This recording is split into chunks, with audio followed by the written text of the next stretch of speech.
All right, let's get started, why don't we? So, here we have our lovely little computer, or what passes for a computer so far. It's just instruction decoding and the register area. Well, I'm quite happy with how it's turning out so far. I wanted to check if I ever did go through instruction decoding and make sure all the registers were 255 were appropriate. Oops.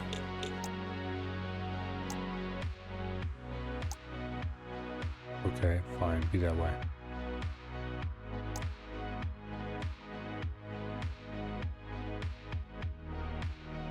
Let's see, you're working in push and pop.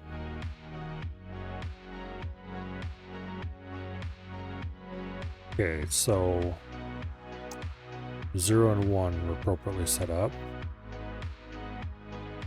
It looks like 1 and 2 are appropriately set up.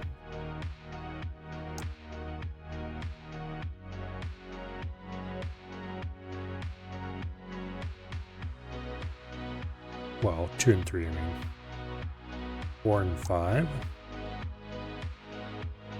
are appropriately set up.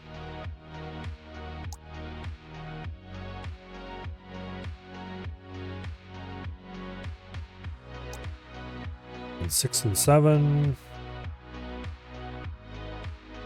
is possibly also. No, it's definitely not. Hey, wait, I wonder if 4 and 5 were actually set up correctly. Because it look like all of them have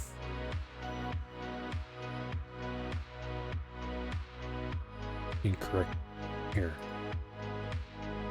Pretty sure that 0 and 1 were correctly set.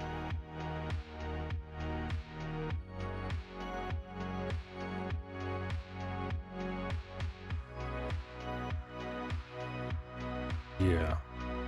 Okay, so the 0 instructions are all 255, 255, 255, which is correct.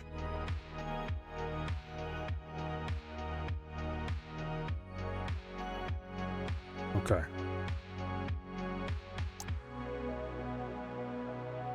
Go away, nobody cares about you. Oh, what do we got up here? 2 and 3.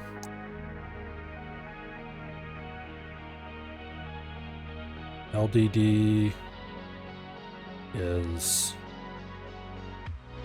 load.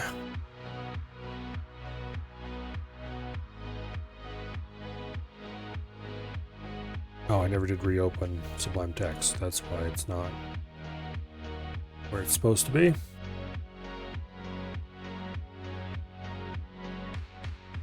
Okay, LDD is load dstack.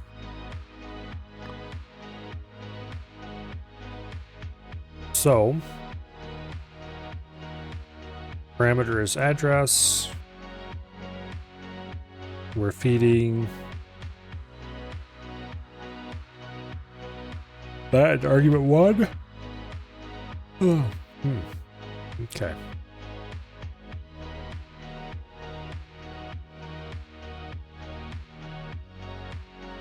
This isn't correct.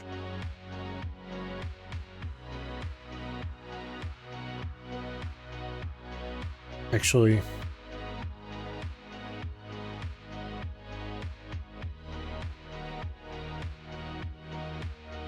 yeah, because LDD is loading. Yeah, this is very definitely not correct.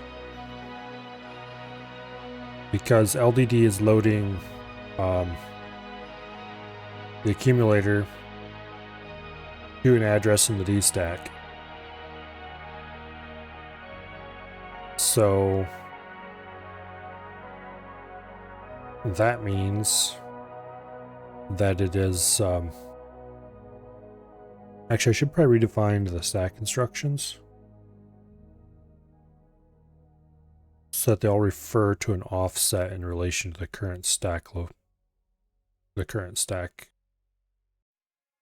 location. And I should remove the stack registers Hello, Dread. You're farming magic right now? Currently at 41. I don't remember what my magic level is, but it definitely needs to be higher than what it is. I'm not that much higher than that, I don't think. I spent a bunch of time last night mining fallen stars and got myself... There's a ring you can get that gives you an invisible +4 mining boost. So with that dragon pick, I can hit effective 99 mining, which sounds cooler than it is.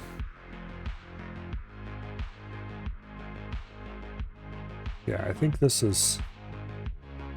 I don't like the way the stack instructions are implemented. I'm going to actually do some quick redefining here. Okay, the D stack pointer and the R stack pointer are no longer going to be that. They're free registers to use, however.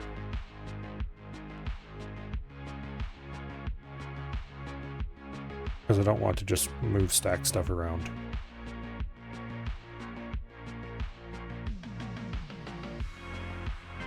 Matter of fact,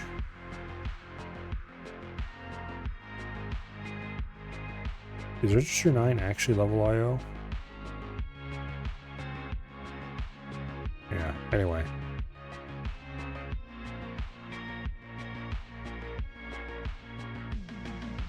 Okay.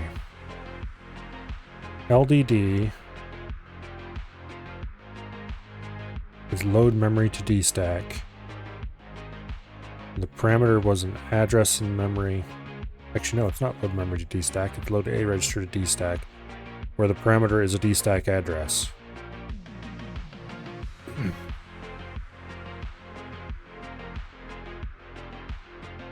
You know what? Screw that. We're doing it the way we had it before. We're leaving those registers alone. 255 or 56 bytes will be enough for a stack. It worked for the 6502, it'll work for me. As long as you're careful not to waste stack.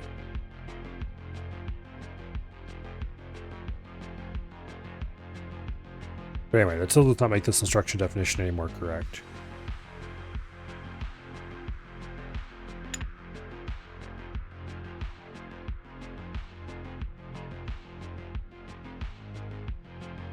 So this loads register 0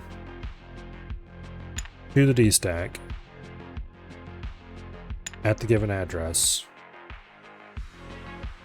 The result, actually wait. This needs to be 255. The result is a memory location. So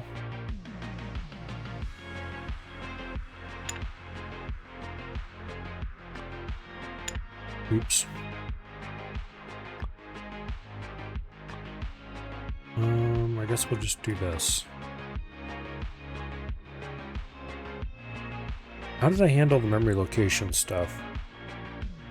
Let's see, that's group 1. Let's go look at how I encoded the group 1 instructions.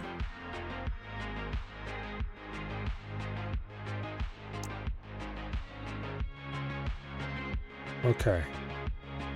LDM. Load memory. I don't think this is encoded correctly either. No, yeah, it is. Oh, it isn't. Let's see, LDM. Load a value from memory into A. Okay, destination is A, that is correct. Load a value from memory. This needs to be set to constant, because otherwise this could be interpreted as a... Good thing we checked this, I guess.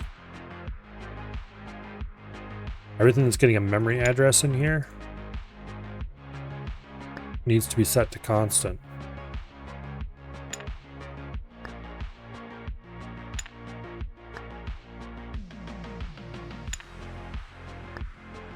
It's not really a constant, but that'll be handled elsewhere.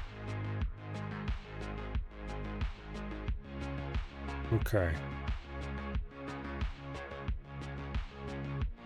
Yeah. So for the first two, LDM and STM, the parameters and address.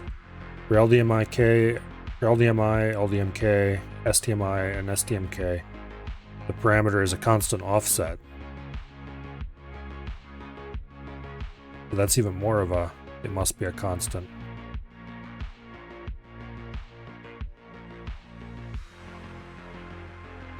Okay, so those instructions were all encoded wrong.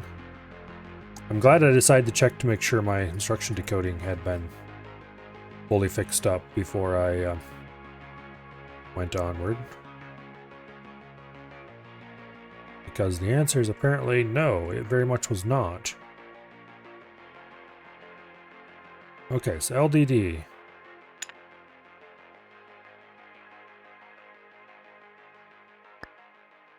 This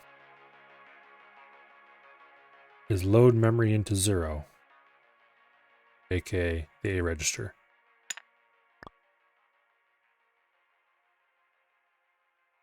That needs to be marked as a constant.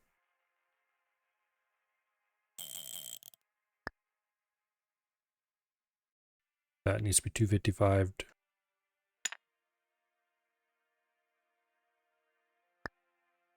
LDDF. Load dstack indirect by frame. Which that's correct. STD is store 2D. Address is a parameter. Or parameters and address. And this is STD indirect by frame. Parameters and offset, which all these have constant parameters. Okay, then group 3. Push parameter. Parameters register. Pop register. Push and pop parameters registers. Okay.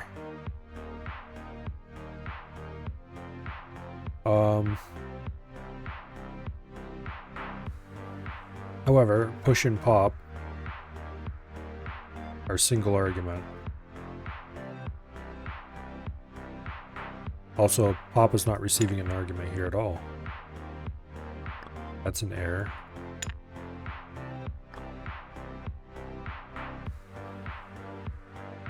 Okay, these need to be 255'd out.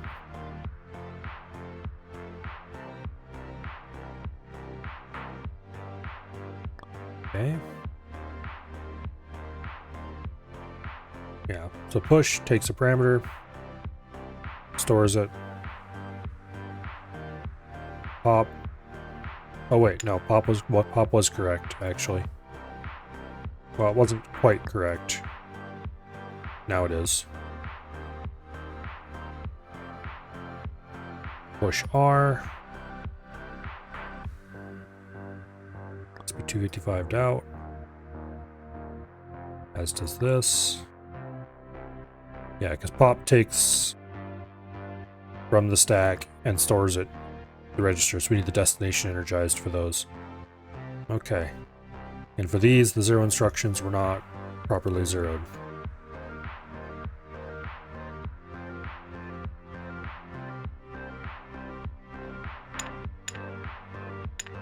Let's go fix that.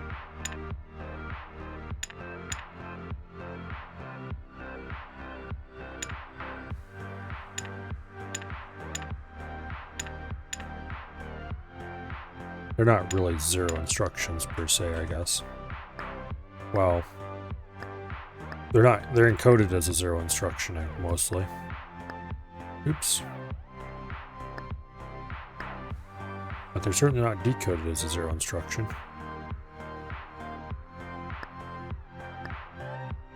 Anyway.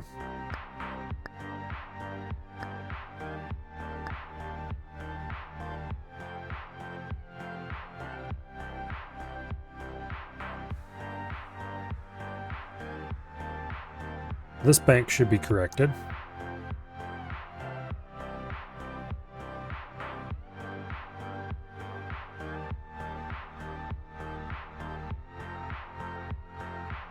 Also, that reminds me. I've decided to rename this computer. Oops. Damn it. Okay, there we go.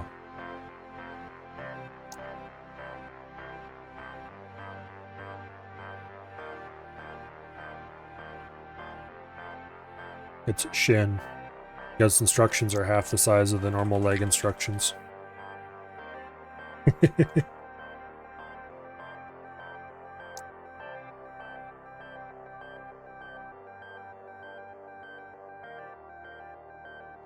I was thinking about calling it foot. But this works better.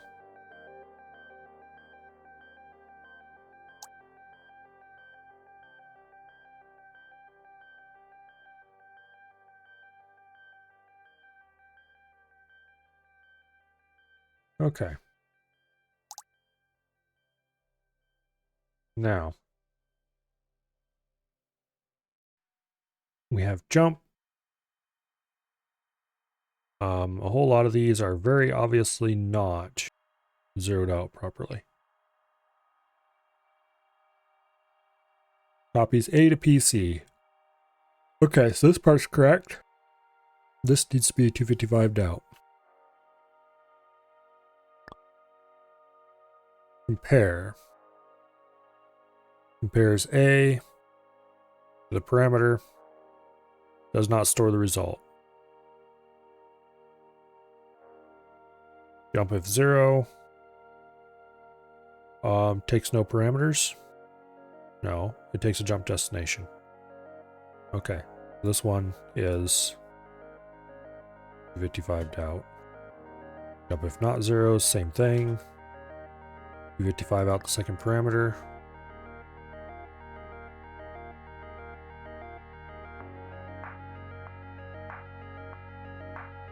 And we just keep doing that.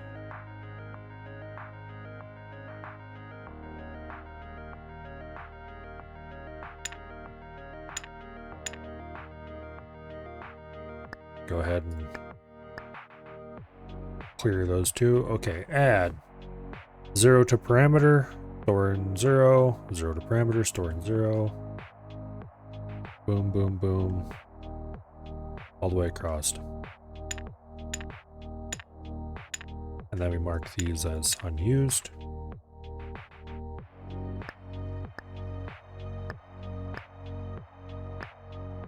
And boom.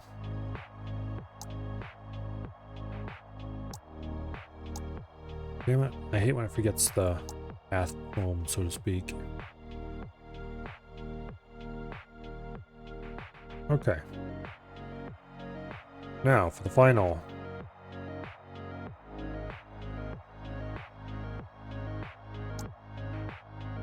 Banks 6 and 7. And, or not. Okay, for not, we don't need the second parameter. XOR.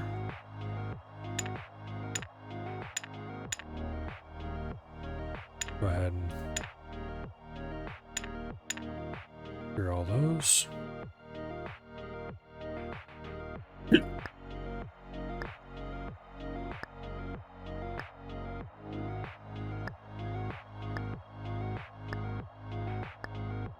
Okay. Now, shift. Register, parameter, register, register, parameter, register, rotate, same all the way down.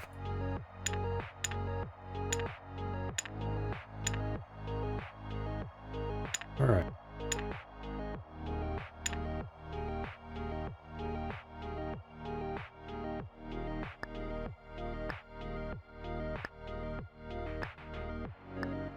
There was some group of instructions that I thought of a few days ago that were very important, and I was missing them, and I can't remember what they are now.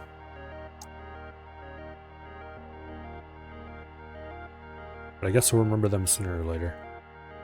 Until then, we do need to make some changes here too.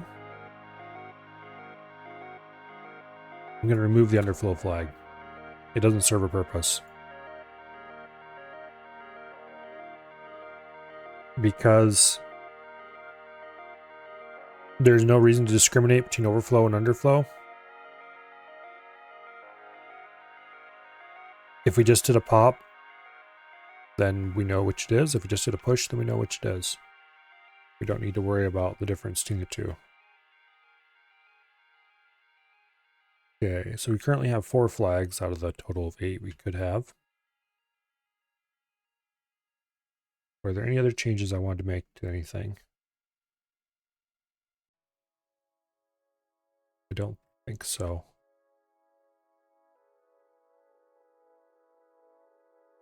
Okay. I think that's it.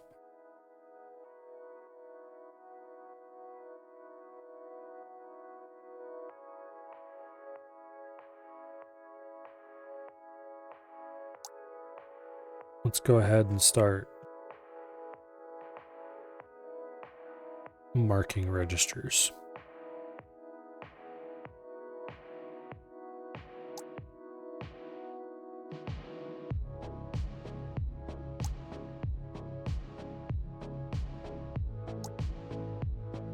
Or linking them into debugger, whatever.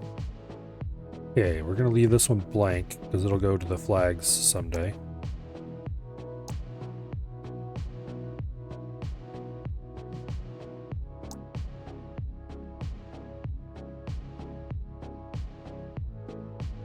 Wait. I didn't hook that up right. Okay, first 3 registers, flags, and this goes to program counter. That goes to the first register past program counter. Okay. This goes to... I don't remember what this register is. It's special. I don't remember what it is.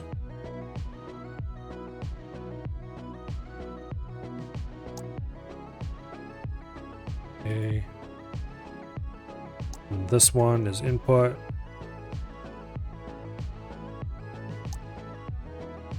And then we have the GP registers out past that. Oh yeah, this is bank.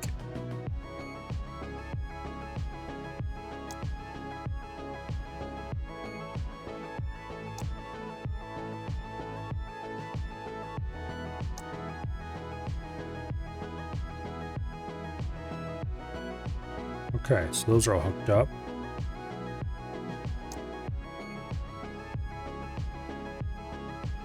I wish I could rename these.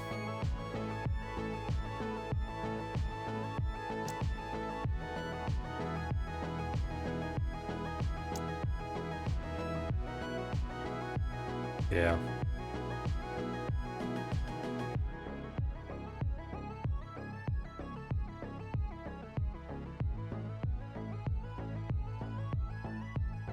Okay, that's too much to hope for, I guess. Well, we have debugging outputs hooked up, except for flags. Okay, we need to implement flag. So, the flags register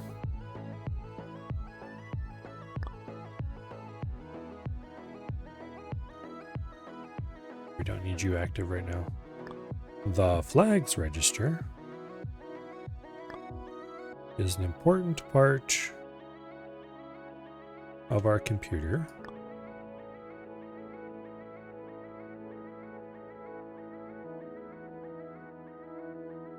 Okay.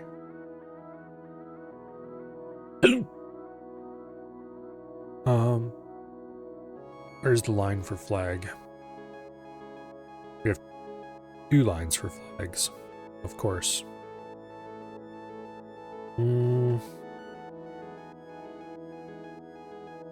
Where are we going to run those lines?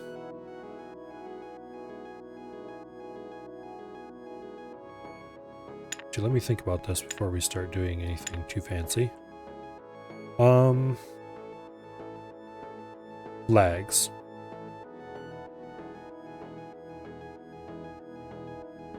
We could do an 8-bit register.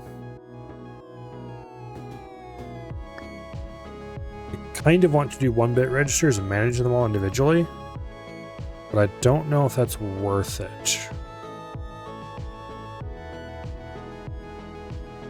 It might be better to either do a separate component for a flags register. I don't think we need to do that though. So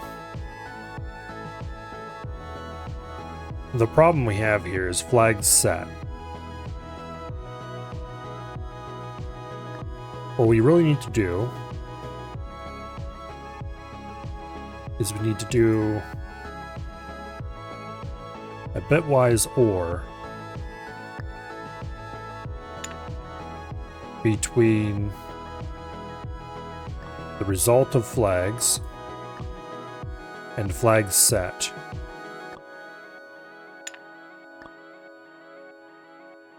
And that needs to get stored into flags.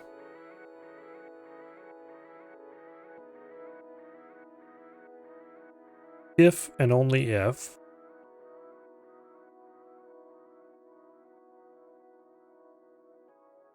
oh, we're getting a little bit more complicated logic already. Actually, okay, we need 8-bit mux.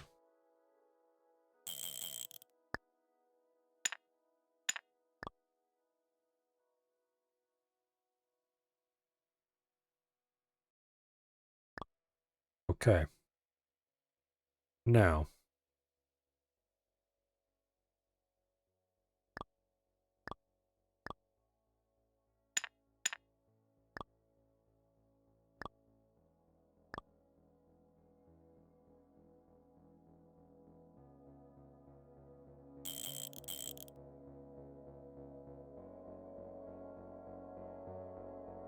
I need to do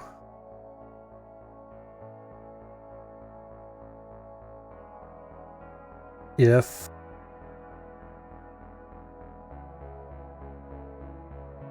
we are receiving a command to store. Wait, here, this is better. I shouldn't delete that. Well, okay, we need 8-bit mux.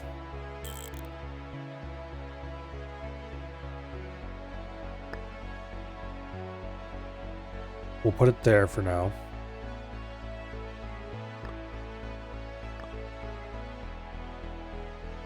On. Power the output at all times.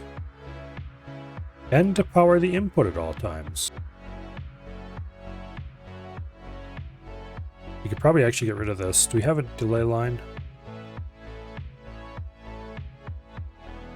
Yes, we do.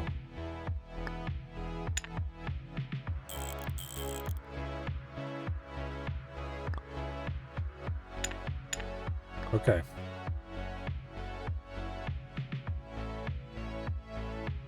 So we'll store flags in a delay line. And the incoming value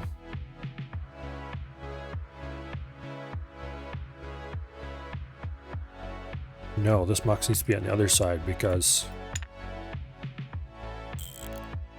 the rules are an instruction should not modify the flags if it is setting the flags, if its destination is the flags. That way the result of the instruction won't muck with the flags that you just set. So if you are, say, adding two values together and storing the result in the flags, side effects of that add should not modify the flags after it's been set. That makes sense. Because we don't want weirdness to happen. Like, I deliberately set the flags to a certain value, y is 0, or I deliberately cleared 0 using an AND instruction, y is 0 now set. That kind of weirdness.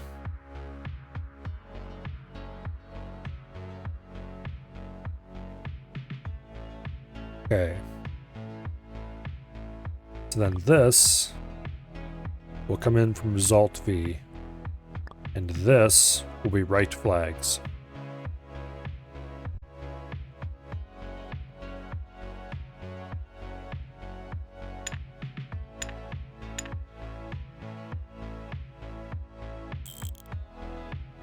Can I shrink this to be narrower?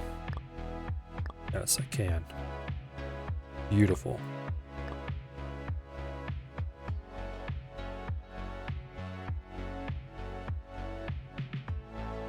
Okay. I might, just might, be able to shrink the flags register to the point where I can fit it right into the normal register lines.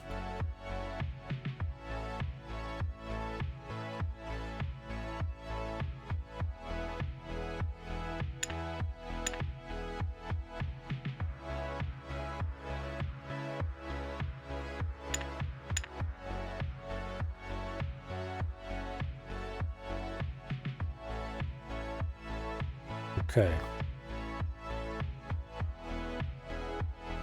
This is the flag's output.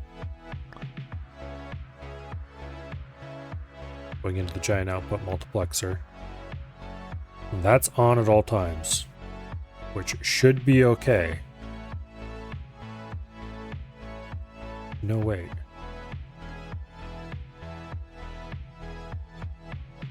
Wait a second. Yeah. This takes these values and feeds them through to here.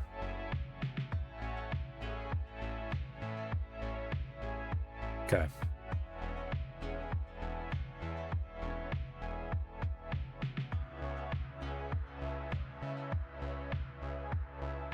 Now, one thing I'm not entirely sure of is if this wire should be hooked to that or that, but we can do either one.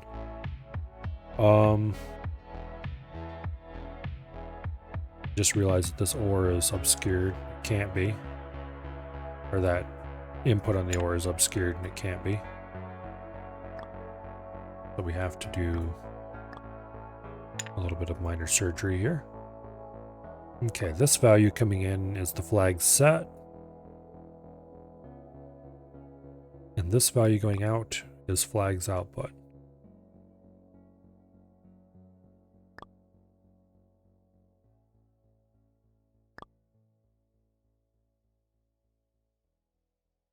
Okay, flags V is the outside line. So this is flags V.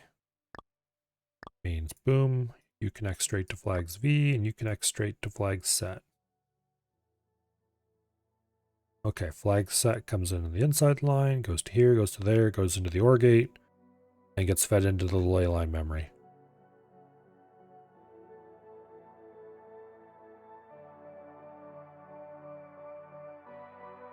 Now, this line goes straight to this MUX.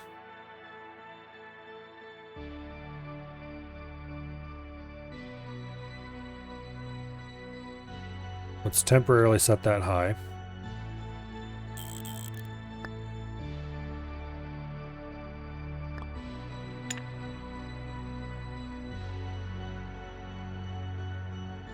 Not that one, this one. Sure. Okay. Which leg of the MUX is...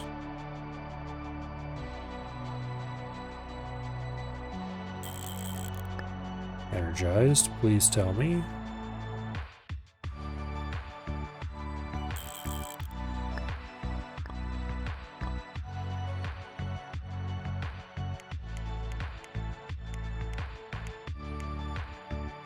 Okay.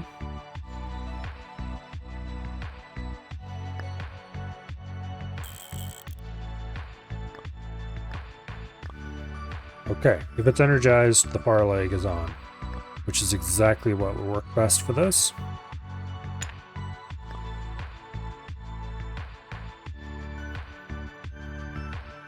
Okay. So that should be the flags register.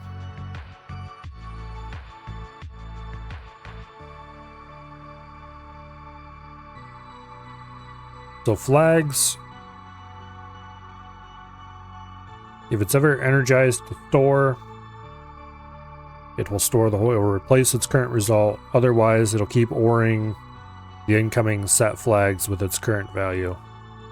Except that's not correct. It needs to be an XOR. No, it can't be an XOR.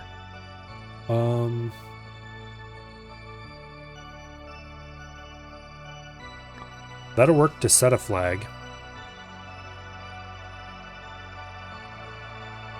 You pull to set the set flags line high and then a word in. We can't clear a flag that way though. So we either need to add a third line to the bus for clearing flags, which would be a dumb idea, or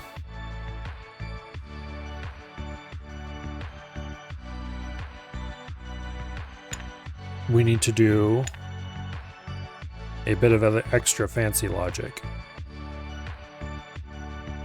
And we just say that somebody somewhere must always bridge flags together. Flags V must always be bridged to set the flag set at some point. And if it's not being bridged, then flags just go to 0, which we can't allow. So we need to put a bit of extra logic in to fix that problem. And to do that, we're going to add another flag. No, not really. To do that, we're going to add another line to the bus.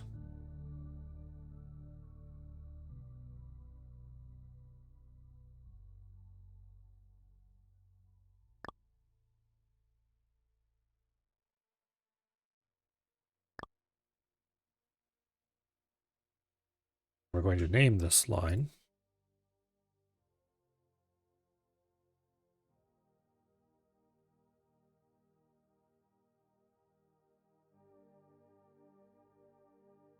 setting flags.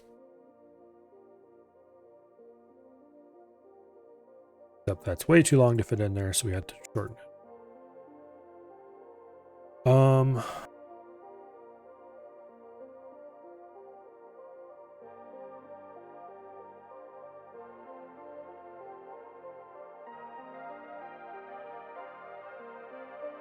We do flags used? Yes, we can. Okay. So if this line is held high, it means whoever is holding it high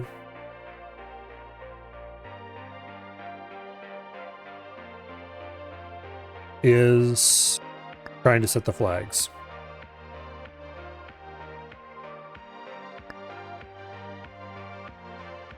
So the value of the flag on the flag set line could be different than the value on the flag's V line.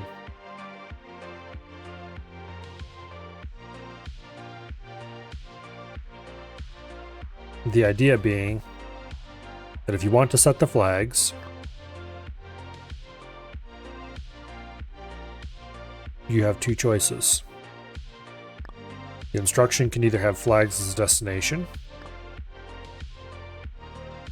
in which case it just wholesale replaces the flags and overrides everybody else, or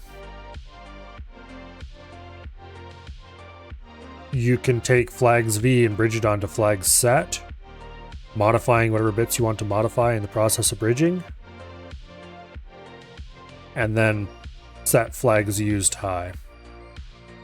If flags used is not high, which is what we're going to be checking right over here,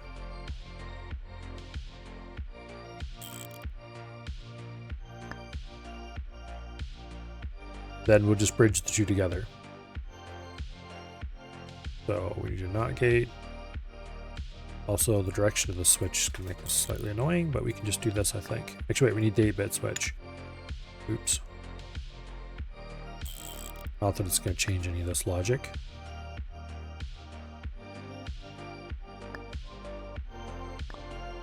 Okay. So as long as somebody is not holding that high, then we'll do the bridging here automatically.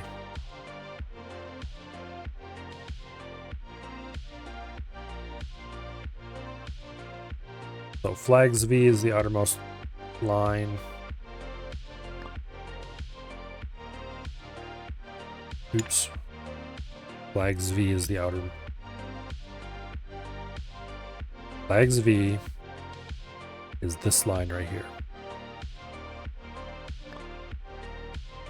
Flag set is this line right here.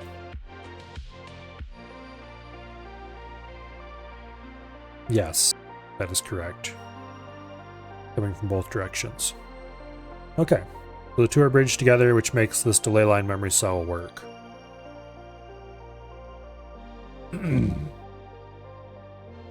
All right. That's the flags register. All the registers are now implemented.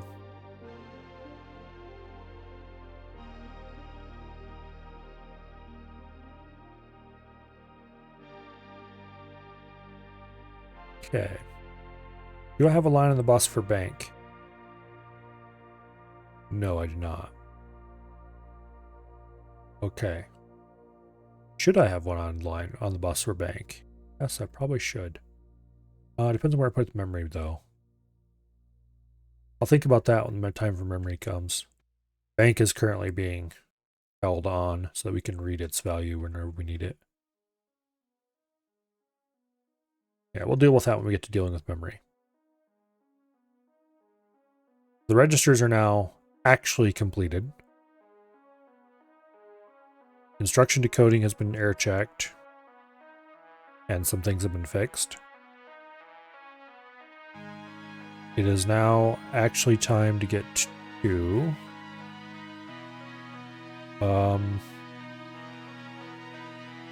implementing group 0 instructions. So LDA, LDI, and STA. In other words, load parameter into A, load parameter as immediate into A, and store A to register, where parameters are registered.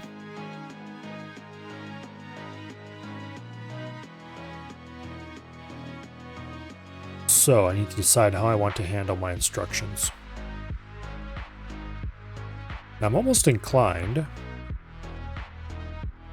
to use this basic design, but expand it.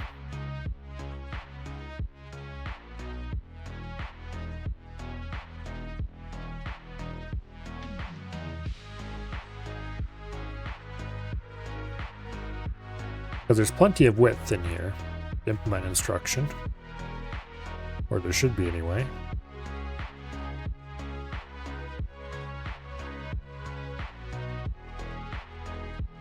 And obviously I'd want these to be inputs, not outputs. Well, obviously I'd probably just hook this onto the bus, because we're not going to do each of these as components. That'd be dumb.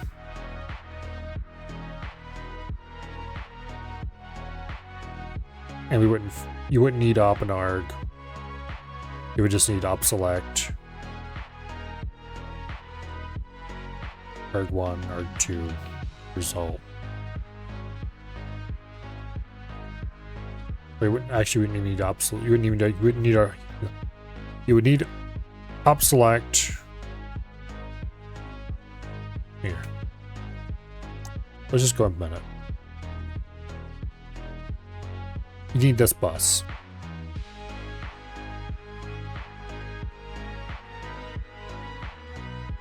And this bus. Parts of this bus, I should say. But definitely all of this bus.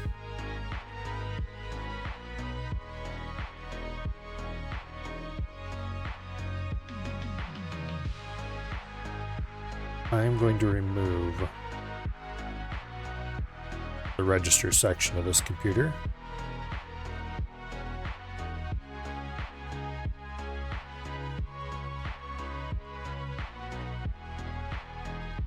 Because we've implemented that already. We just lost the memory, but that's fine. We can deal with that later.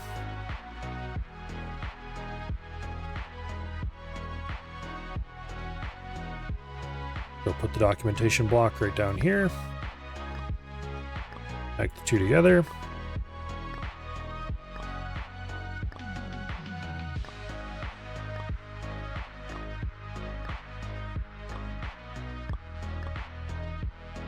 Future me is going to be annoyed at current me for not going ahead and adding the bank line right now, but oh well. Just drag that down a little bit. So, load the parameter into A.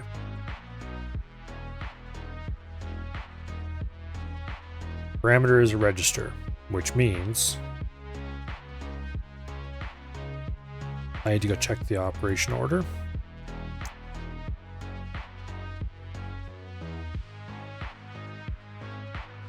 Okay, LDA. Of course. Duh. We only have one parameter. So I should draw all these out across the top. Result. Leave a space. We'll do argument 1. Actually, okay, we want result at the top. Somewhere below that, we do argument 2 and argument 1. And then we want top select.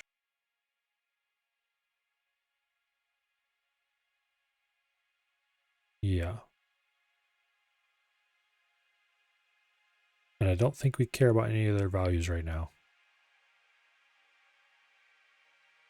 Because arg1 select, arg1 const, arg2 select, arg2 const, and result select are all dealt with by the register bank. That's its job. Our job now is to take the results that it's decoded. Actually, do we even use result v here? Yeah, okay, result v is what we are setting. What we're taking is we're taking the values from arg1, arg2. We're doing something with them, and we're storing it onto this line.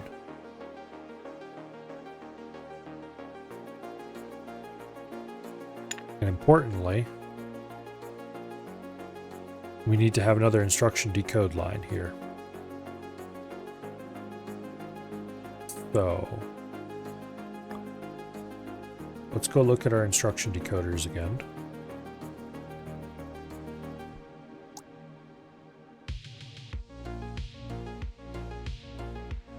We basically need this block.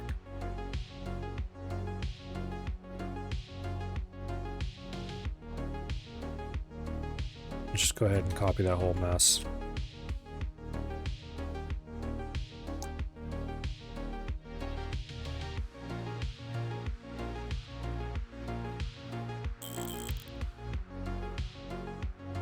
Okay.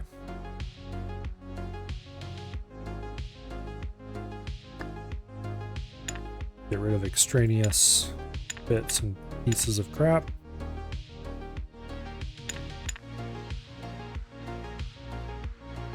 All right, now the pieces we care about are here.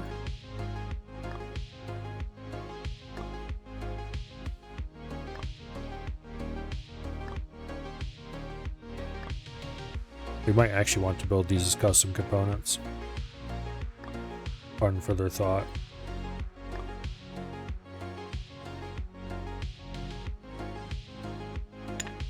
Actually, I don't want to run that to there.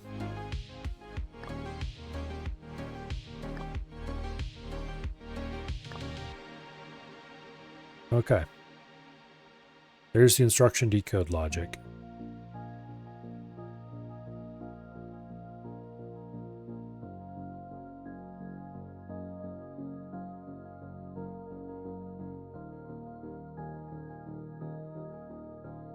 So we want to use this to activate the outputs on each instruction.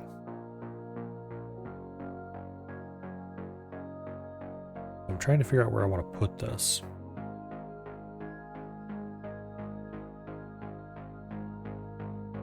I kind of almost want to put it over the other side of the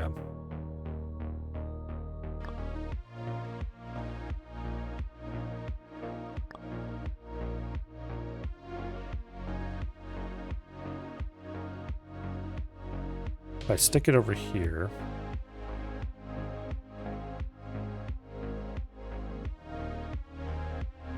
problem is I'd really like to be facing the other way.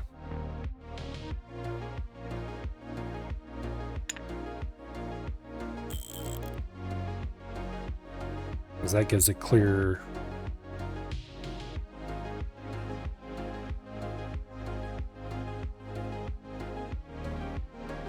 read of the whole situation.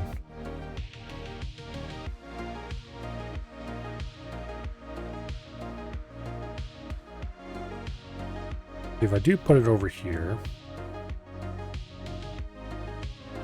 put it up there, and turn the corner, so to speak,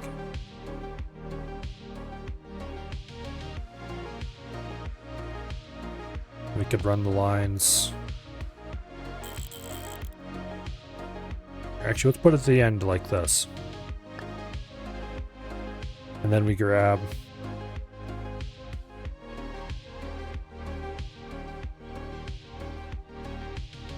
boom. We want op select. We run over to here. Like so. And then we want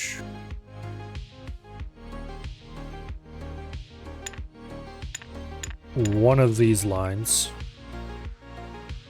to determine if any of these lines are lit up.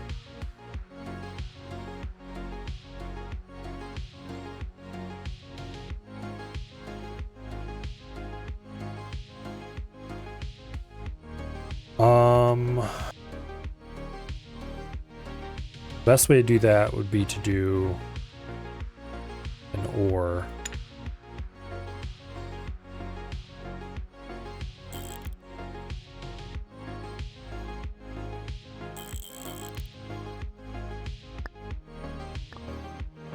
Like this.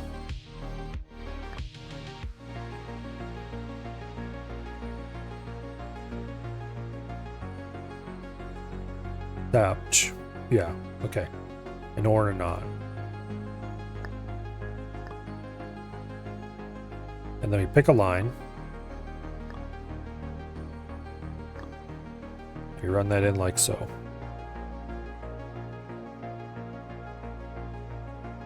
Then we can just pick any of these lines and run it in.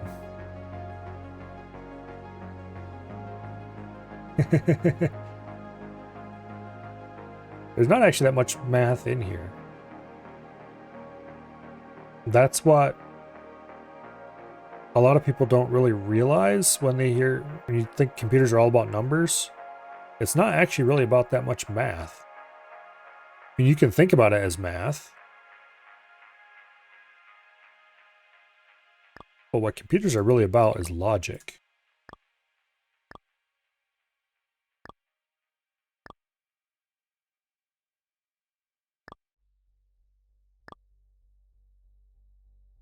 Okay, why are we getting a 1 on op select?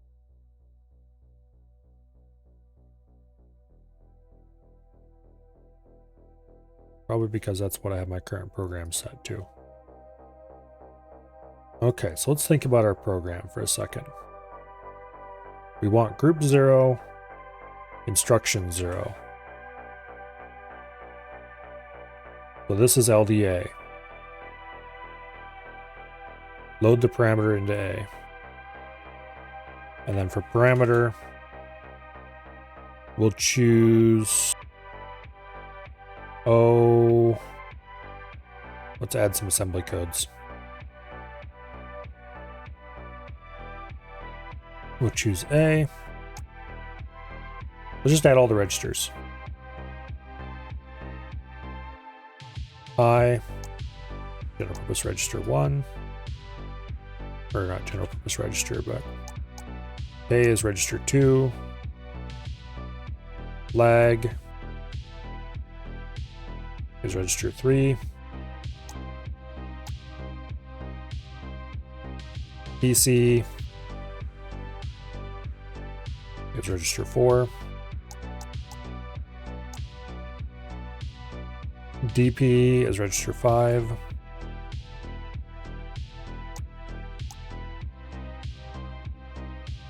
And RP is register 6. Register 7 is bank.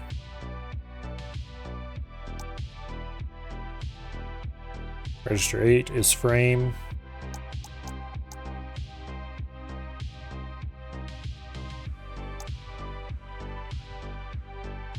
Register 9 is the IO register.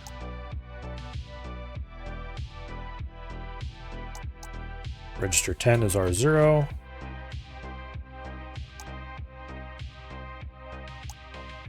Register 11 is R1. Register 12 is R2.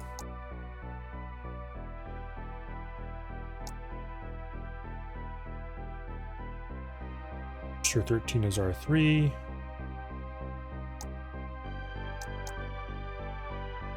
Register 14 is R4. And register 15 is R5. Okay.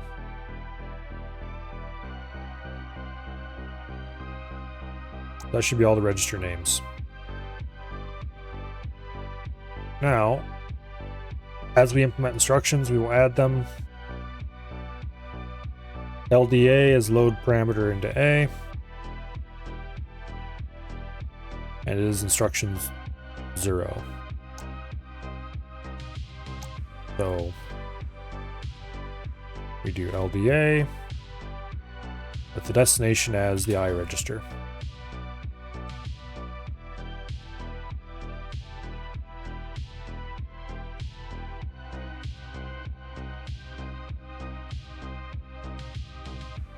Okay.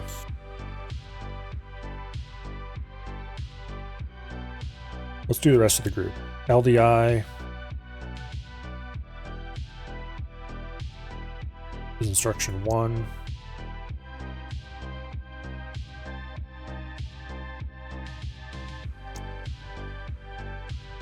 And then STA is instruction 2.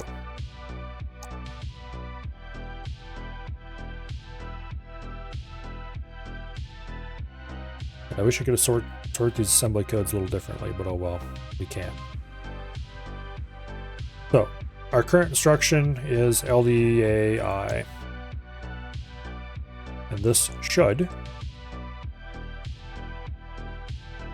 energize the read line.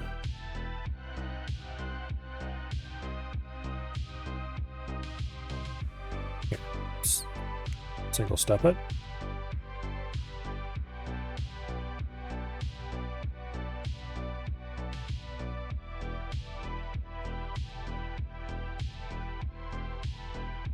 Okay.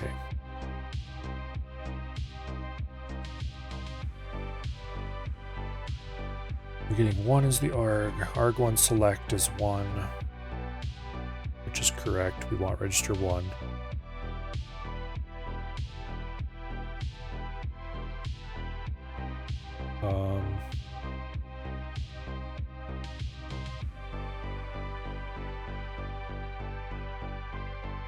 Okay, I need to insert a bit of extra logic here. We should not be ORing this with 255. What we need to have is a bit of logic that says, if all bits are set on a register, discard that specific register's input. Not discard all register input. Oops.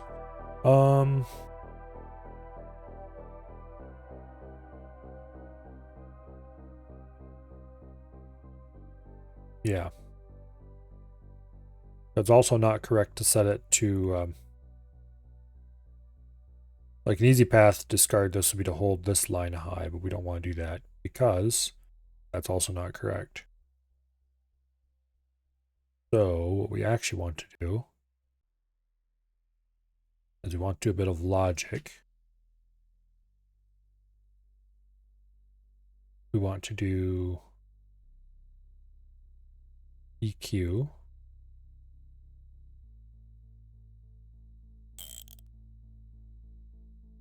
A constant Oops, we need 2 of those. There's faster ways to do this, I'm sure. Anyway, we need to check if they're equal to the constant 255. And if they are, let's turn that right side up so we can more readable.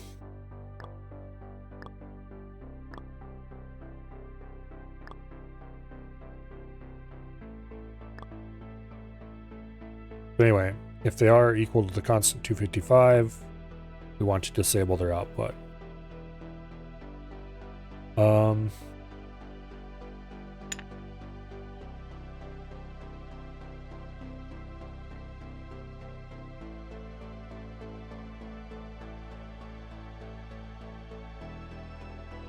And the easiest way to do that is going to move this OR gate. Copy these switches.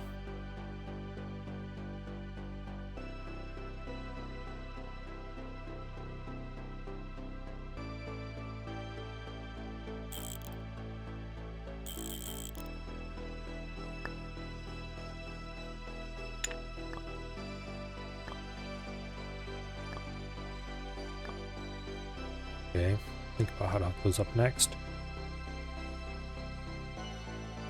Okay. So you connect to there, which means you connect to there. Means you connect to there. And you connect to there. Except we need to invert these.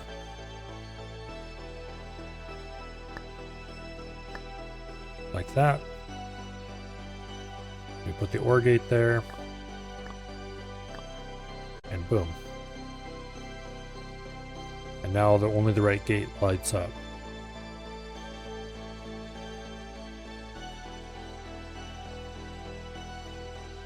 So there's 2 ways to tell a value not to go through. If it's equal to 255, or if it is a constant. And we could do that using an OR gate and only 1 set of switches. And that is probably what I should actually do. And also, since both values are inverted, we could do a NOR gate and save ourselves a bunch of trouble.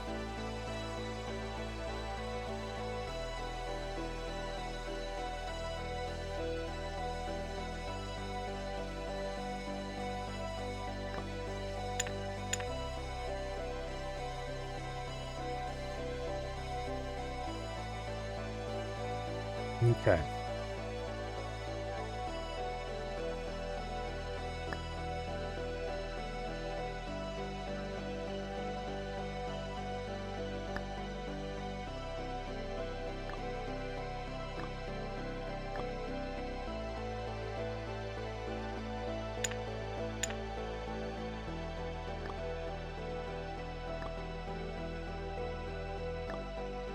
That's a little inconvenient.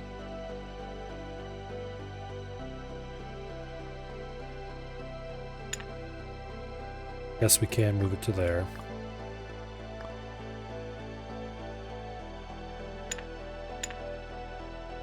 And then we need... oh, let's see. The far one. For here, I think. Oops. Not to there. Dummy. To there.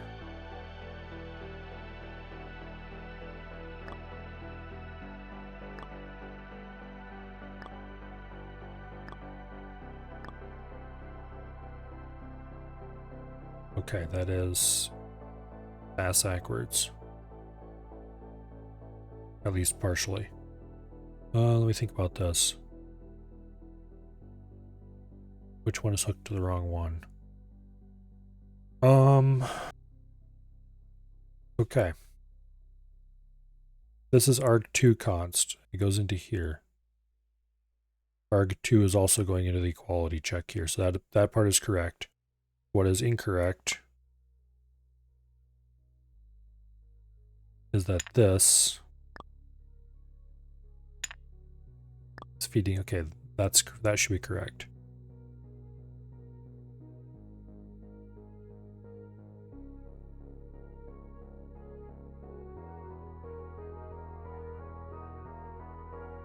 Yeah.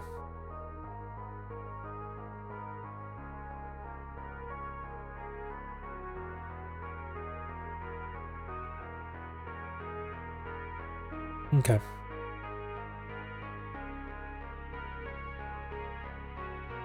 Now, the initial problem we were trying to solve is that we were seeing weird values. Or rather, we weren't seeing this energized for reading.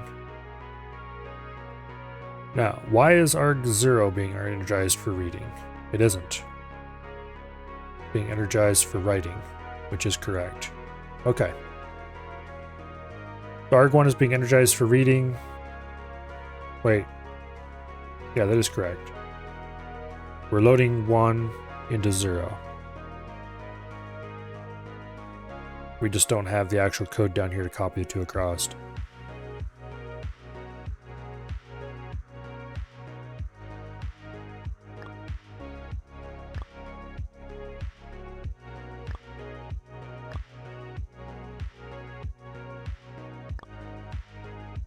Thinking about this, I don't think this is actually the right way we want to do this decoding.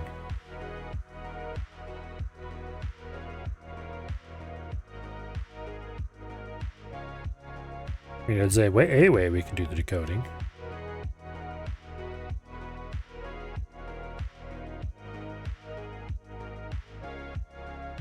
But I think a bit indexer would be a much more convenient way to do this.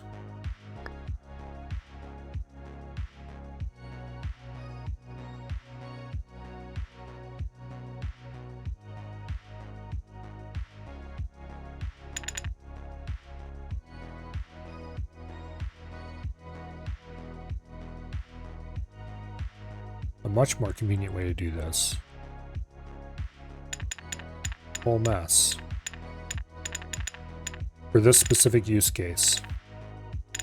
Might have been a better way to do the instruction decoding as well, but anyway. Moving on.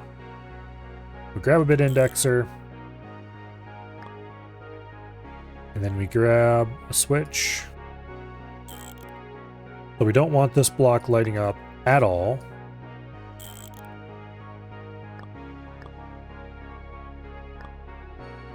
If we are not on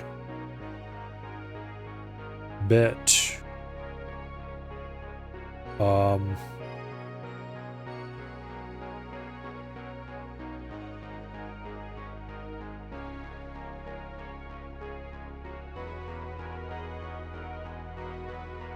actually, what we want to check. No, this isn't going to work. That's only testing one bit. We need to test all the bits.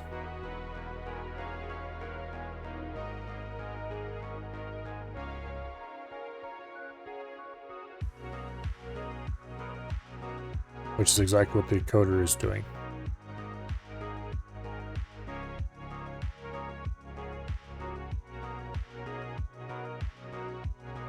Yeah, we're not testing if a bit is on. We're testing if, well, we could do this part using a bit indexer. As a matter of fact, I think we're going to, because that'll make this way more compact.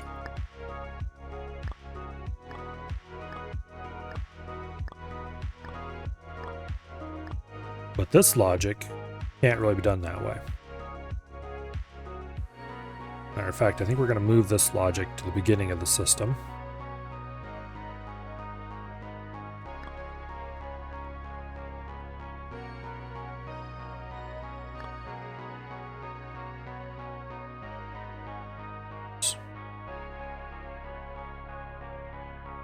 Okay, let's do this. We just drag that right over there. Boom. Okay, and then this value is the instruction select line,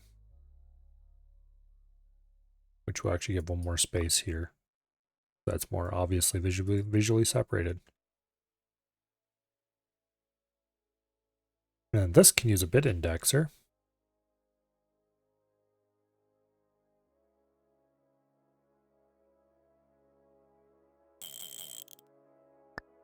Maybe we need to add a little more space to that.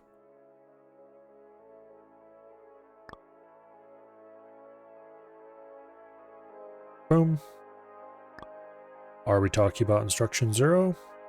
Yes, no. Maybe so.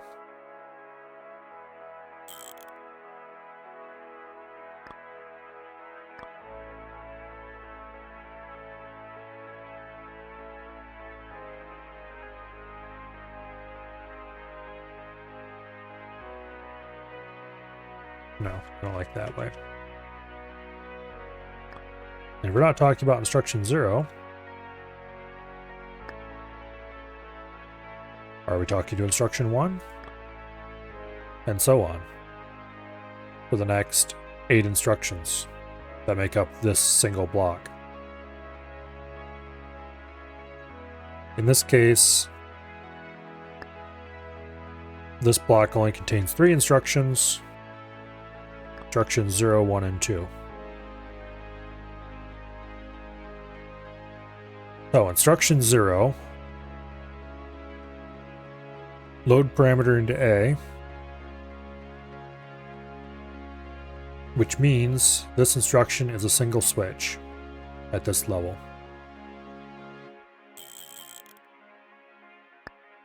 And that switch is active if this is active. Load parameter 1, sort to result. Not much more trivial you can get on this computer. Okay, instruction 2. Load parameter as immediate into A. Guess what? These are completely identical. As far as this part of the computer is concerned.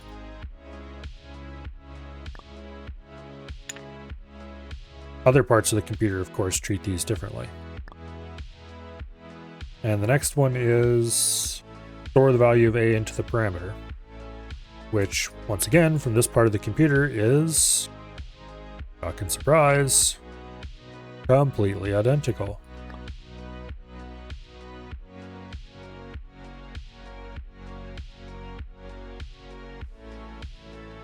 And matter of fact,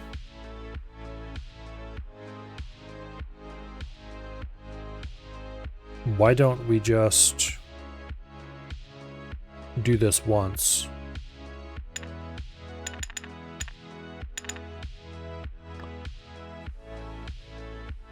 And activate the switch if any true value comes in.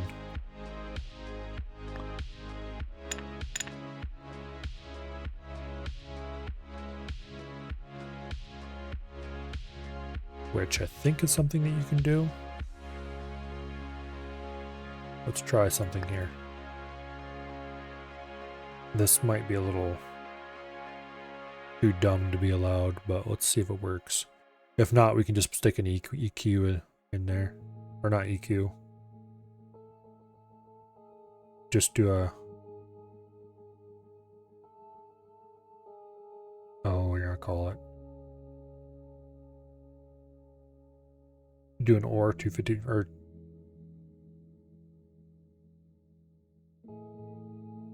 there's ways checking if a bit is set.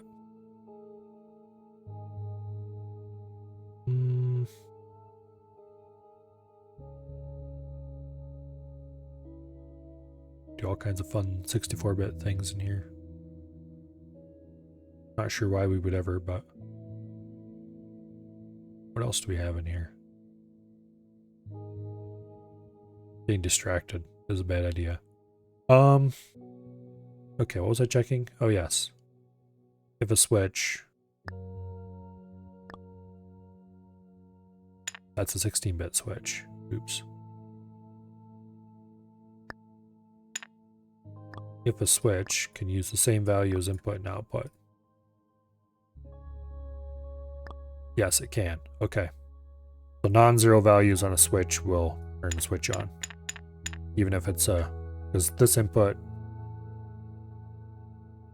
there's nothing about it that says it has to be 1 bit, I guess. Okay. Wow. That's the entire first bank handled. Now, group 1 is memory handling. We don't have memory defined yet. We should fix that. Also, I have, oh, that's what I was, yeah, okay. I remember. I was thinking that I was missing something, and I remembered thinking of this specific thing, and then I didn't go solve it. We need bank registers for the stacks.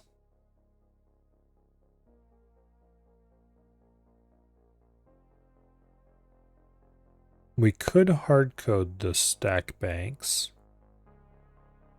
You know what? Screw it. We're doing non-uniform memory here.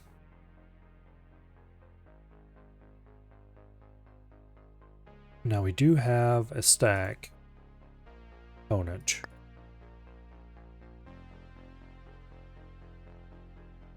Push pop value output overflow underflow. Okay, we don't care about overflow and underflow as being different things anymore.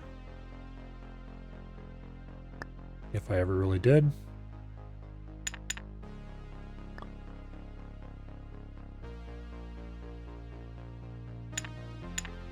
Let's just do that.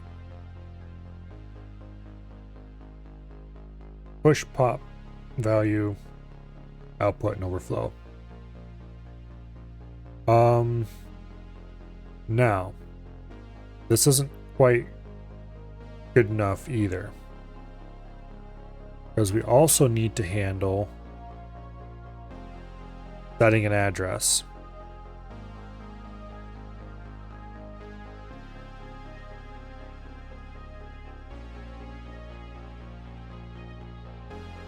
So we don't really want to use this the way it is. But it does have a lot of the logic we want. The push, pop, and overflow settings, for example.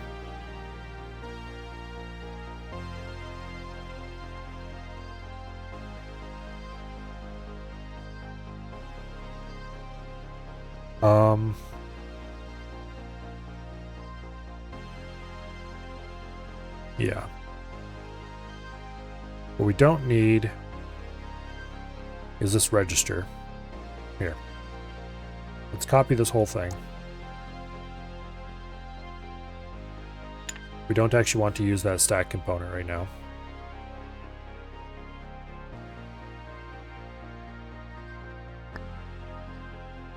Okay. Go ahead and quickly label the lines before we forget them.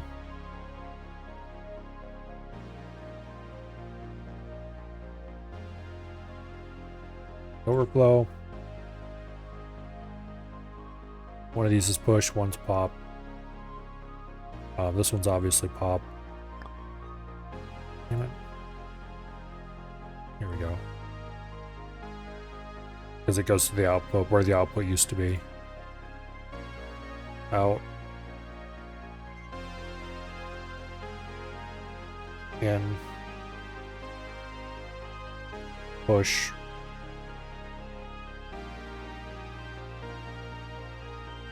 Okay. Get rid of those wasted knots.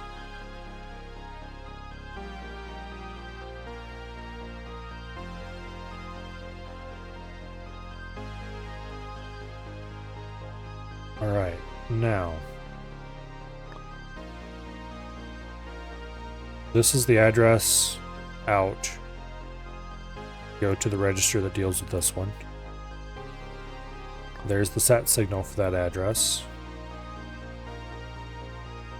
which will need to be ORed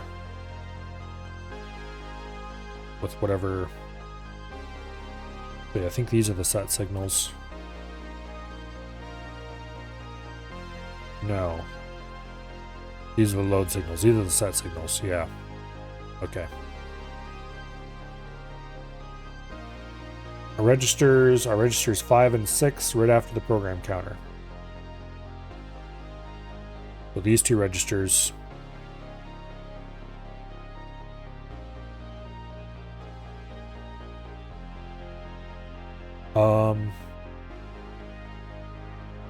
Okay.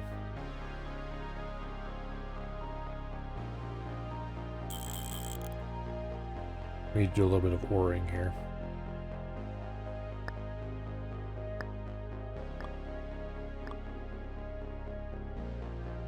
That we can have a set signal coming in from the stack stuff. Also, wait. No. Because those are handled appropriately. As in, we just have to write to the result line. And it'll automatically be held high or low when we do a push instruction. Okay, so these are group 2 instructions. Let's go define the group 2 instructions in our assembly. So importantly, the group 1 instructions we're not defining right now. The group 2 instructions are all like this. No. Yes. Group 3 is push pop, push R, and pop R. So that'd be these.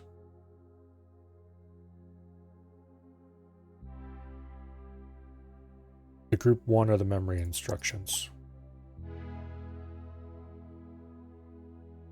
Group 2 are load directly to stack by address.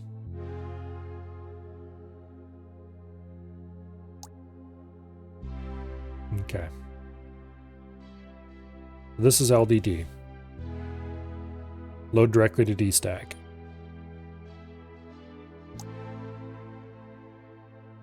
LDDF is load the dstacked indirect through frame.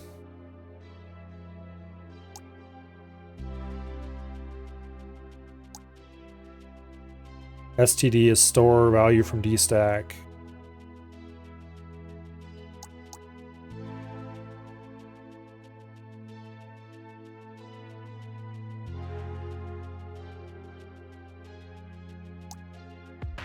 And then STDF is store value from dstack indirect to the frame. That's the one that people actually use.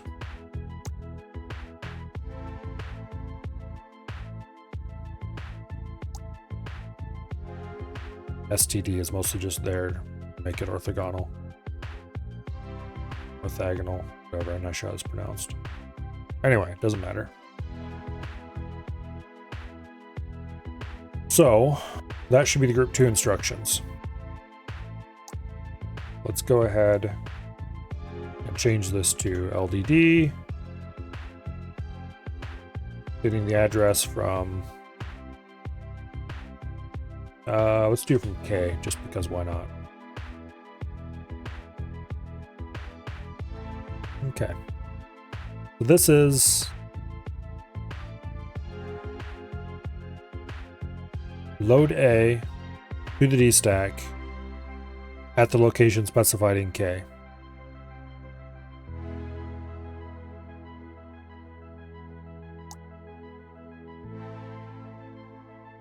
So if we go look at our parameters, we have 32 and 2 as our outputs.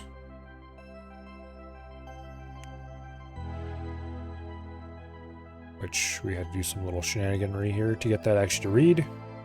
Okay. And then once it's decoded, arg2 select is 255. arg1 select is 0. Okay. That is correct. Op select is 32, which is correct. Result select is 2, which is also correct. Okay. Register 2 is selected for writing. Register 0 is selected for reading, because we are storing this value. And nobody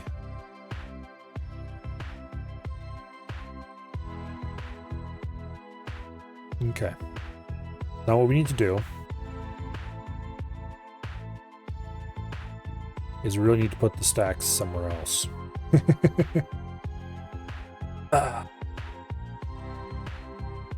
But basically,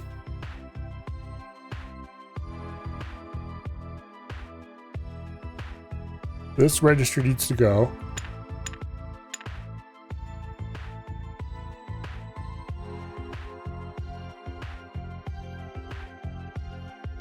We're not pushing or popping.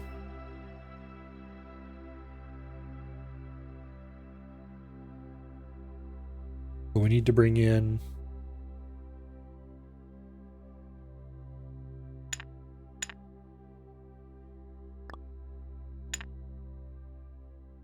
a value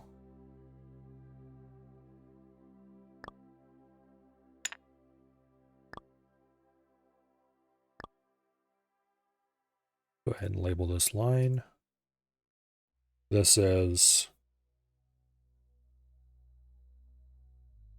the dstack pointer.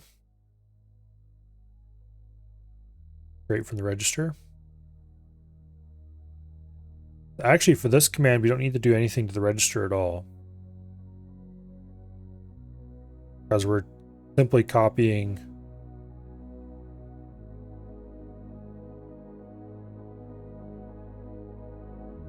to the dstack pointer, which, why are we not energizing that for writing?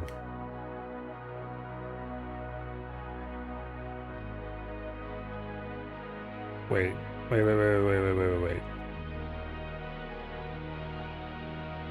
This is completely wrong. LDD, load dstack. We're energizing that for... Why is it energizing? We should be energizing this for reading as well. Not for writing.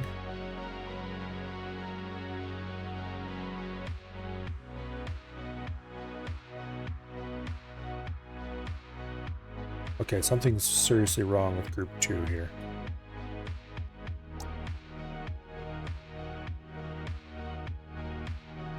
Okay, LDD.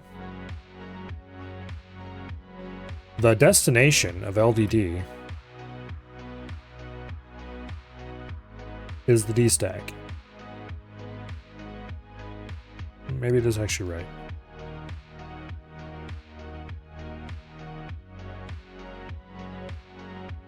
Parameter 0 or parameter 1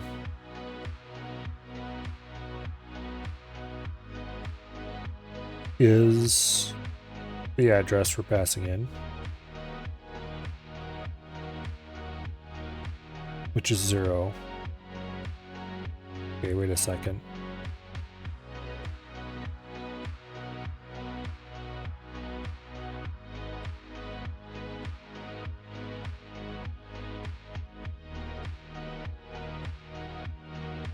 Something's wrong, and I don't think it's the decode circuitry.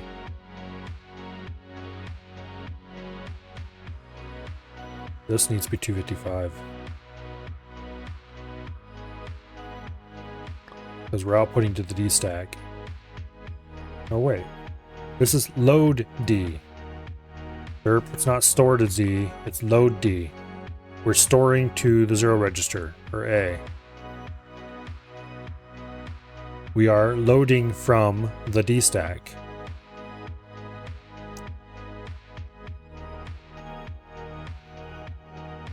And if I look at this again,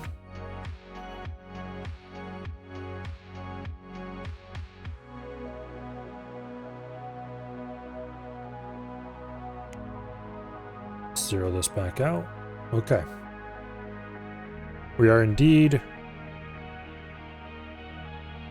not doing what we're supposed to do, I don't think.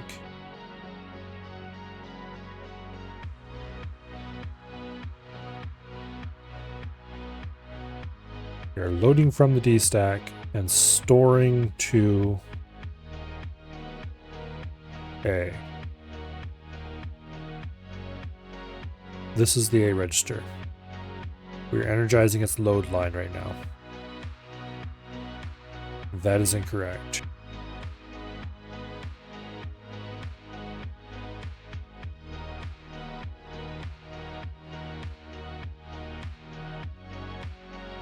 Pretty sure it's incorrect.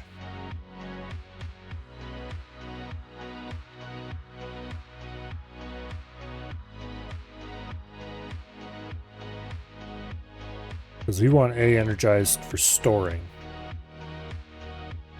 which is this decoder.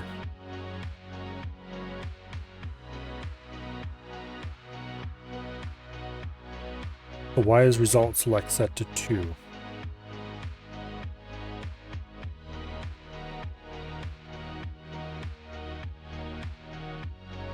Two is register K.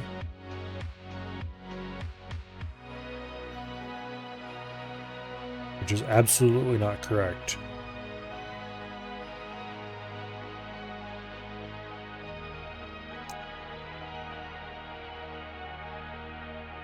Okay.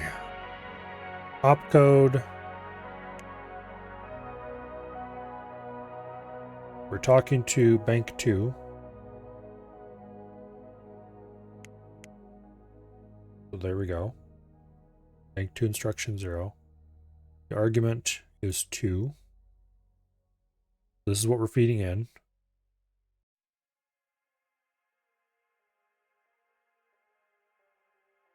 And it is not lighting up.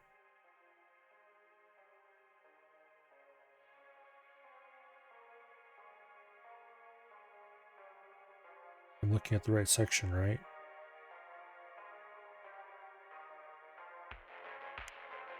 Okay.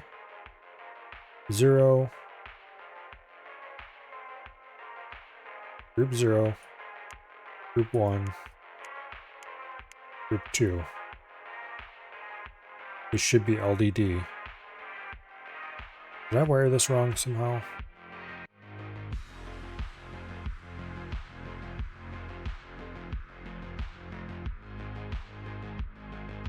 Oh, I've got the bank and stuff backwards. How could I do that? It's not instruction then bank, it's bank then instruction. So I have all the instructions in the assembler completely backwards. Damn it. Yeah, so this should light up LDD, which indeed it is. Who the hell knows what instruction we were actually lighting up? I don't think it'd actually be any valid instruction. Which is interesting.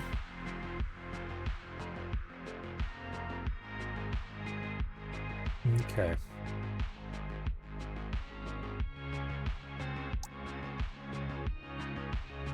LDA is correct by virtue of not having anything set.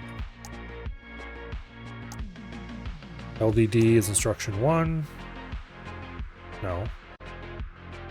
Or LDD is group 2, instruction 0.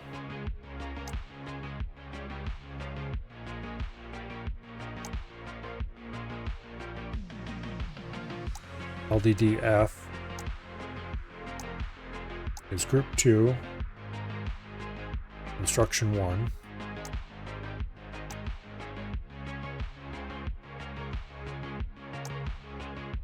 LDI is group 0, instruction 1.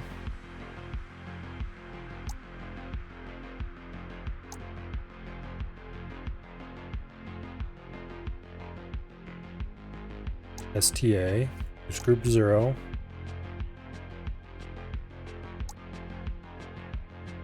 Instruction 2.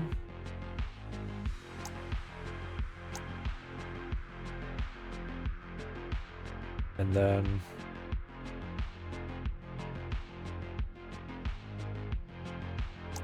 STD is group 2.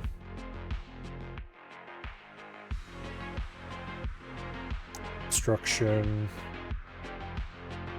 3.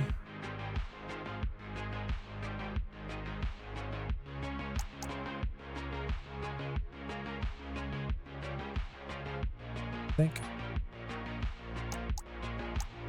Yeah. STDF.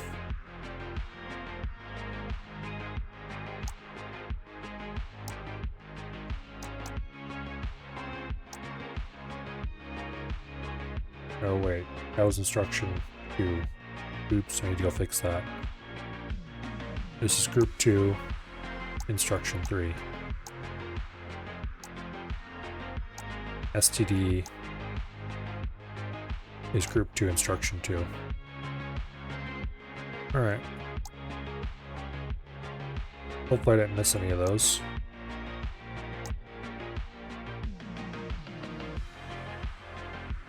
The LDDK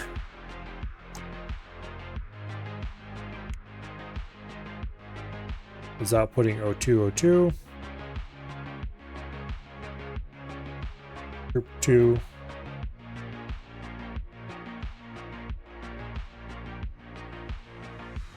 Instruction 0. Yeah. And K is register 2. And this is lighting up register 0, both for load and store, which I'm pretty sure isn't correct.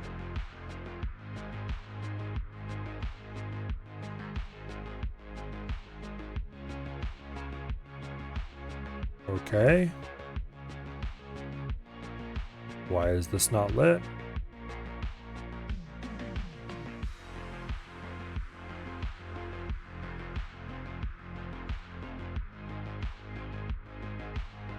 Not lit because it's a constant.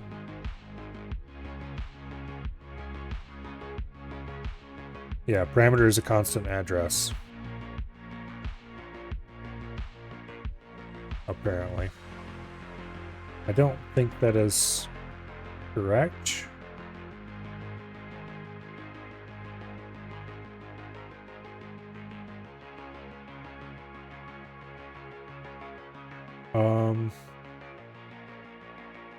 Or I don't think I want that, I should say.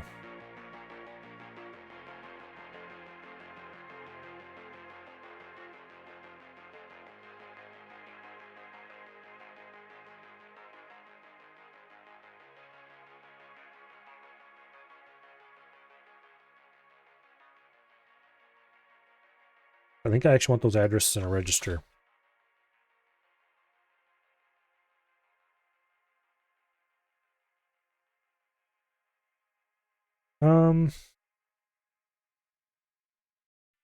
Yeah, maybe. Yeah. That's not going to be very useful.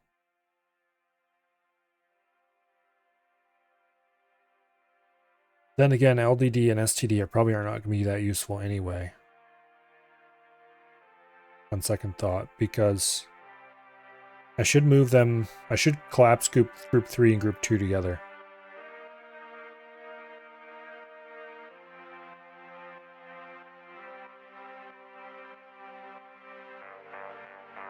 I mean, I should have anyway, but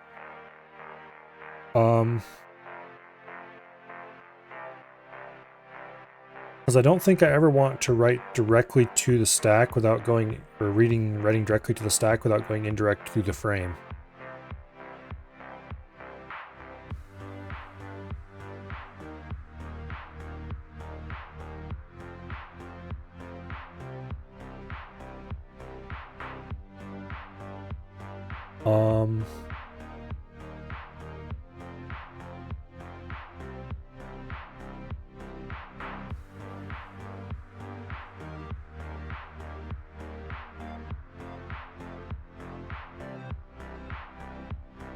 I don't know.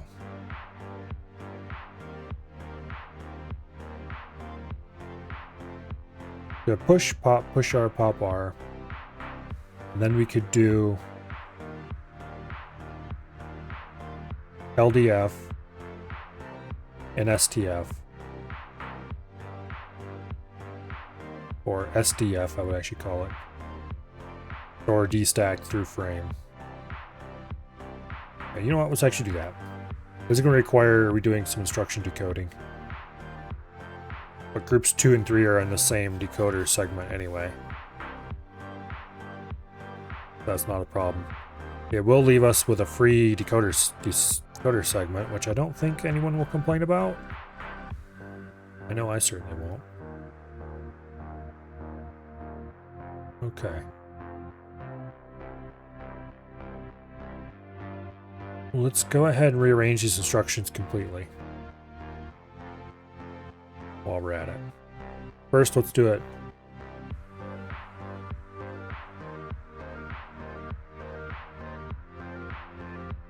Over here in Sublime.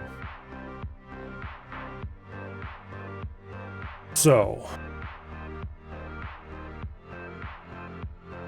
we're talking about groups 2 and 3. We're going to collapse them together. Group 3 is now free and available for use. Nothing there.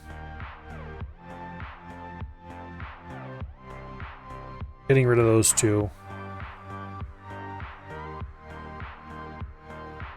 Load destack indirect frame, parameters immediate offset.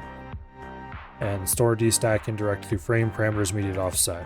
You could still use this to do the same thing as LDD and STD used to do, just by setting the frame pointer to 0. So that's not a problem.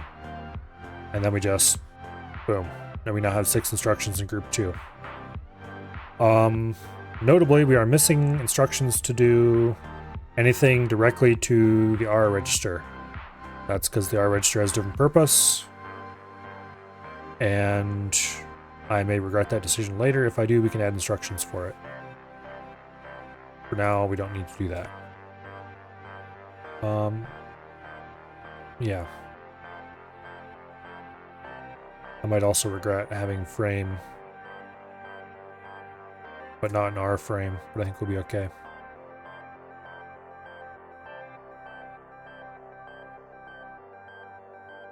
Also, let's rename this. It's the shin now, because it's only half as large as a leg. And yes, that is a really stupid name, but anyway. I do what I want, and you can't stop me.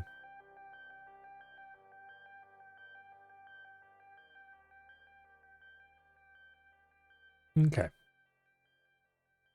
Now,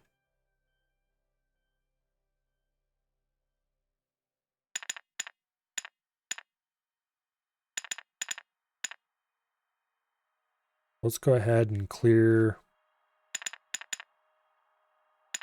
4 instructions.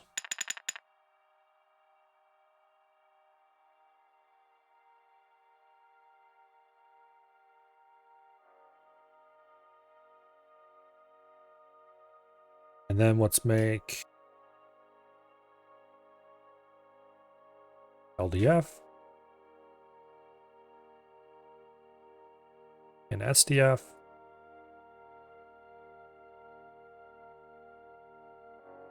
Okay, LDF is load destack indirect frame.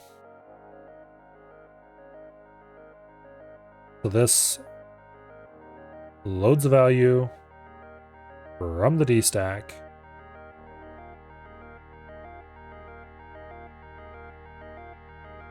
to A indirect to the frame register. Frame register is register 8. So the parameter is a constant,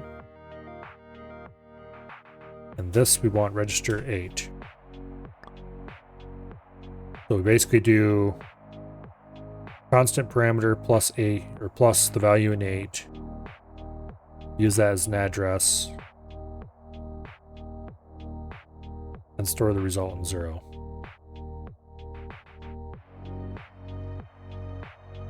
Now, SDF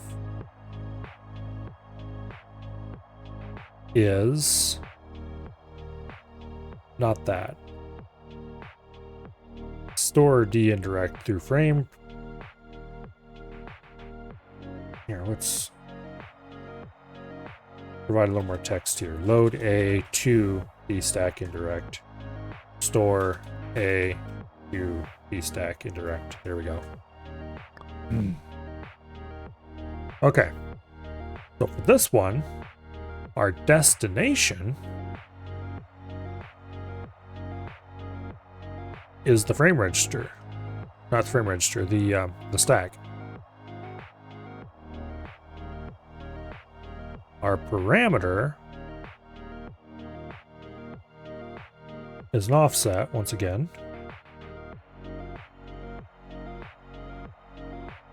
And we're storing A to the D stack. We have a problem here that we have 3 parameters and we don't have any place to go with them.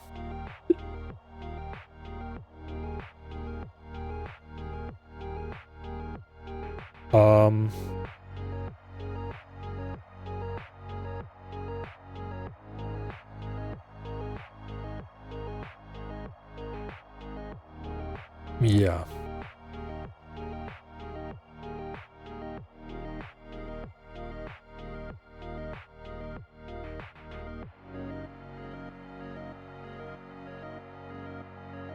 We have 1 parameter too many for our current architecture design. We could remove the indirect through frame, but that's too important of a property to get rid of.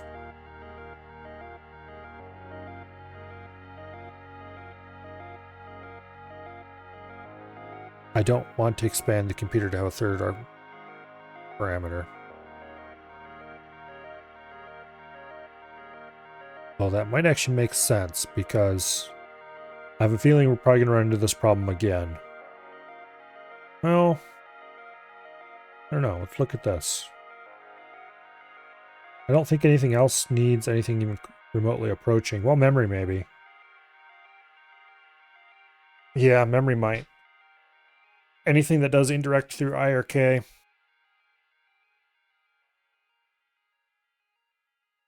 It's going to have the same problem, I think.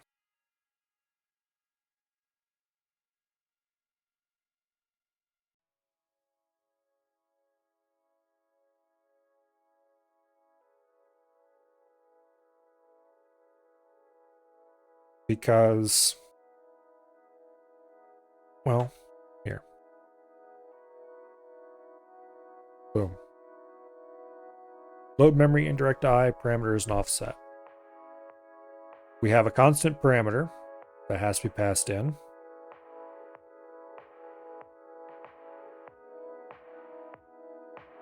And that has to take one of the argument slots because that's how constants are handled.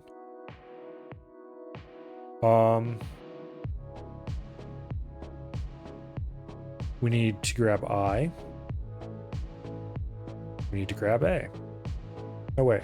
Well, one of those cases... Yeah, in one of the cases...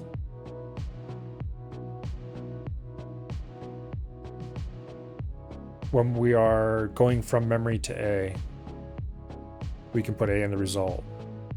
But when we're going from A to memory, we need to have 3 parameters. I don't really want to expand my computer to 3 parameters, but I think we have to. I should have considered this much earlier in the design. The good news is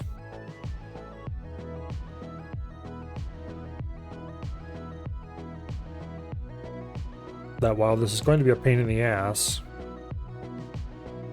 it's not going to be that big of one. I kind of take that back a little bit.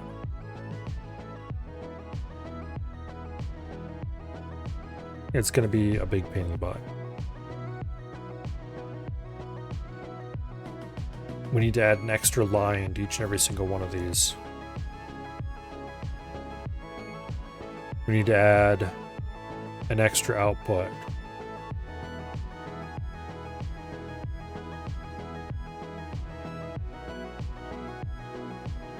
Which is going to make the height of the computer become awkward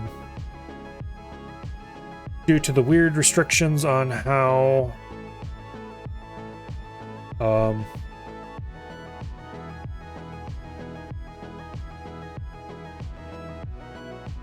the shape of this is determined.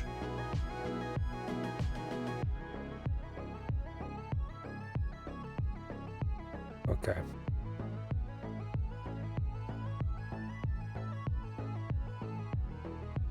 Yeah, result select needs to be moved up.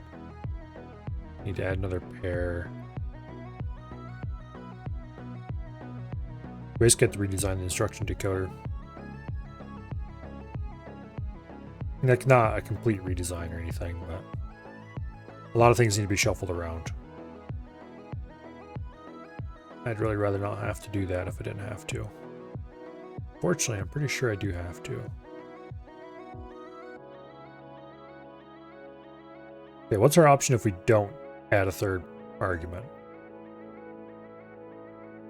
Our option if we don't add a third argument is that we're going to have to do special handling for 3 registers.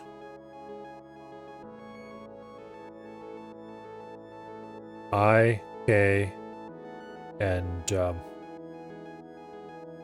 frame will require a little bit of special code. I think I'm okay with that.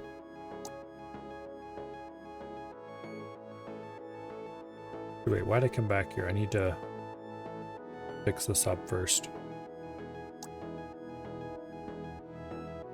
Okay. So, for LDF, load A to D stacked indirect frame parameter is immediate offset. Okay, parameter is arg1.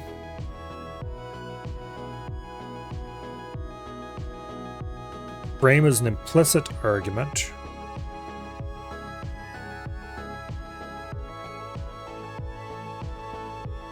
And then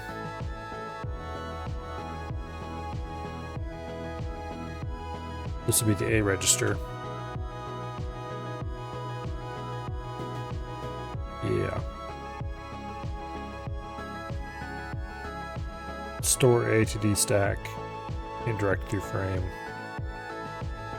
Wait a second. Load A to D stack. No, we want load A from D stack. There we go. Load A from D stack, indirect through frame. We don't need 3 parameters here. That can be the way it's supposed to be.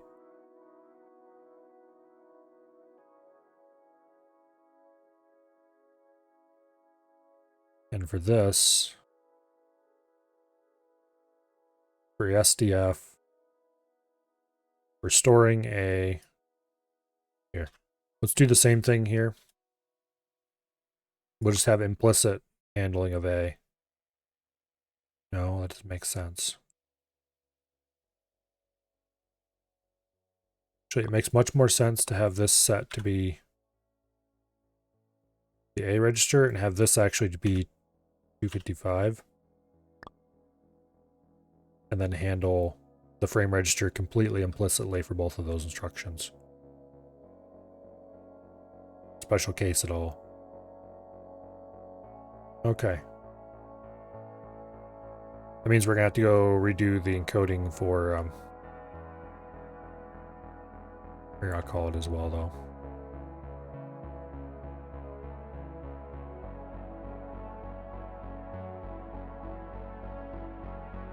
Okay.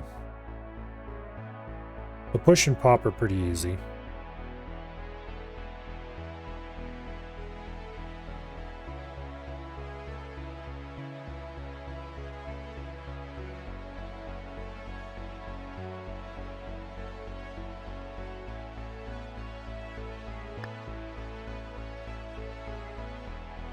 For push,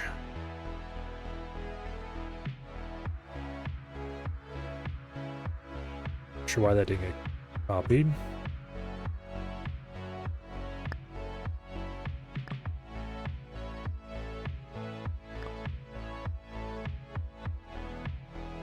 Never pop. Let me just do that.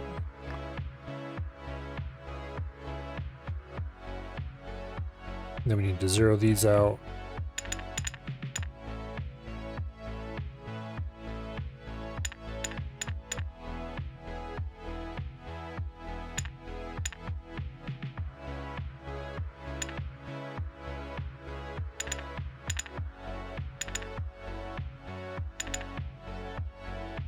And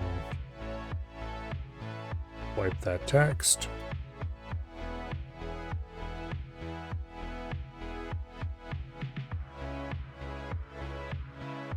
Hello.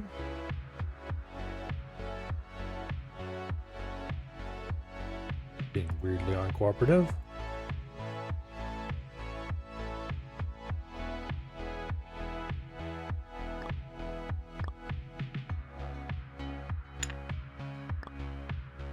Guess there's more than one way to delete some text.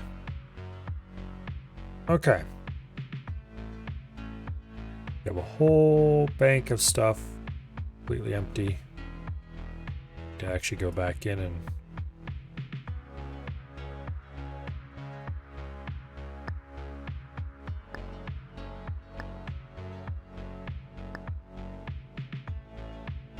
okay.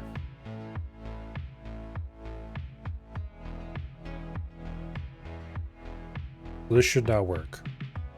However, we're going to have to put some special logic in for 3 of our registers now. And those registers are I, K, and frame.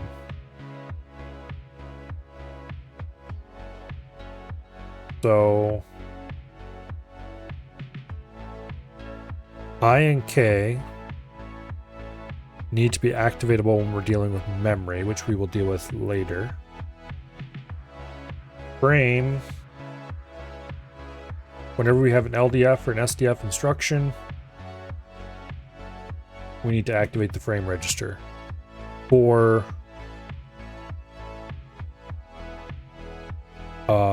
reading. And we kind of just need to stick it on the bus. So the easy way to do this is just going to be to put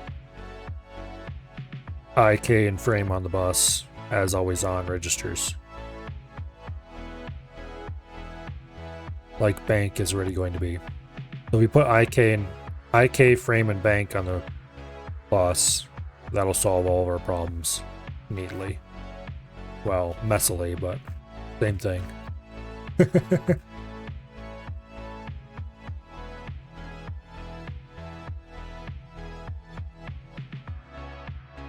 One, 2, 3, 4, and 5.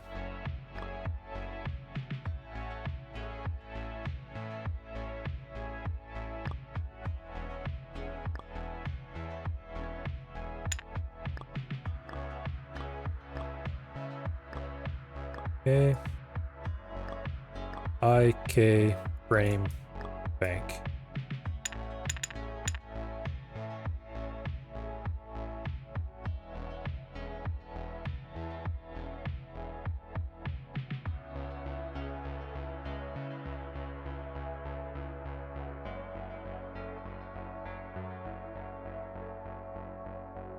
There, for anything that uses those registers implicitly, they're available.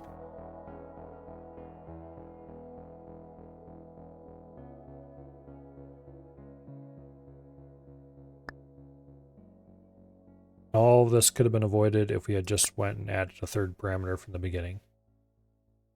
However, adding a third parameter at this point would be a little too painful. I may want to change my mind later. Yeah, the right solution would be to add a third parameter.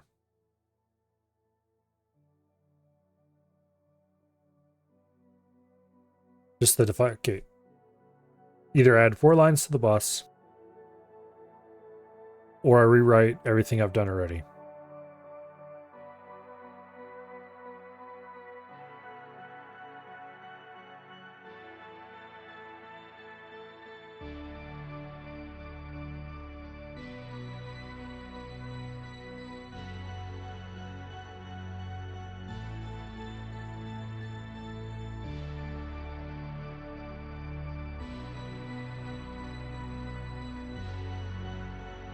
Level 49 magic now?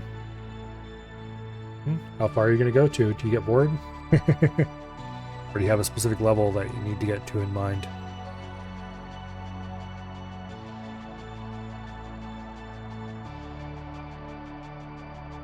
You know what? Screw it. We're doing this the right way. I'll never really be happy with it unless I do it the right way.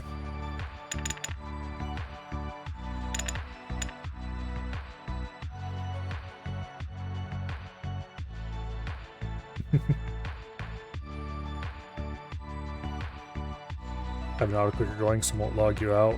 I have shit to do. You will still get 6-hour logged though. Although that will take a little while, as its name may suggest.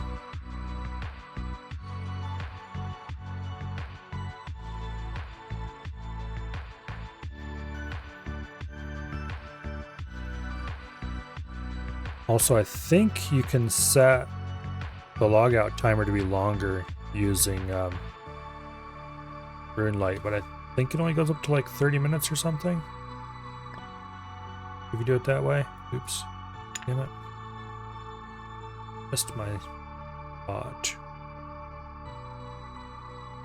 Okay, that should be exactly what I need. Need 2 more lines in there. ARG3 and ARG3 const.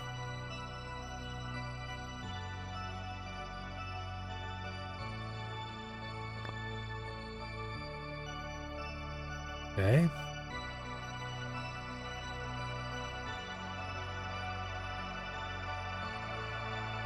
And then we need to completely destroy all this, basically. And this needs to be expanded to a 3rd splot. Fun. Move our beginnings of a stack out of the way.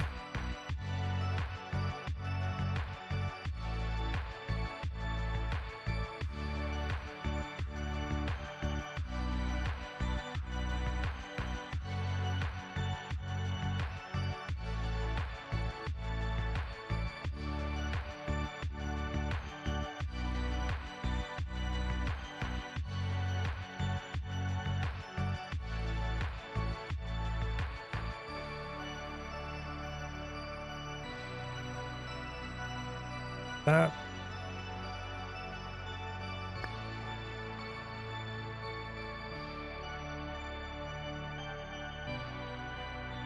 Okay.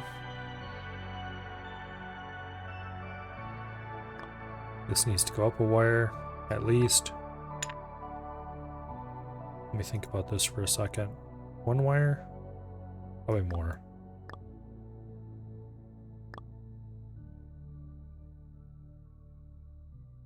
Yeah, definitely more.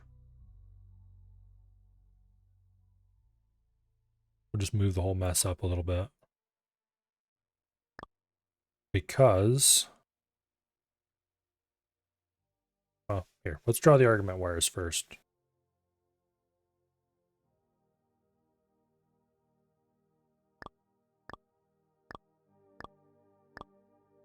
Boom. Boom. Name them. This is ARG3 select.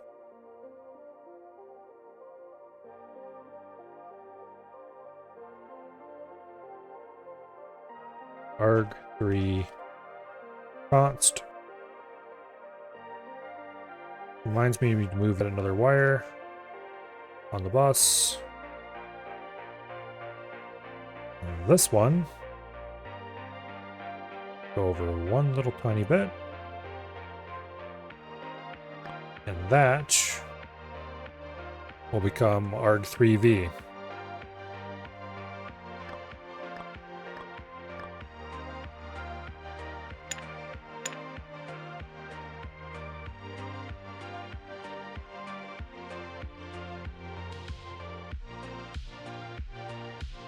Okay.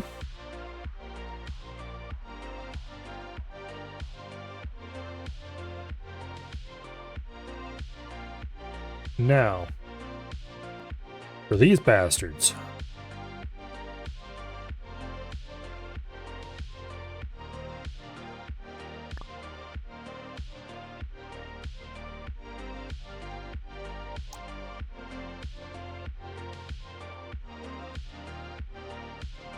That sucks so much.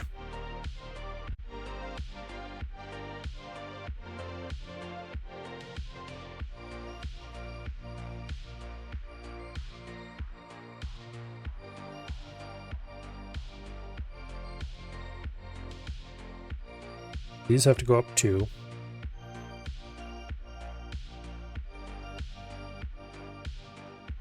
We could go up. No. 2 is all the higher we can go. These have to go away because we simply are not going to have room for them. Which is going to be really weird.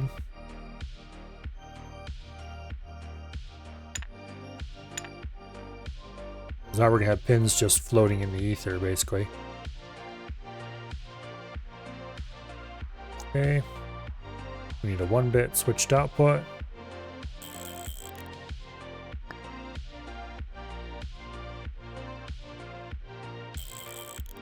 An 8-bit switched output.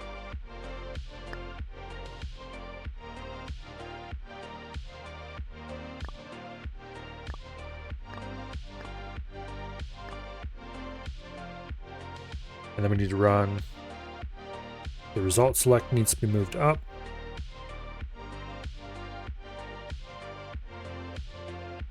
To result select.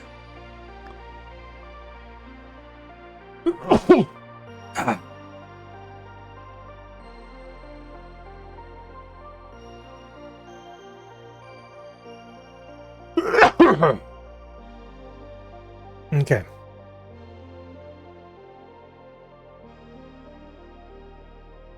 I forget these things forget their aims. I hate that. It doesn't really matter because we have to go positionally anyway.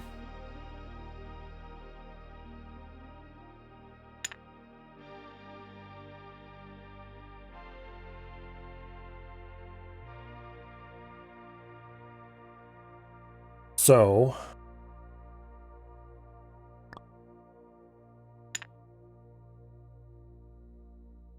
let's move the result select line up.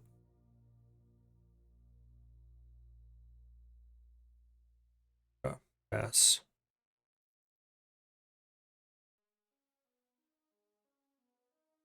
I'm doing it in the wrong spot too. Here. Good schematic. ISA template.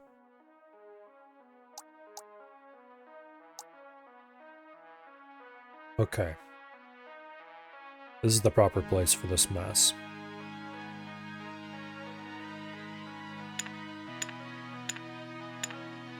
Remove those dummies for now.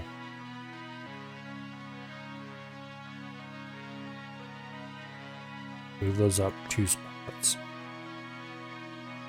We can move these up a little bit without hurting anybody. That'll give us some more space to work with.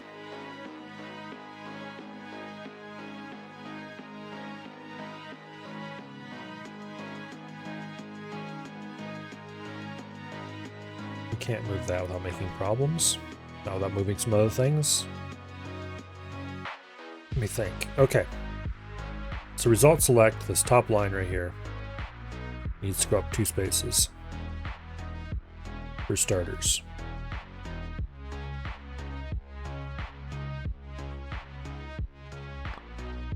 Okay. Now,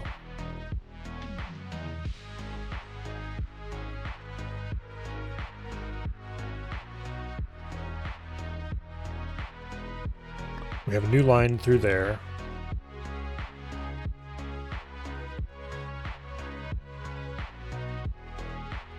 Card 3 const.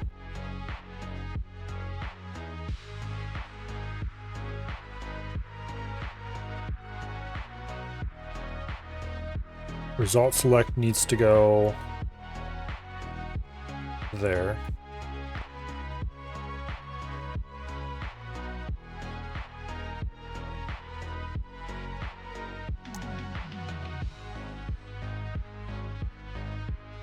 And then we need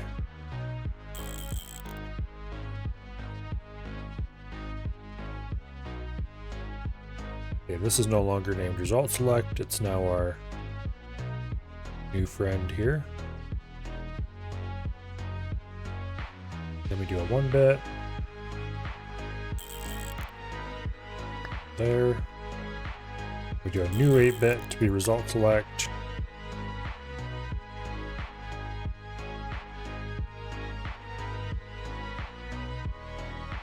I don't know if I ever actually named these, but anyway.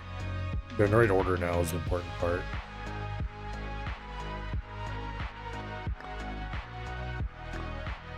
Goes up.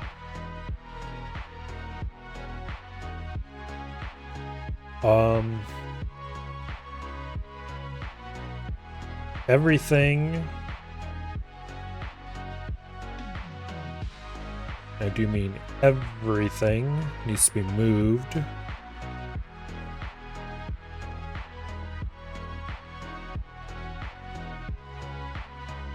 Not quite that much everything though. This whole block needs to be moved over.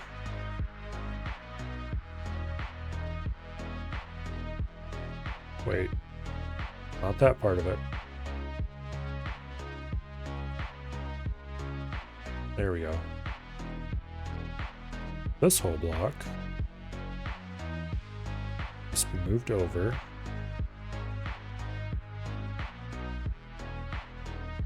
Two wire spaces.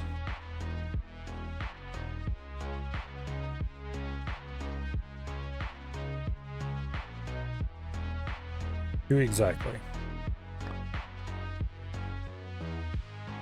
Next block needs to be moved over. Two wire spaces.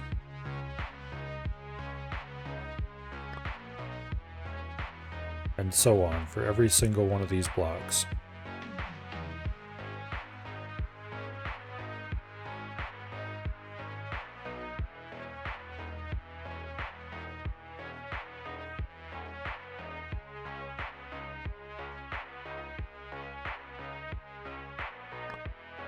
Okay.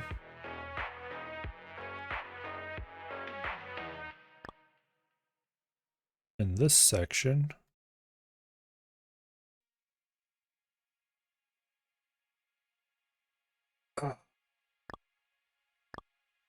oops, not that.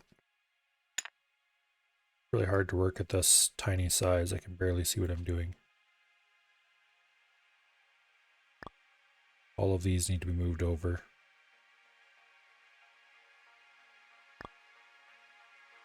Along with it.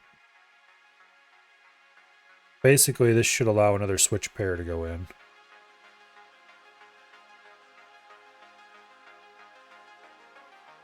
Actually, no, they need to go over 4 wire spaces.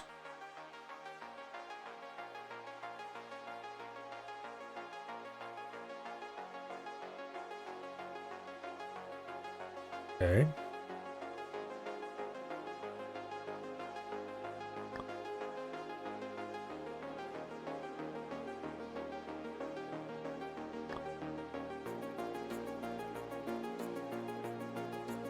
That's a minor issue.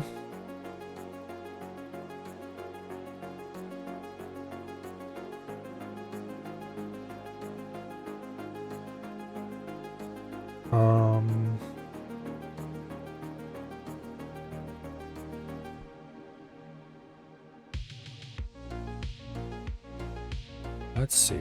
We move all of this.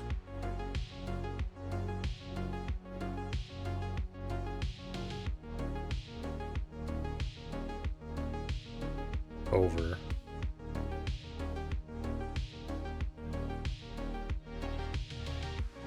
Two more wire spaces. That will allow us to grab another pair of these. Paste it in right there. Boom. Then you go to there. You go to there.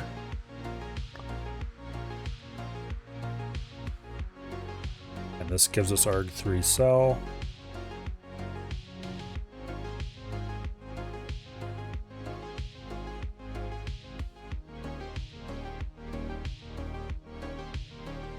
Oh.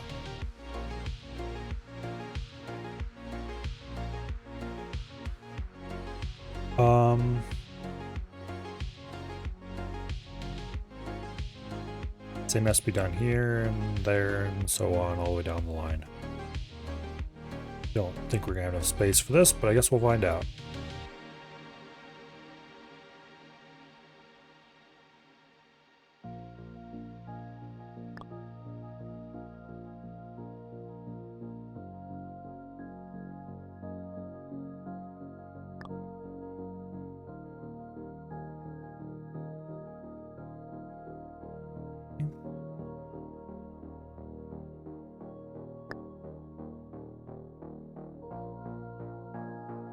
Move that one too far by accident. Scooch it back a little bit.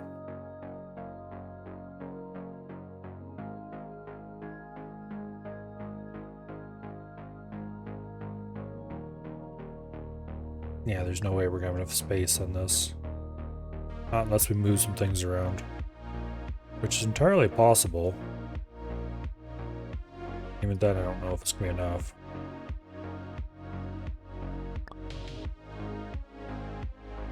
But we're definitely gonna have to move all this hard up against the edge.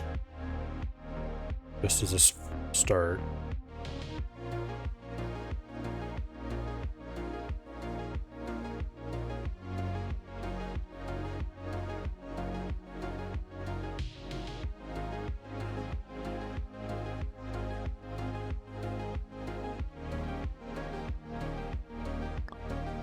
Okay.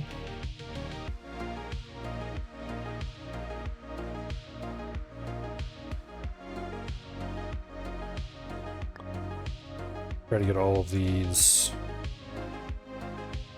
in more or less the same part.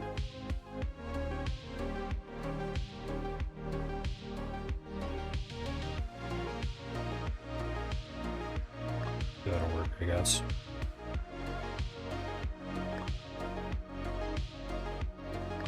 There we go.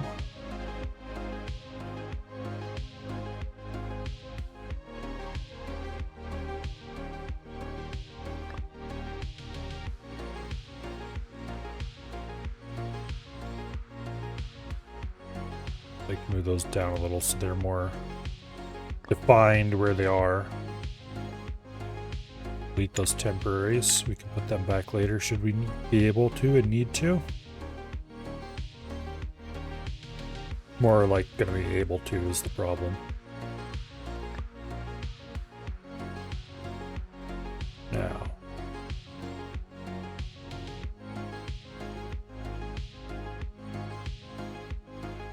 I would like to actually move this down into the previous one, but there's no way that's gonna happen. Not without some restructuring.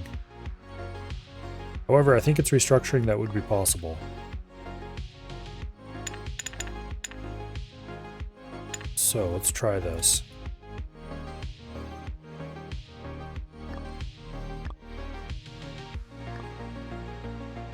You go there.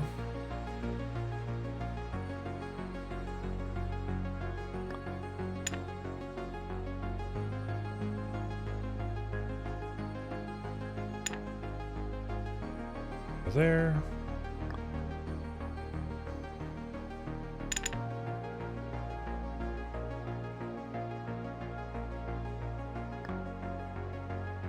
Okay.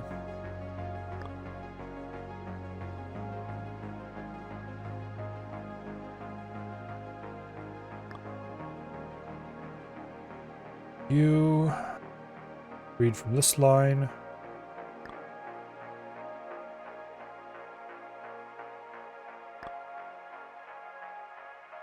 You read from that line.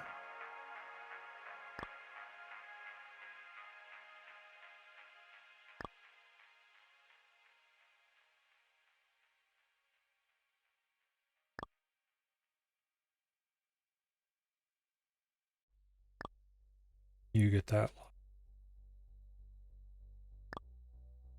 You get that line. And you get that line.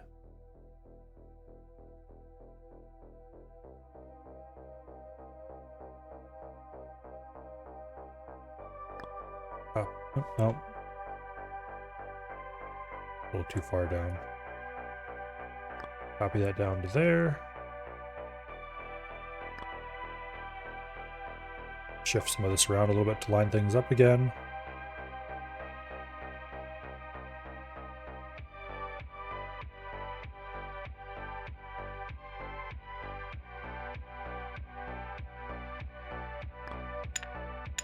Okay, let's just go like that.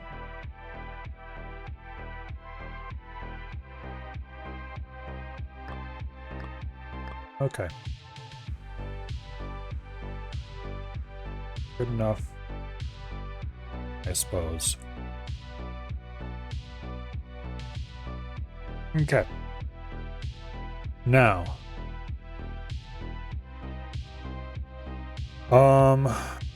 seeing as this is a template,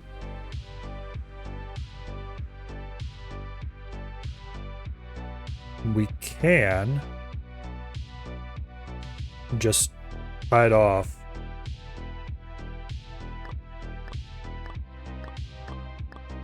Delete everything out past a certain point and repaste.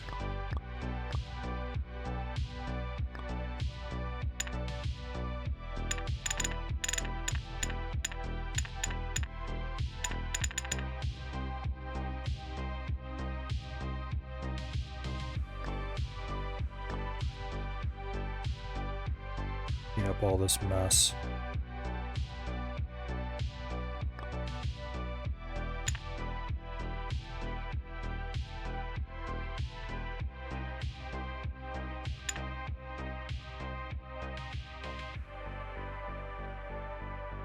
Actually, I just realized there's a small problem in that.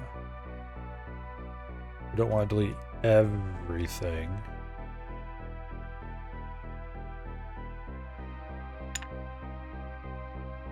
Just most things.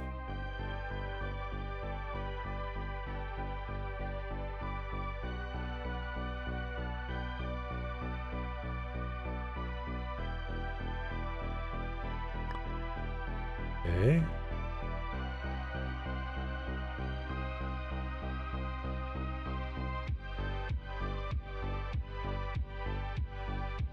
Care about those.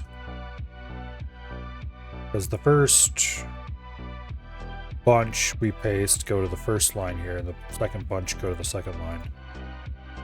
We do want to retain those.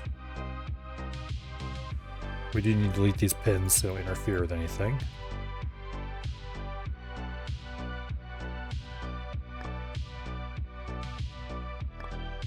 This needs to go all the way to the end, because we're probably going to need all that space and then a little bit more. Alright, these all need to be connected. That's not where that goes. It goes to there.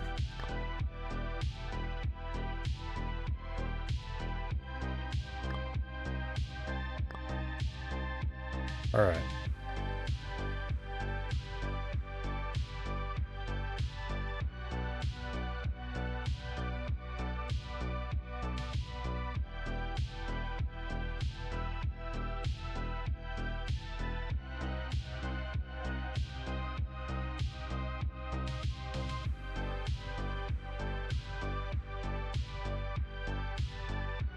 That should be everything needed based on the line. We'll have to make some minor edits to that. But that's one complete instruction. Also, this line needs to be drug over to the edge.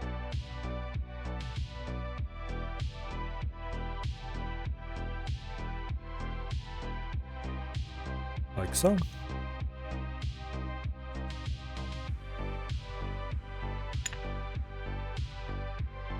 Okay.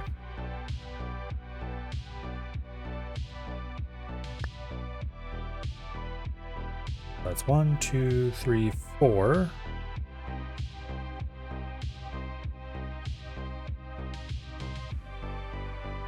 And I just realized I've been pasting these with the wrong one. Oh well.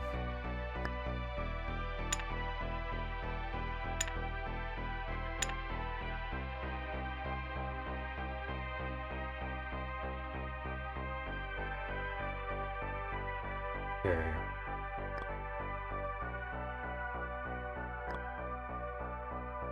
I need 8 of these for each group. I think we might have to end up doing 2 lines. Double it back on each other.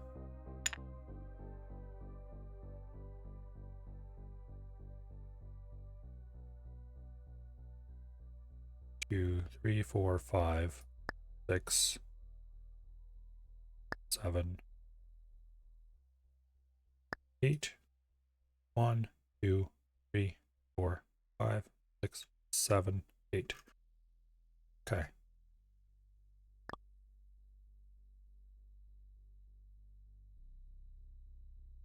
This is the first zone.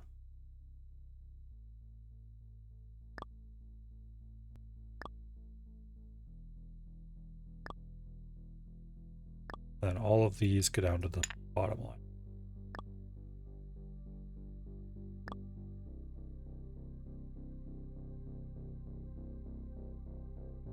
Okay. I don't think this is going to fit. No, there's no way that's going to fit in the width allocated for it. So, good news and bad news. Good news. It's going to make some of these things a little bit more sane.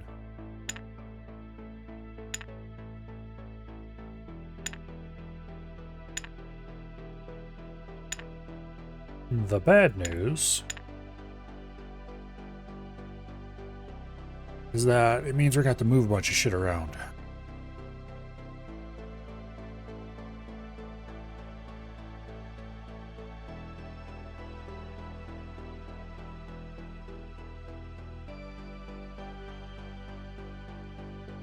Okay. Damn it. Should have known better than trying that.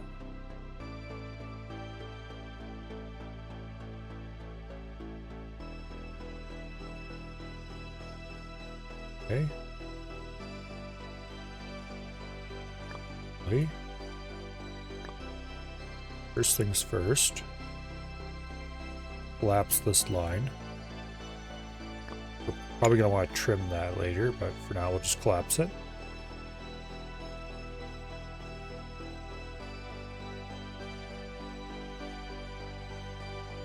Move this out a little bit. Get a nice clear area. Let's do that a little farther.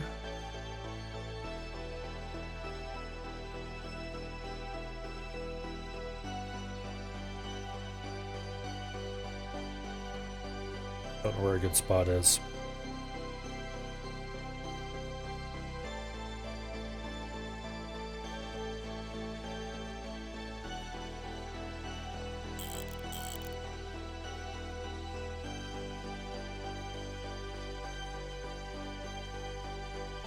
Okay. It'd be very interesting if we could just be one below the other with the buses in the middle. I don't think that's a good idea though.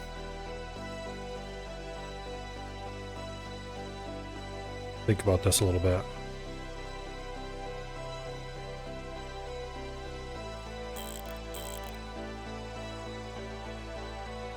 smarter approach would be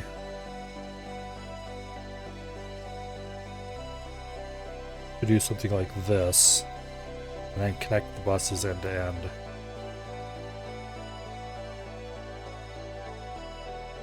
Or even smarter approach would be just do each bank as a single component. And I think that's the one we're actually going to take. So we only want one line here.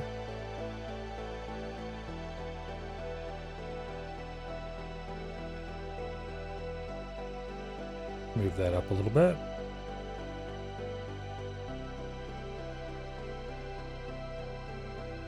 Matter of fact, let's go collapse all these lines, these bottom three control lines. We're going to collapse them together.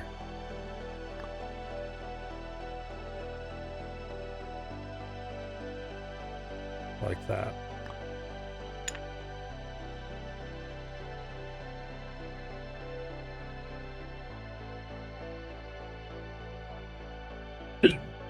Or like that.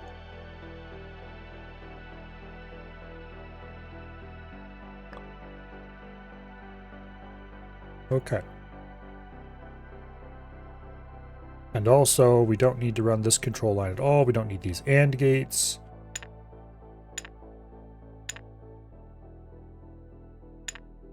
I've just realized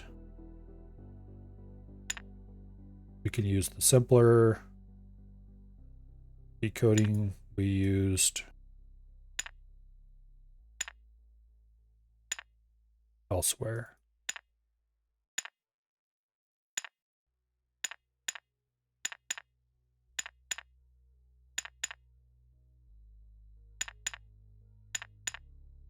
Which will open up a little bit more space.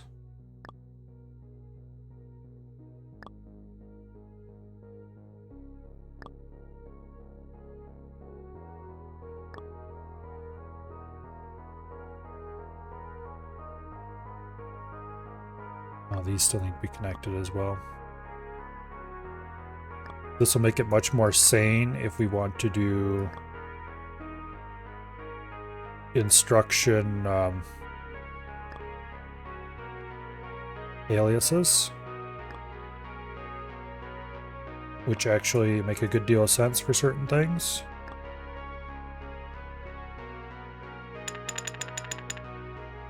Okay, we trim that. Then we select the line we want off here.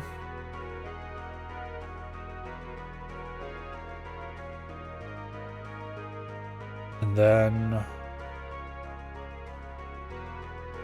oh, let me see, how's this gonna work again? Ah!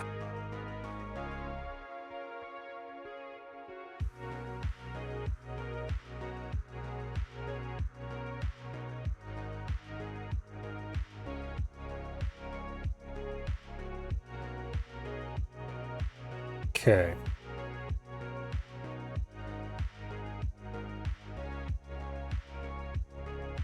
Currently, this is for a single bank of 8 instructions.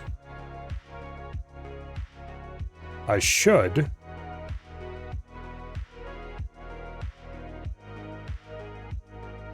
make it for a whole bank of 16 instructions.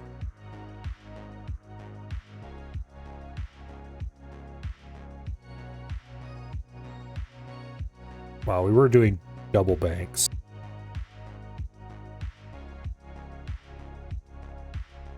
Screw it. We're not doing that. Okay, what we're doing here,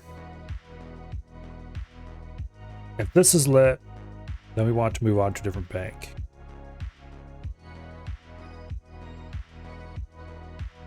So we need to OR these together, basically. Well, this or not this needs to disable that.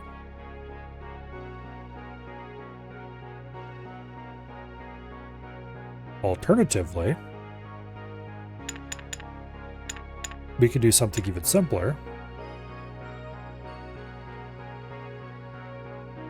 And do an 8-bit maker.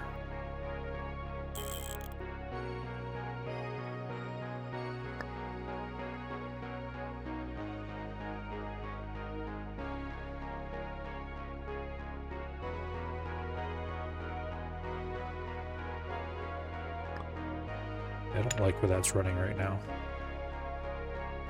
We'll move it somewhere else at some point. Let's just put it there for now. Okay, we put an 8-bit maker in here. And then we could just do equality.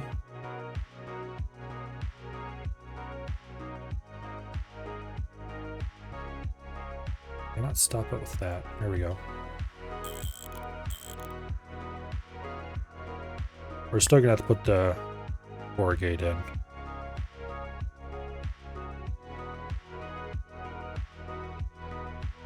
Yeah, no, let's not do that actually.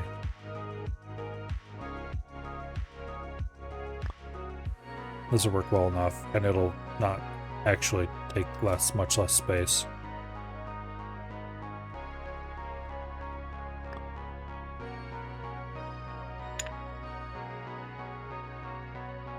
The only minor annoyance here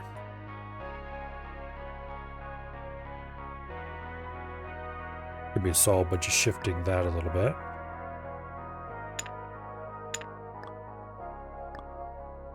There we go.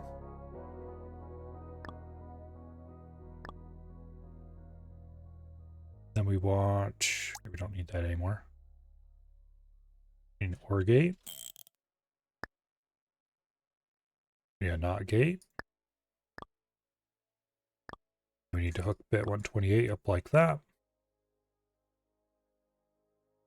And this should result, and if it's not our bank, or if it's also not our bank from the other side, disable this.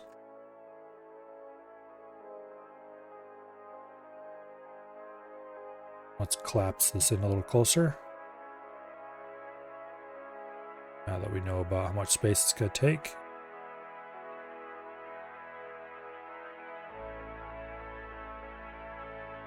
About like that should be perfect.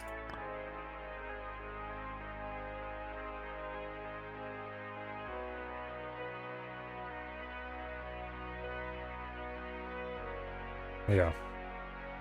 And each bank can just, to move from bank 0 to bank 1, we would just go like that. We have bank 1 selected. And then, is that it actually? I think so. Let's just actually go ahead and draw row pins there. Yeah, you just draw a pin across to select which bank you want to talk to with this particular chip.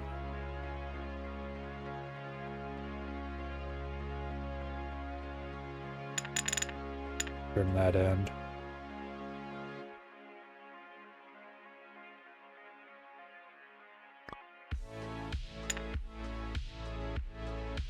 Okay.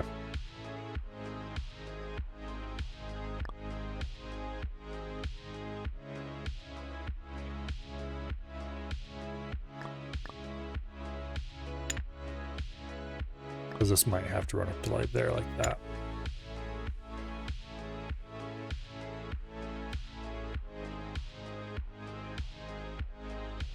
Actually.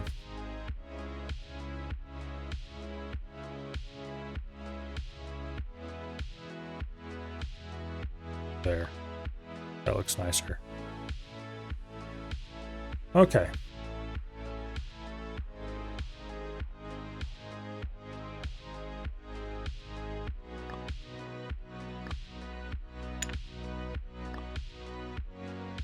Oh, wrong button again. Okay, there we go. Even cleaner.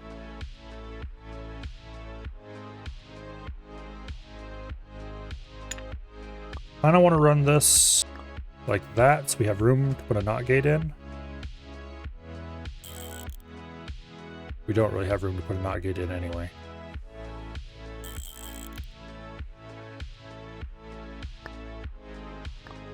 We could have room to put a NOT gate in.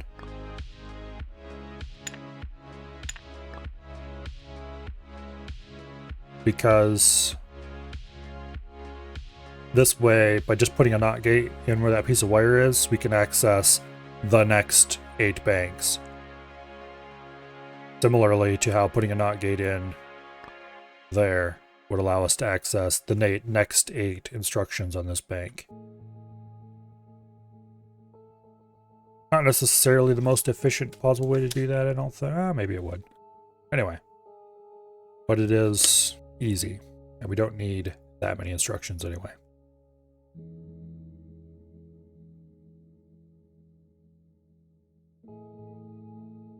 This is going to greatly increase the number of extra components we have, though.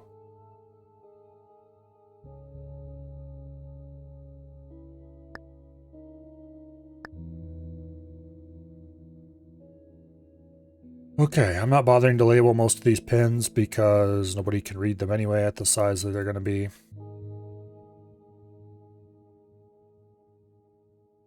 But this is it. One single bank of instructions.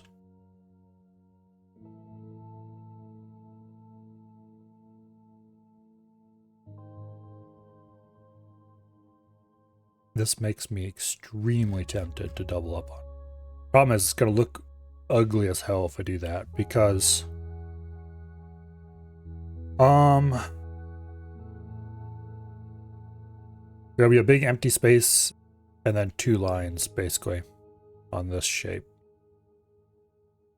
I wish that the wires counted toward the footprint as well as the components, because that would make much more sane looking custom components.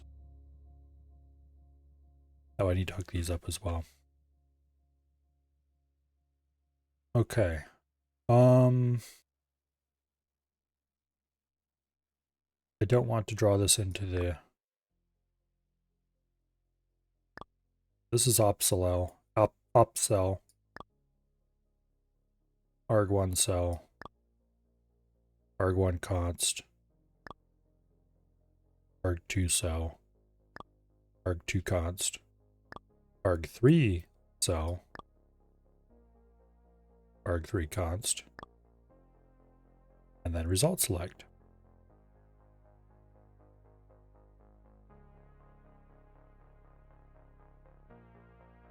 Okay.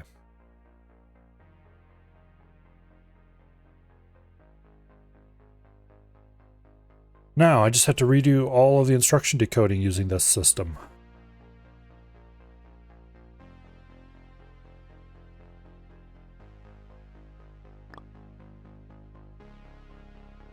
That's gonna be fun.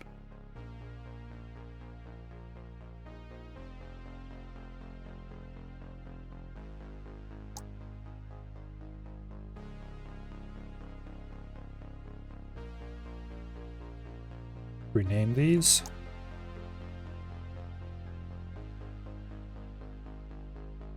I'll delete them later.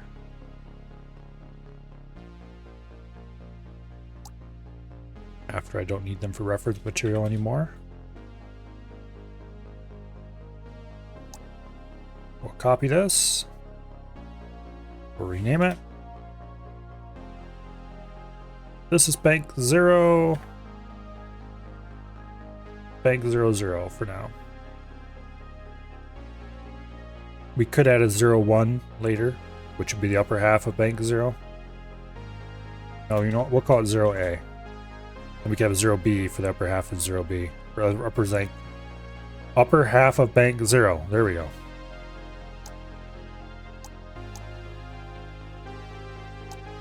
Okay.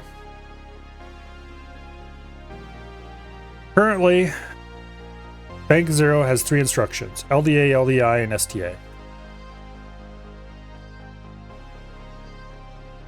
LDA. Oh, I just realized I screwed this up too. So schematic. Switch the template. Delete 0A. We haven't done any work in yet. And let's go ahead and fix this.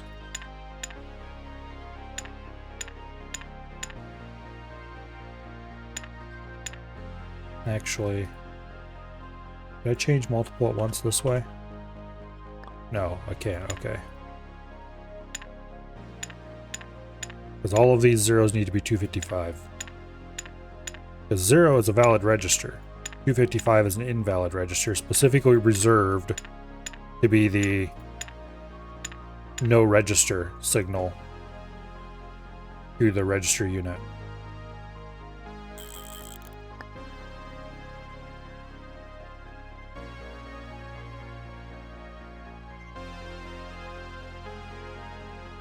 That's not useful.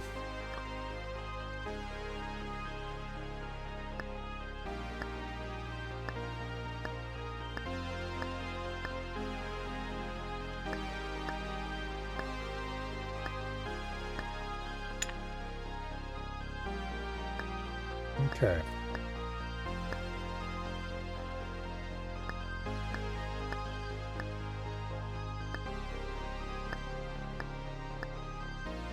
So the currently encoded instruction basically 00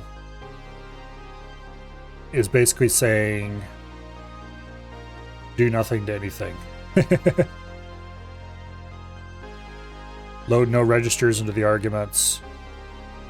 The arguments are not constants. Store nothing to any, store nothing to any results.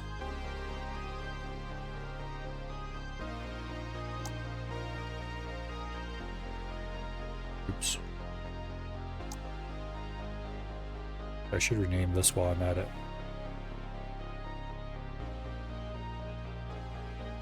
There. Okay.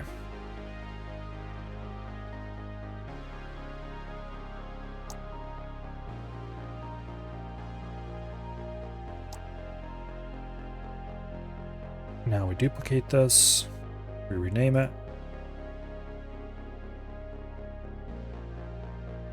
It's bank 0A.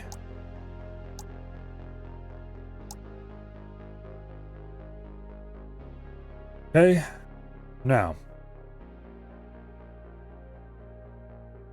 this is LDA.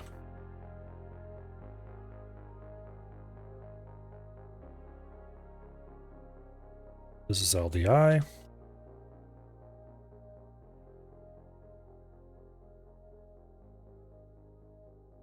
And this is STA. Hello, Treebeard. How it's going is that I'm redoing pretty much everything I did last Sunday. Not quite everything, but about half, well, about 2/3 of it, I'd say. Okay, so this is load the parameter into A. So we go ahead and delete that. Boom, we hook parameter to argument 1, and destination is accumulator, register 0. LDI, load parameter as immediate. So we set that to constant into A. And STA is store A into register argument. Boom, instruction decoding completed. For group 0. Switch schematic. Duplicate the template. Rename the template. This is group 1A.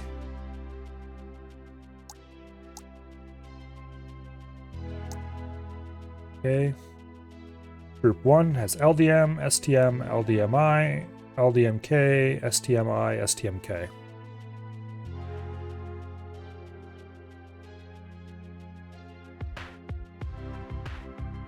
So we do LDM, STM, load from memory, store to memory.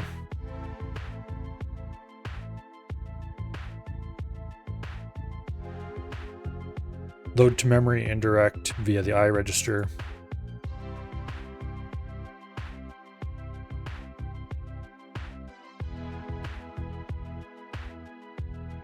Load to memory indirect via the K register.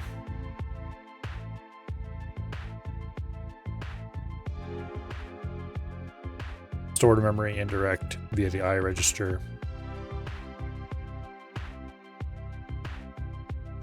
And store to memory indirect via the K register. Okay. I and K are what are being, they're the index registers. So they'd be equivalent to the X and Y register in a 6502. Which, if I had thought of it, I probably would have called them X and Y at the time, but I didn't. Okay, so LDM. We load the A register.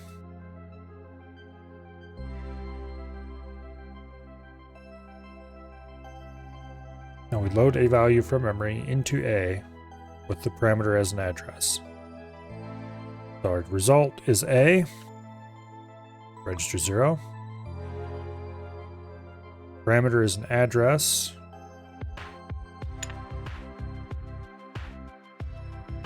Constant? No. Here. Load a value from memory into A. Parameter is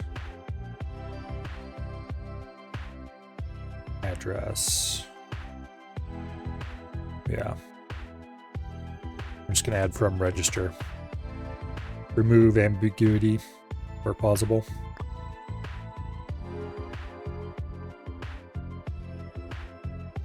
Just go ahead and apply that together as well.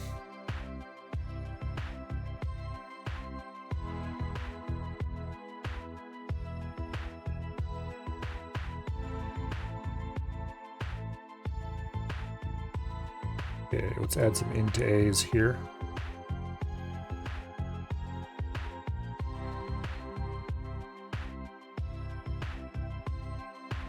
For LDMI and LDMK, I think I want constant offsets actually. Yeah. Immediate offset. Because, well, you'll see when we get to the programming part. The way those instructions are going to be used is for doing things like structures and things like that. And there you're going to have a known offset. If you're using LDMI or LDMK, you'll be setting I or K to the address of whatever you're trying to access. And then you'll be accessing it at constant offsets to do whatever you want to do.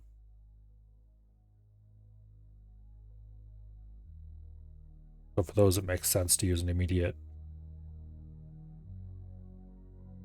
For LDM and STM, do I want those to be constant as well, or do I not?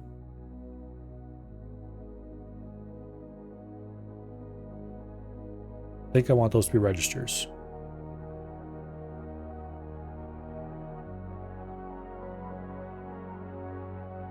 Yeah. Because technically you could do the same thing as LDMI by doing LDM from register I, where register I is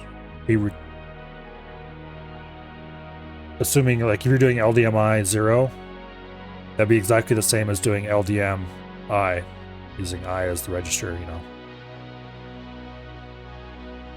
Yeah, LDMI 0 is the same as LDM I. roughly. In a real computer, it'd probably take another cycle or something to calculate that. Or it might not, depending on how it's rigged. It'd probably be a slightly slower instruction, because in a real computer, not all instructions are the same speed. In our computer, all instructions are going to be the same speed, probably. Ones that could be faster will basically be slowed down. Because I'm not going to bother trying to do anything fancy as far as multi-clock instructions. That sounds like a pain in the butt. Although we probably could speed our design up a good bit by, yeah, we're not going there.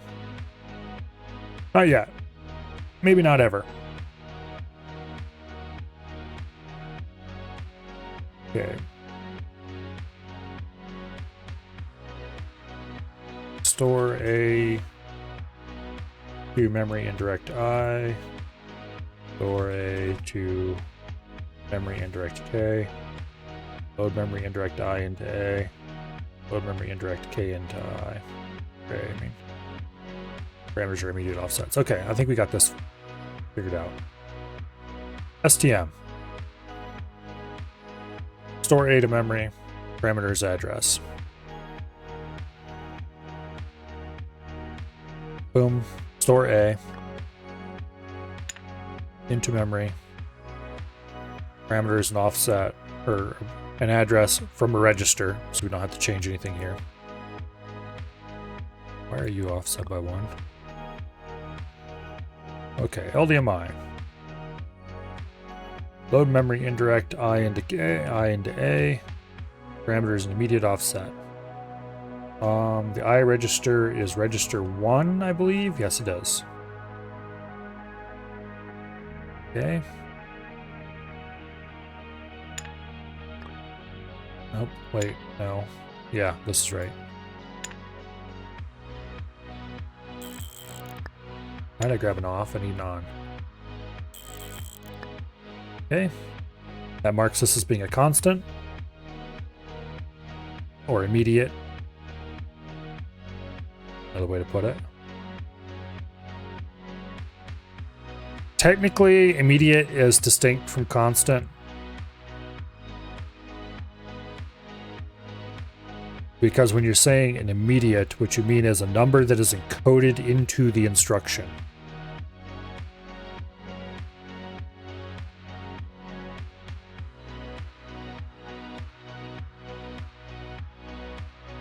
Which, very similar to the concept of a constant? Not exactly.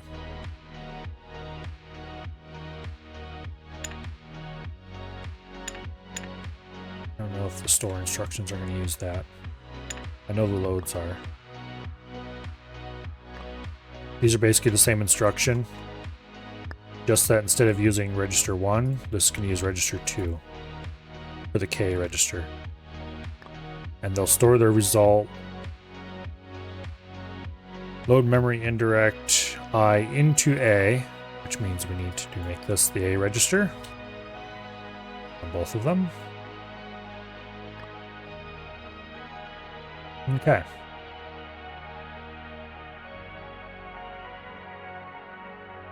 Yeah, it's basically like LDM takes a single parameter.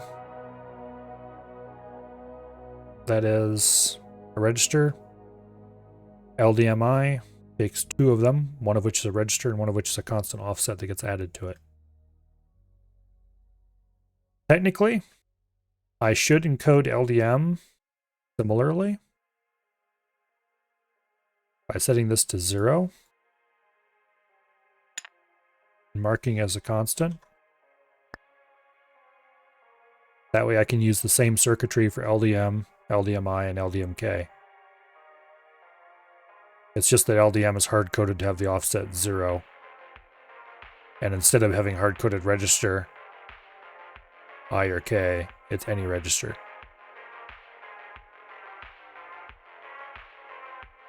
Anyway, moving on. STM. which you already encoded. I'm going to try to figure out if I need to change anything to make STM use the same circuitry as STMI and K. The STM store value in A to memory. Parameter is address from a register. You are storing a value from A into memory at this address. No destination. I think we actually want to have the address come in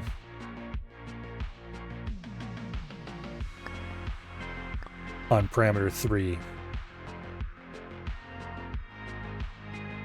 And they want this to be 0. Constant.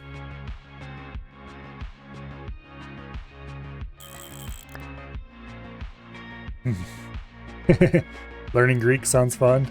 This isn't exactly Greek. Quite the opposite. It is very understandable. Once you get it all figured out. Okay, STM. So, for these, store A to memory. So we need A as a parameter.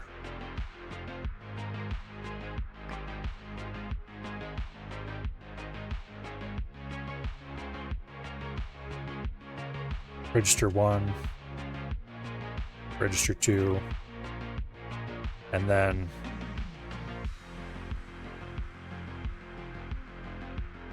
okay, immediate offsets, then come in as parameter 3.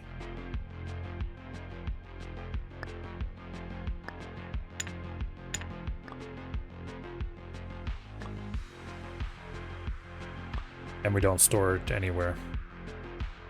It's STM receives a register, offset, or address, as the case may be. A constant instead of the index register, constant value 0. And then register 0, which is the same. Okay. I'm kind of surprised that this is going to work. We only have 2 actual instructions here. Load to memory. And matter of fact, this might be a good time to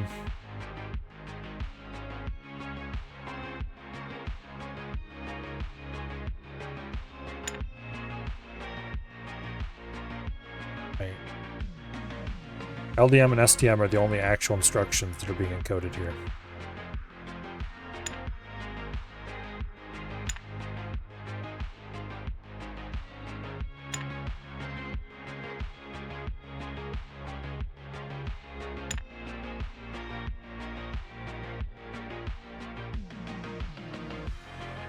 No, not delay line. I need 8-bit constant. Okay. So what we could do, I don't think we're actually going to do this, but I'm just going to demo how it could be done. We could put constants here and hard code these to specific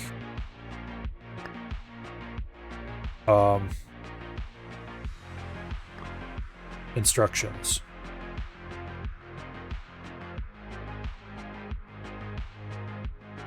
So in this case, we would set this value to the LDM instruction, which is, let's see. It would be bank 1.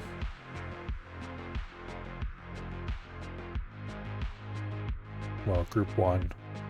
Instruction 0. Yeah. And then we could do the same here. Boom. And then for STMI, we could do bank 1, instruction 1. For STMK, bank 1, instruction 1. Also, I need to remember to actually change this over to use bank 1 instead of bank 2, or instead of bank 0.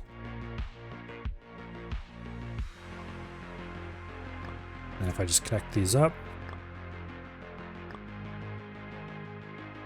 Ta-da!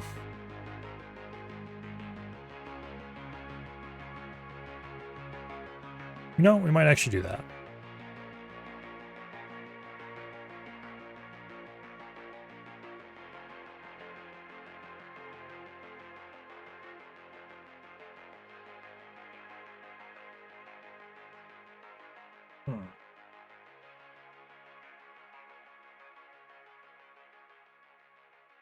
The idea here would be that the computer itself only has 2 instructions. There's only 2 possible code paths, but it's all in clever encode. It's all, yeah. We're not going to do this because that can be handled elsewhere.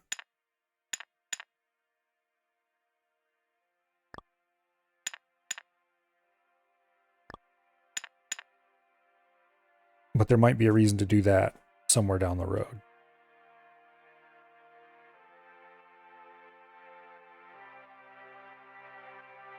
Actually, no, I'd have to keep track of it separately, which instructions are made that way, what the actual low-level instructions are. It would make it more complicated if I did it that way. I'm still going to do it, so I have the option of doing it that way.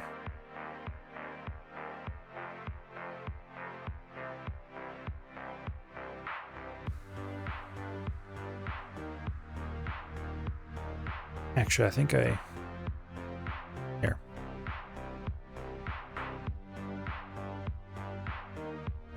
Let's re-enable all these.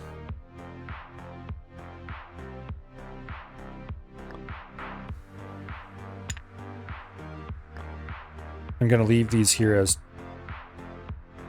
Yes, I know there's a freaking short circuit there. Let me delete the pin. There we go.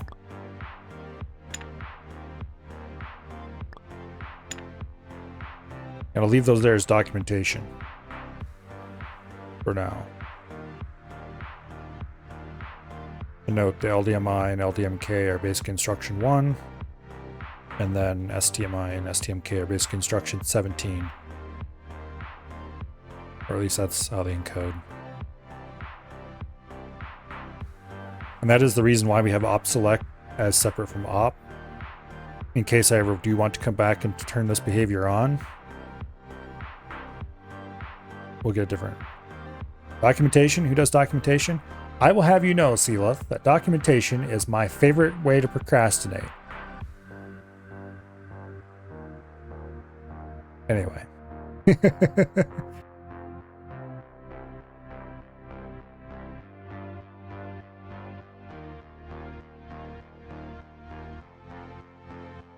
Yeah. There we go. Bank 1.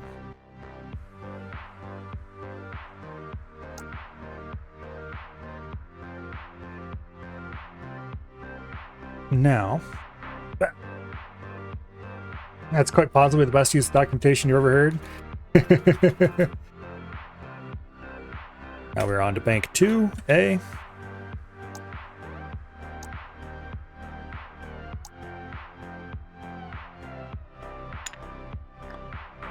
Let's select Bank 2 there. I need to go fix that bug. Matter of fact, I'm going to do it right now. I didn't realize that was in the template until just now. But I fixed it several times now, and each time I'm like, I wonder what the problem is with this. Okay, Bank 2.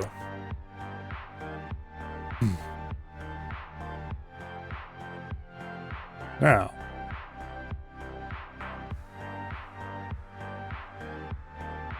Bank 2 is LDF, SDF, push, pop, push R, pop R. So load A from D stack, indirect F frame with offset. Store A to D stack, indirect through frame with offset. Push to D stack, pop from D stack.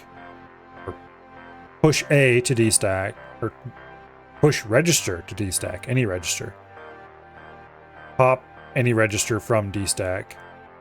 Push any register to the R stack, pop any register from the R stack.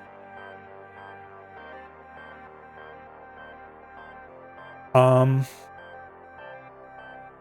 debating if I should add LRF and SRF as well.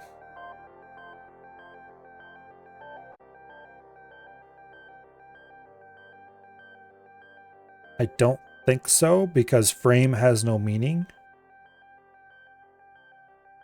for the R stack. Yeah, no. Frame has no meaning for the R stack. I mean, I guess you could make it so the R stack had use frame for R stack instead of D stack, but no, we're not doing that. Okay.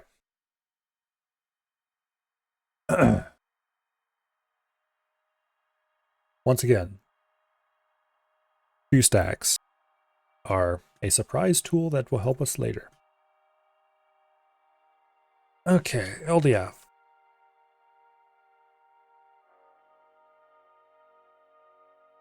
SDF. Push.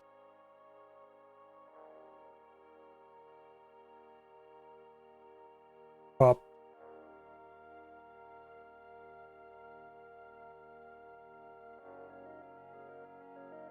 Push R.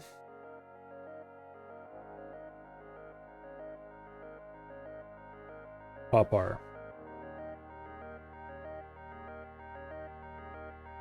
Okay. These will help greatly when time comes to implement procedures and other fun things of that nature. We're probably going to insert a special jump instruction that works with the R stack, and it might actually go into this block even. I don't know how to think about it. Anyway, LDF. Load A from D stack. So restoring to A. In other words, 0. Indirect via frame through an offset. Okay.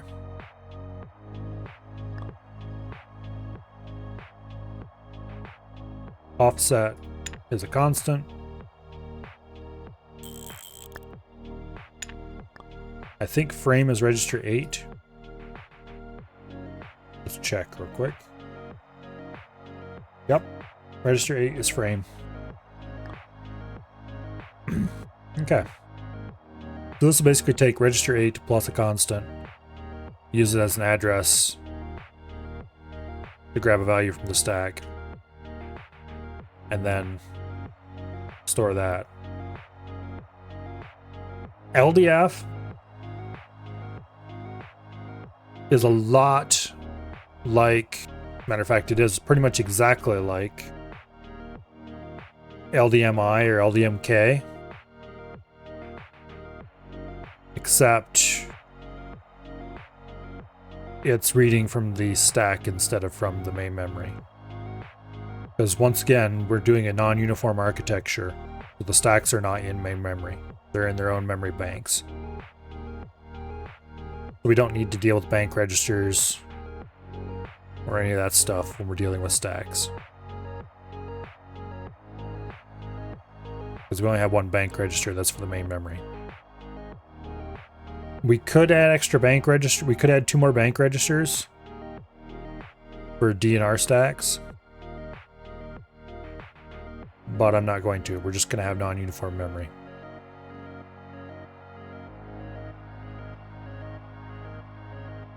We already have non-uniform memory as it is, because program memory is also outside of the main memory.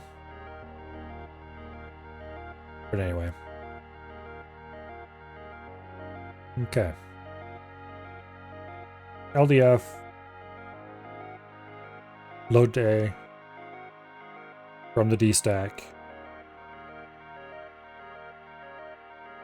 Frame. And an offset. Okay. SDF. Store A to the D stack. So we're dealing with A. To the D stack. Indirect through frame with an immediate offset parameter. This instruction is the first of the instructions that would have caused us to use 3 argument. ignoring the memory instructions we just got done doing because we weren't.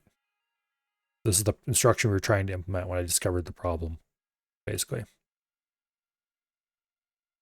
Okay, so this means we need register 8.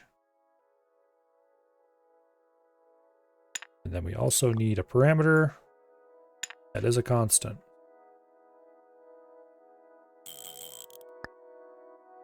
And because we're storing to the stack, the result is left blank. Okay, push. We are pushing a register of our choice onto the stack. And pop. We are taking a register of our choice.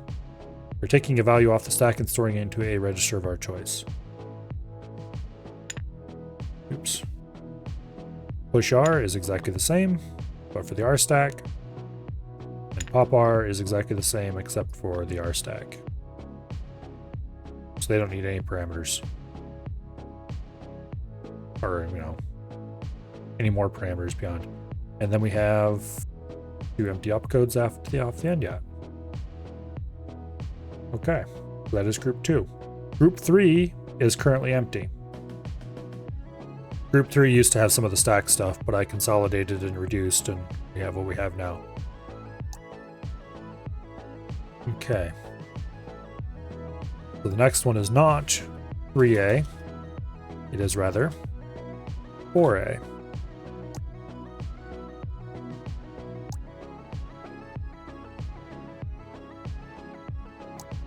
Okay, group 4 is jump, compare, jump 0, jump not 0, jump negative, jump not negative. And we actually need some more stuff in there that I did not add yet. We need jump overflow and jump not overflow. Just gonna go ahead and add them real quick. That key command doesn't work because this isn't Linux and I have not set up my editor properly. So we have JO and JNO now. Jump if overflow, jump if not overflow. Okay.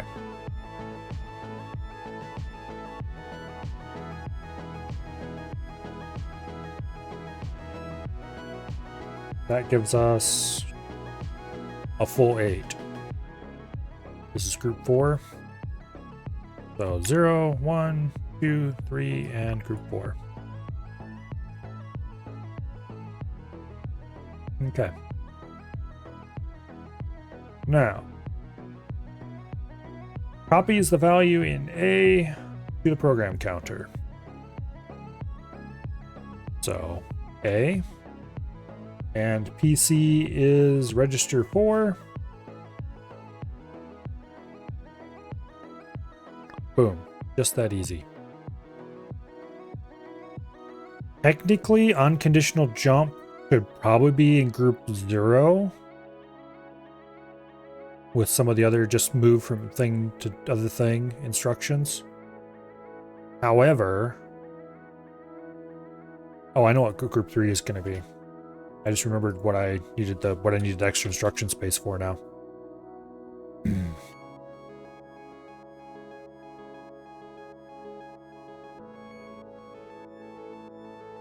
Okay. Group 3. This is flag management.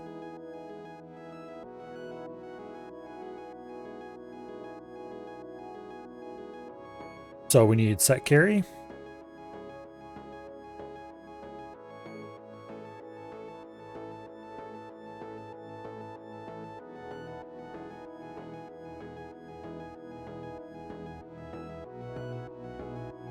Okay. We don't need a set flags instruction.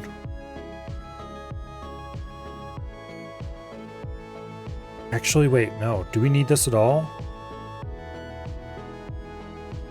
Because we can do...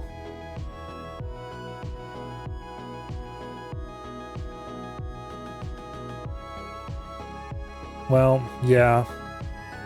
We're going to want some of the stuff for convenience, I think. Although I don't think I want it in group 3.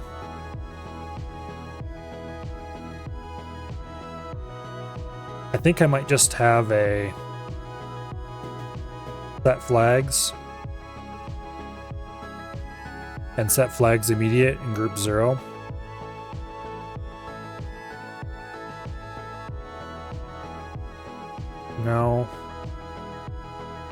No, because I do want to be able to set a single flag without messing with any of the rest of the flag values. And if I did otherwise, I'd have to load the flags, little bits, and then set the flags. Yeah, no. Okay. So we want to be able to set the carry.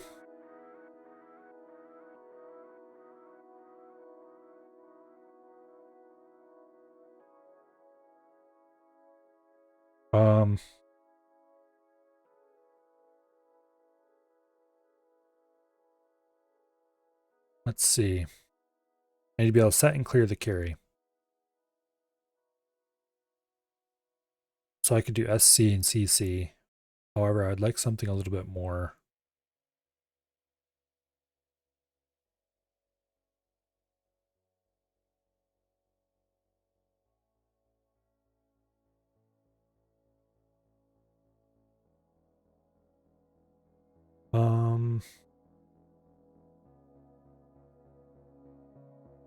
Alternatively,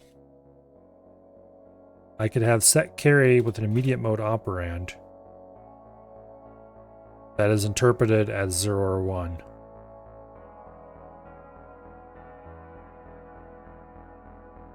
That'd be better.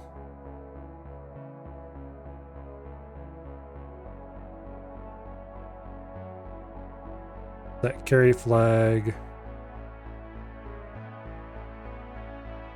Argument is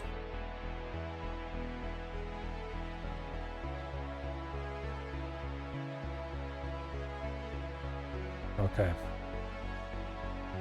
Now, what other flags do we need to set? We only have 4 flags right now. The 0 flag. Setting the 0 flag is really trivial.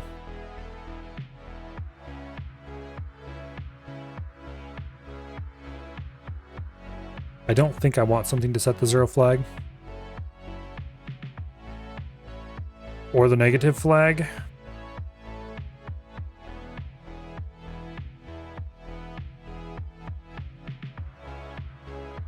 Or the overflow flag directly. Carry needs to be able to set directly though. I don't think we actually put this in group 3. Because I don't want to waste a whole group on something that is only going to have 1 instruction.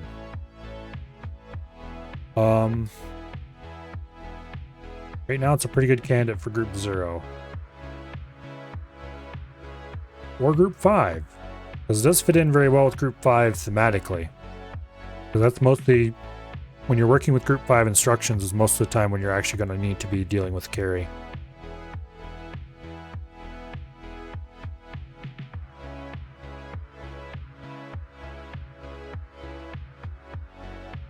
Kind of fits in well with group 0, because group 0 is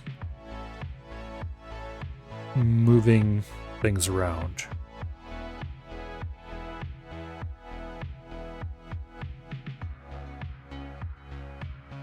Moving things from a register to A, from A to a register. Which is how you're going to get things to where you need them to go, basically. Everything's going to have to go through the accumulator at some point, more or less. Loading immediate values.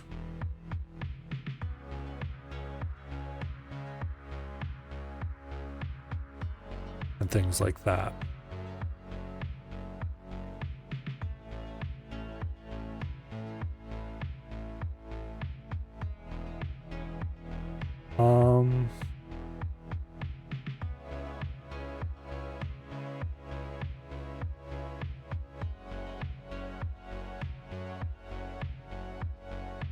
I think I'm going to put it in group 0 just because group 0 is likely going to have the least.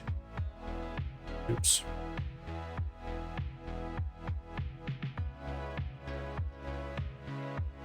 Just because it's unlikely that I'm going to put anything else in there.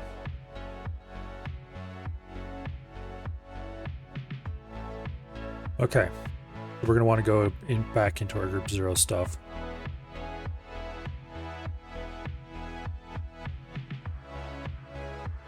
Why did I minimize that? I need that over on the other monitor so I can look at it. Switch schematic. Group 0.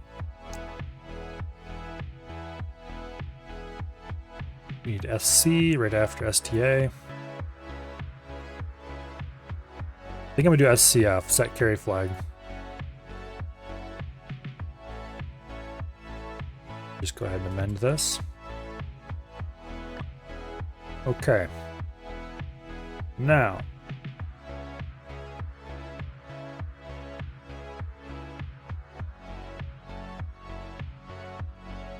This one's going to be interesting.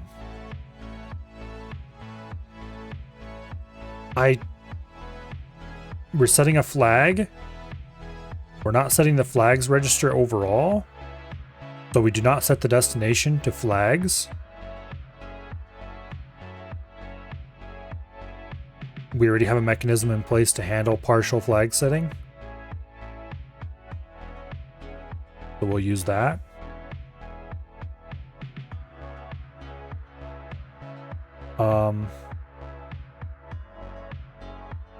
So we just need an immediate mode argument. One singular one.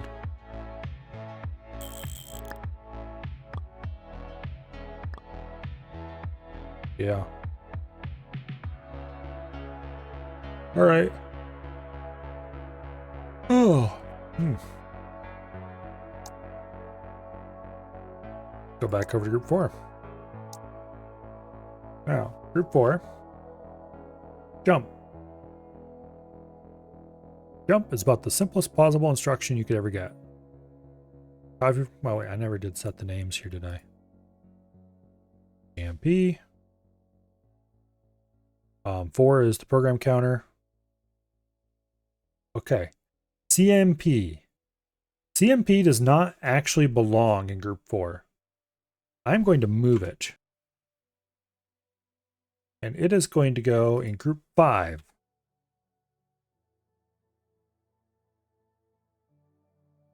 Which may seem odd, but it'll make sense when we actually get around to implementing. Okay.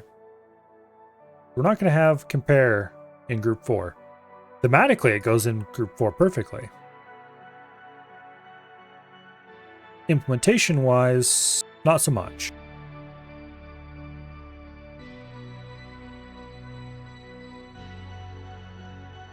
Okay. Jump 0. Jump not 0.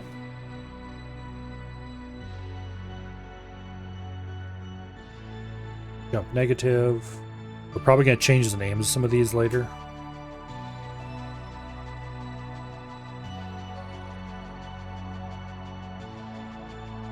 Well, probably not actually. Jump overflow.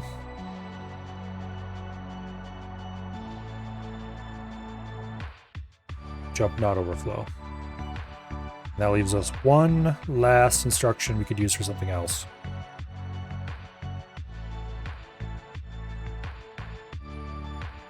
In this half of the bank.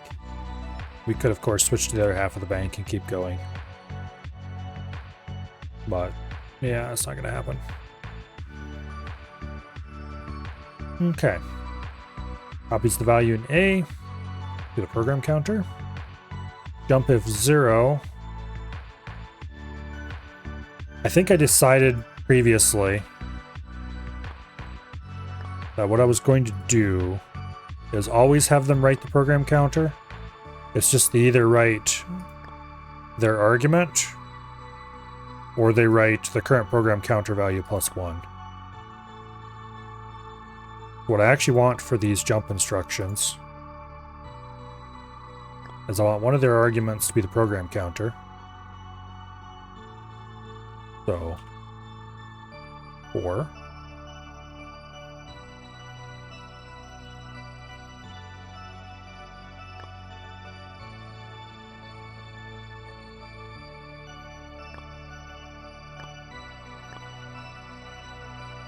Most of these are going to share code, so to speak.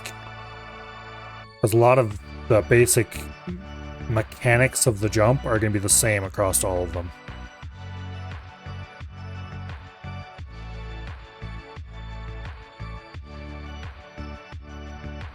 Okay. I'm almost tempted to make JMP be 0 for both options as well.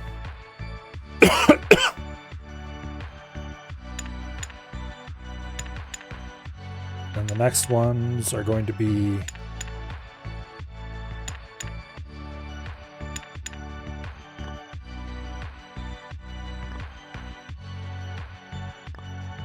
pass an argument.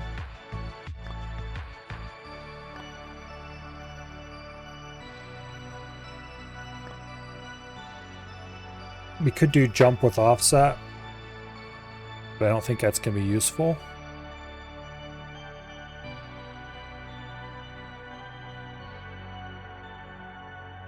We'll see. It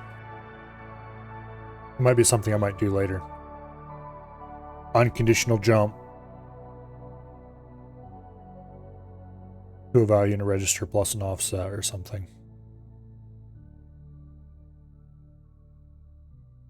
Or non-conditional. Actually, we should do. You know what? Jump should be an unconditional jump to a value, not a value in the A register. Because if you actually want to do a non-conditional jump, we would use, or if you want to do an unconditional jump to A, we would be using what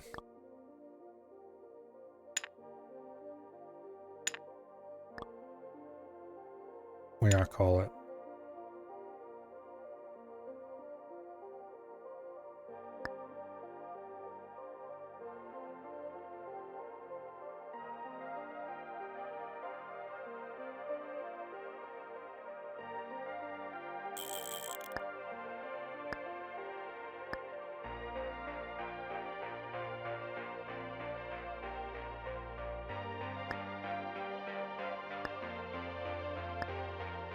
Wait, what am I doing? Those are the wrong ones. There we go. Oh, and thank you for so helpfully converting these to screw you.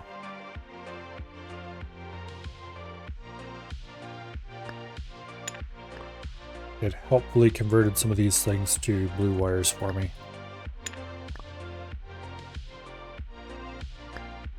Alright. Yeah, jump is unconditional jump to a constant.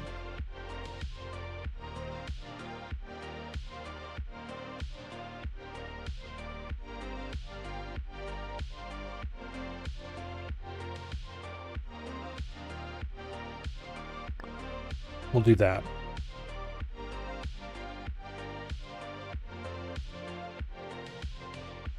Basically, the parameter 0 is where they go if their condition is false. Or parameter 1 is where they go if their condition is false. Parameter 2 is where they go if their condition is true. In the case of jump, the condition is always true. So we set the same pattern up for all of them so that they can all use the same jump circuitry. We just have the conditional circuitry for each of them be different. And then we just have jump circuitry, additional circuitries, feed a yes we want to jump or no we want to jump signal out of all of those into the jump circuitry, and boom, we're done. Anyway, if we want to jump from a value in a register, we would just use damn, what's the instruction called? STA? No. Yeah, STA. Store A. Or STA PC would be the actual full. We would store A with the destination of program counter. And we'll have to insert a little bit of extra logic into that. Make sure that works. If we're storing to the program counter, we want to make sure that we're not accidentally incrementing the program counter as well. Anyway, that's a problem for future Milo. I think I already solved that actually. I have to go look at the hardware around the program counter to make sure that's an acceptable thing to do. Long story short, all of these are the same instruction. The only difference is what condition they check. But since there's a different condition for each one, and the condition isn't encoded in these numbers, we can't alias them all together, even if we wanted to, which we don't really want to. So that is group 4. On to group 5. Mathematics.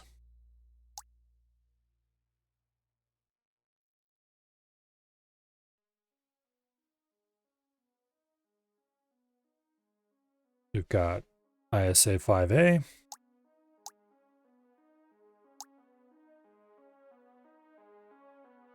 Zero, 1, 2, 3, 4, 5. That up. So we have CMP as our first one, just because why not? Add.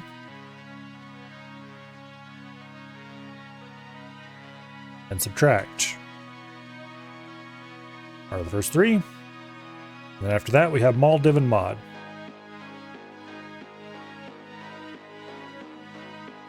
Which I may or may not actually implement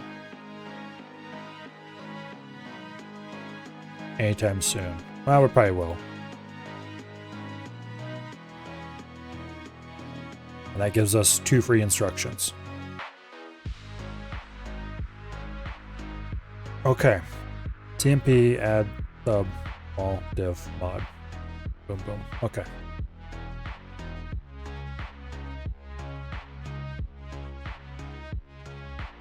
So CMP is the compare instruction. A comparison is just a subtraction.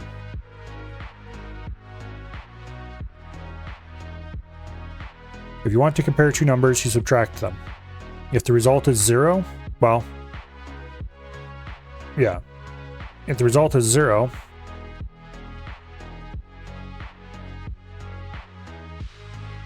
it's a subtraction with a negation, I think, actually.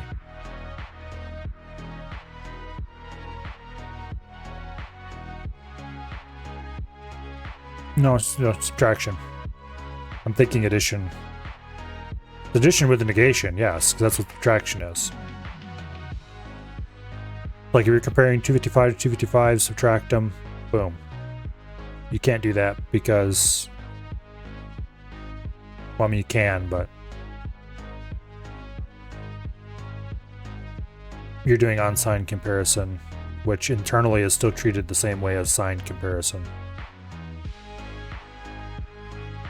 Well, basically, let's say you're comparing 1 and 1. You negate it, you add them together, or you subtract 1 from 1, you get 0. 0 means they're equal.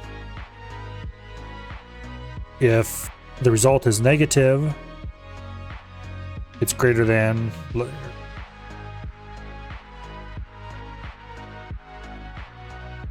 Negative, not negative, is greater than, less than.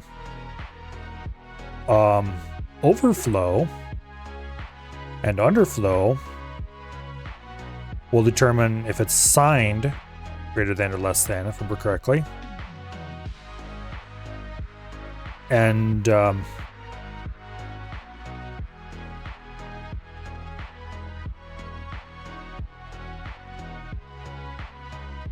you can do some combination of the two to get less than or equal, greater than or equal, whatever.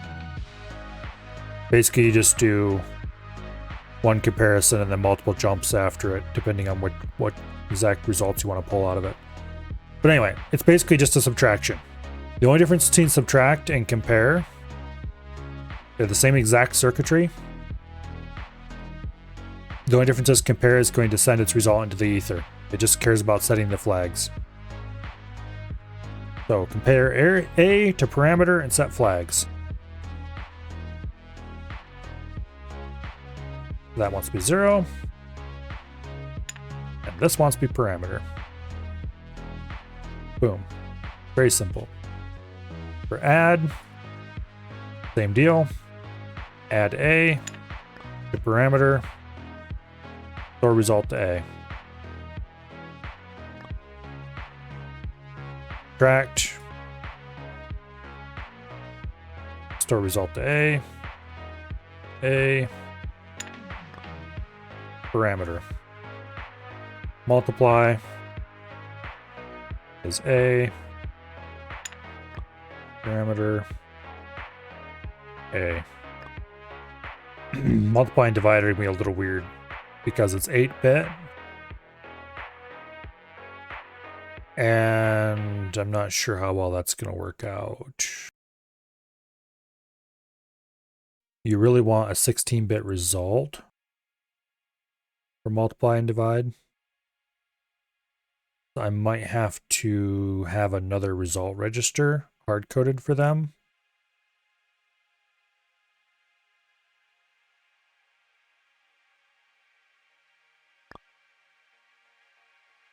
But anyway, that's a future Milo problem. Divide shouldn't need a second register, but multiply absolutely will. I don't think multiply.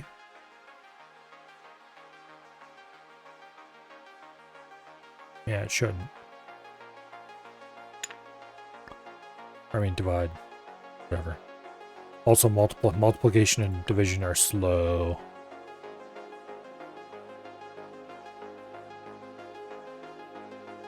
We might just have not actually implement the multiply and divide instructions. Or the modulus. But add, subtract, and compare are definitely going to be there. And we're just going to encode these in anyway. Because even if we don't actually implement them in hardware externally, it doesn't hurt anything to have them in here. These three are somewhat aspirational. I think we do actually have... Yeah, we have a multiply. We don't have a division though, interestingly enough. Probably because I haven't done that puzzle yet. Now that I think about it, I don't think I have done divide yet. Anyway.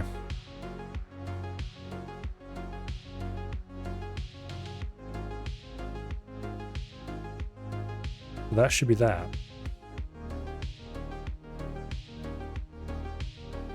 Now for group 6, which is AND, OR, NOT, and XOR. XOR, however the heck you want to pronounce that. I think either would technically be valid.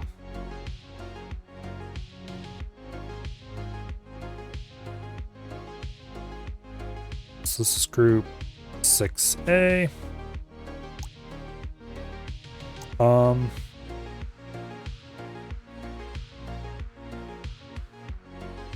Trying to figure out if I want to combine this with group 7 or not.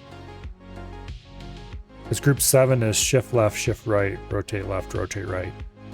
I might want to do arithmetic shifts later. I think we'll leave these as a separate group.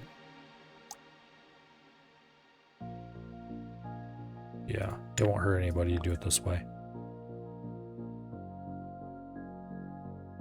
And if it does, they can just get over it. So, AND, OR, NOT, XOR. Are there anything else important we should probably do? I don't care about NAND and NOR. Those can be done in multiple steps. Think about XNOR. I think we're good with what we've got. Okay. Go ahead and set the names.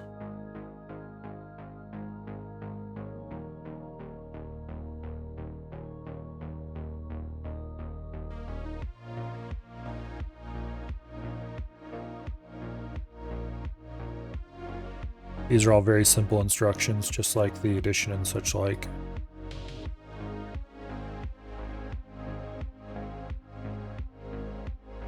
Technically, even XOR is a bit of a reach as far as I'm concerned. Not really something you really need. You can get there using other instructions pretty easily. And it's not something you do very often, at least I never do. Okay, so and is just the same as everything else. Parameter 1 is 0, or A. Destination is A. Right, that's how all of these are. And parameter 2 is coming in from the result.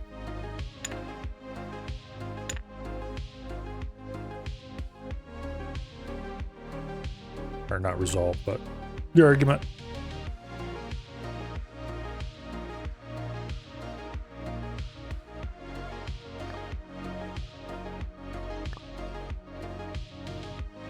Okay. Those 4 are encoded very quickly. We're done here. And I didn't mean to hit that button.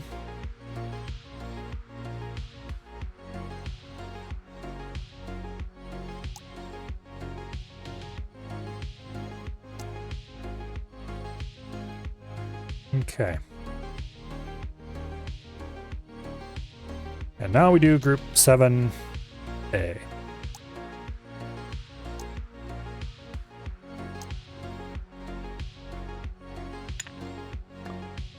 Go ahead and hook that up to group 7. Group 7 is shift left, shift right, rotate left, rotate right.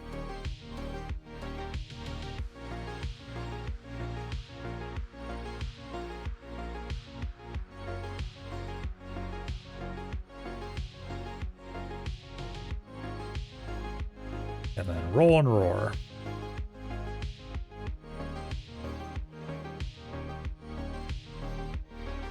Shifts and rotates. Shifts are pretty common, rotates aren't so much. But it's nice to have them available if you ever need to do them. And these are, once again, very, very straightforward instructions. Okay, I'm just going to go ahead and do this the fast way.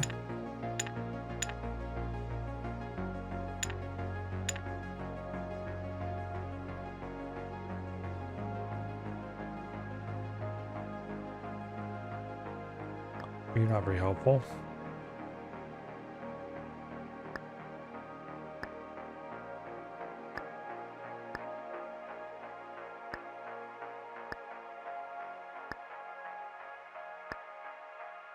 Okay. And this gets connected down here to the argument line.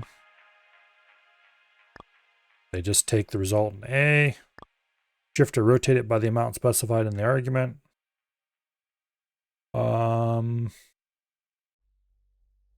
Which is currently a register. I want to have it shift and rotate by a constant amount or by a register amount.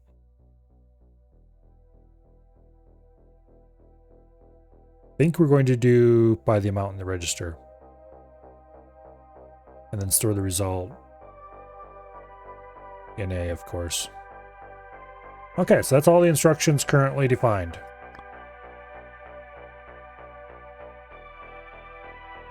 I just hit back, go out to here, and we go ahead and delete all those.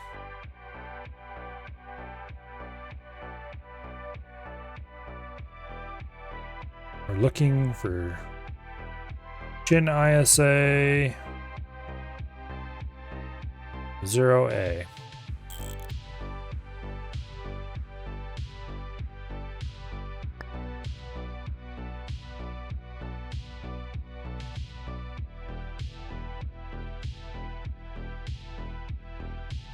And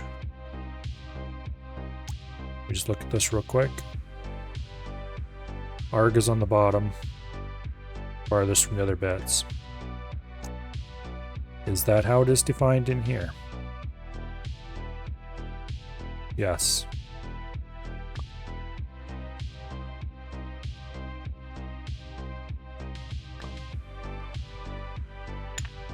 Okay.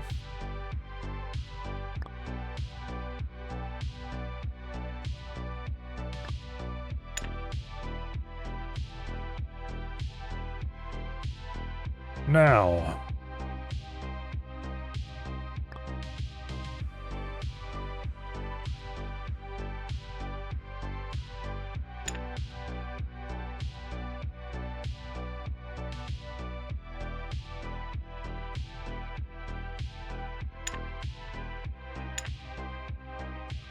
Yeah, that's correct.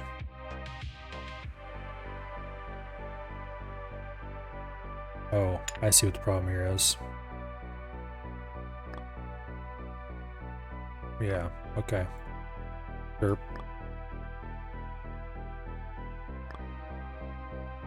Okay, there we go.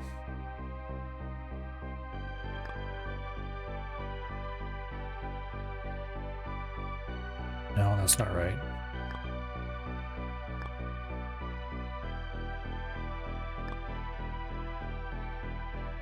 That's right, though. Oops.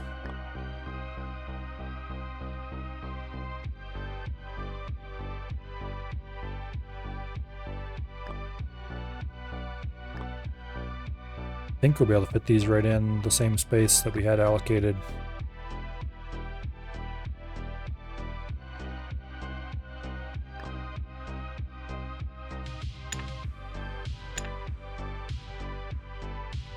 That's awesome.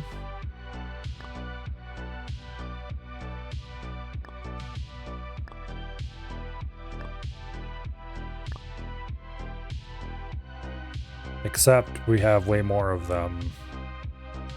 So we're gonna have to move some stuff for sure.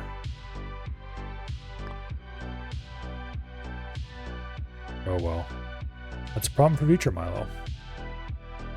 AKA Milo in about 5 minutes. There's 1A. Now we need 2A.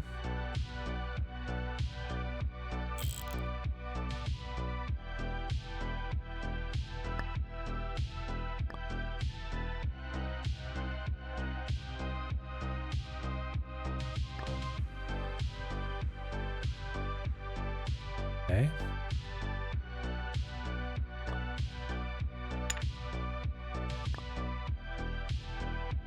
And 3A does not exist.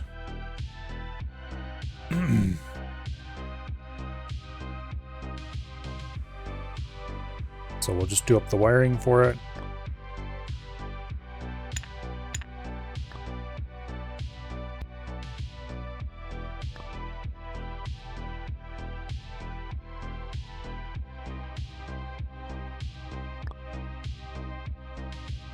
Well, we're not going to hook it up.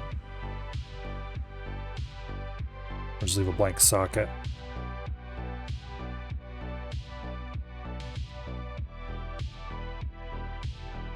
Now let's move this all in closer.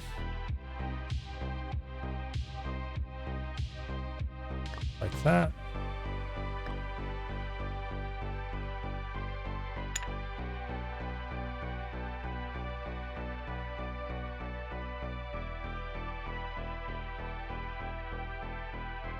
Move it up a little bit to reclaim some of the space that we've given up.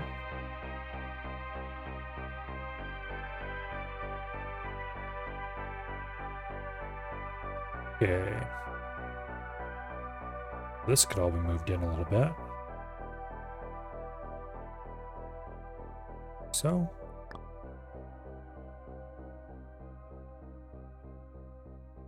Okay. Now we need to move the rest of the computer. Oh, we can move this part of the computer up some more, I guess. First. Before we have to move the rest of the computer down. Okay.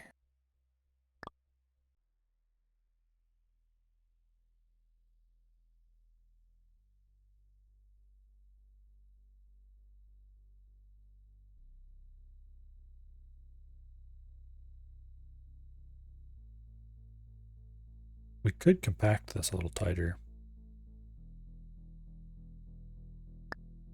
Oops, that was wrong. That is correct.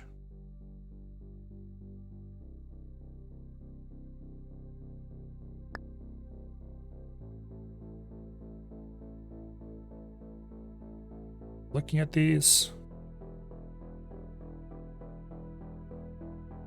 That can go up 1.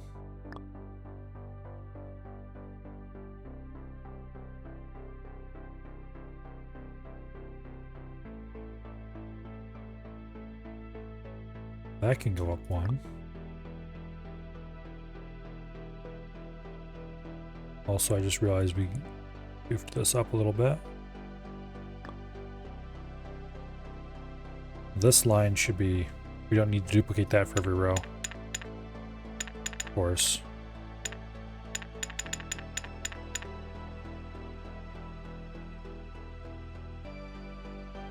Which means this line needs to be moved down a lot. And these lines can be moved up a lot.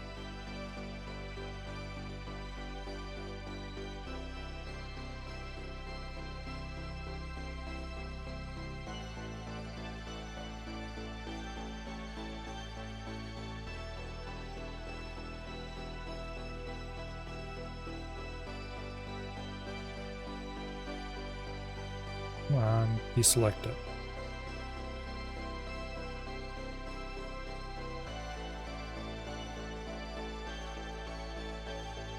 Okay, fine. Be that way.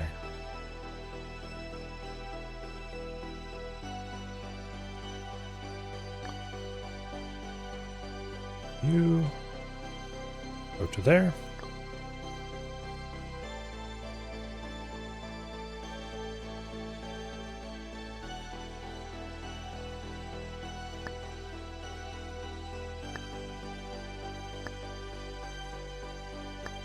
Go ahead and extend this out a little ways.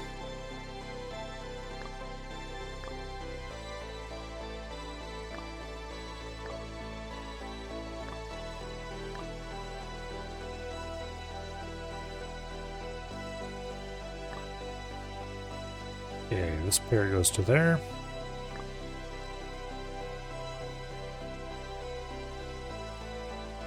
And these get retracted to here. This pair goes to there.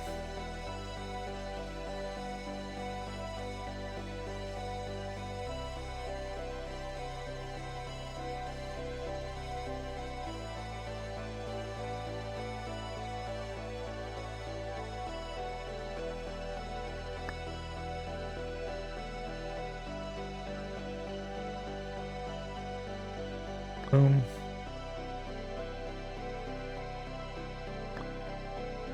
Okay, so we leave a gap for 3.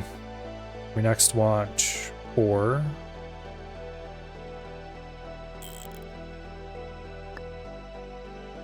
Leave a gap for 3, I said. And then 5. Oh, we might actually have to make more space after all.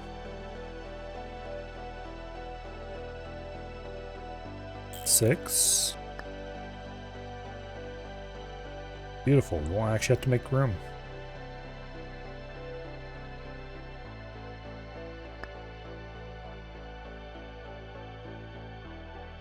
Not until we add more stuff anyway.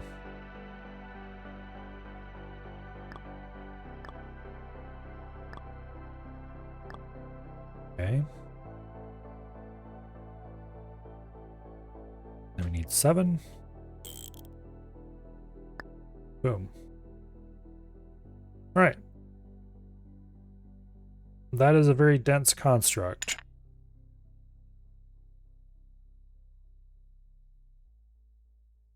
Well, dense wires anyway.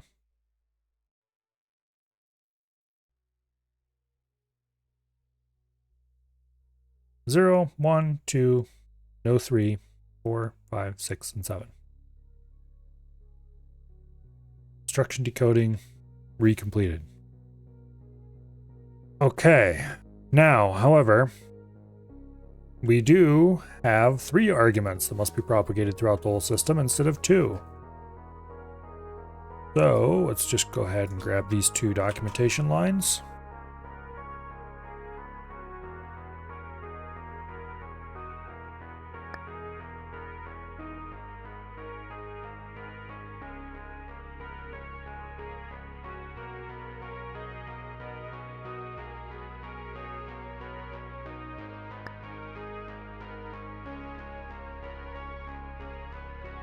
Is that named arg2 const?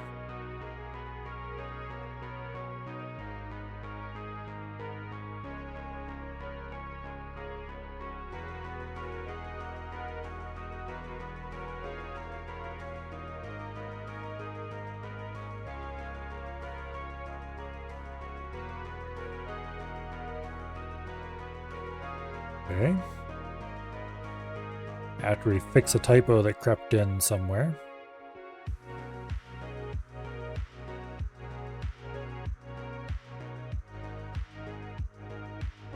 Let's go continue making documentation lines. We're also going to have to copy down arg3v.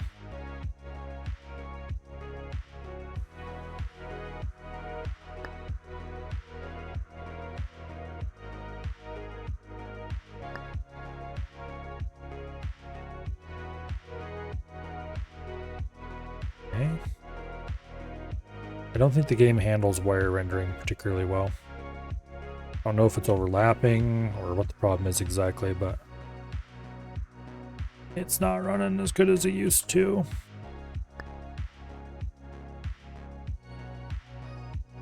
Even when they're off screen.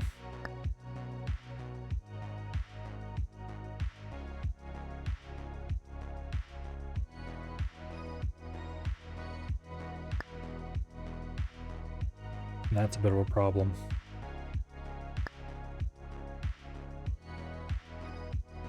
Okay, now.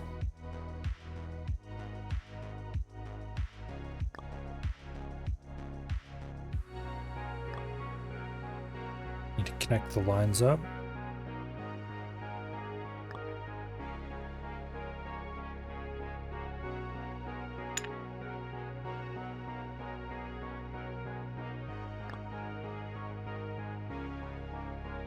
Like that.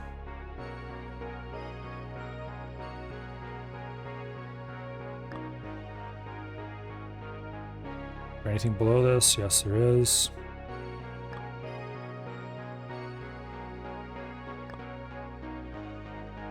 There's the beginnings of actual instruction handling.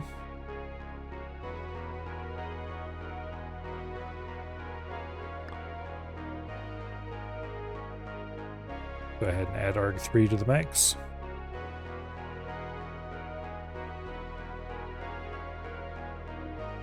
Okay.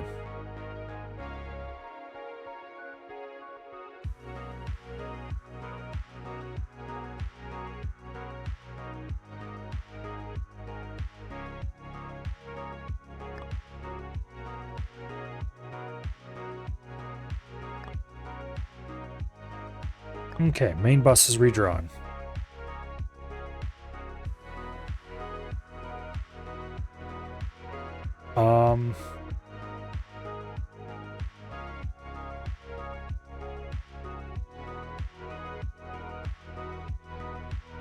I don't know if this is to blame for my performance issues, but I'm going to blame it.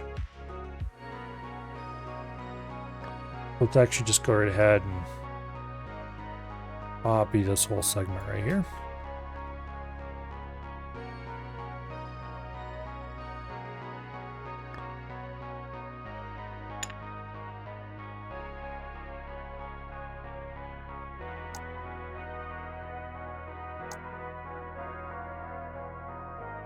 Take the ISA template, duplicate it, rename, and we'll just call it Shin ISA. And this is going to include all instruction decoding.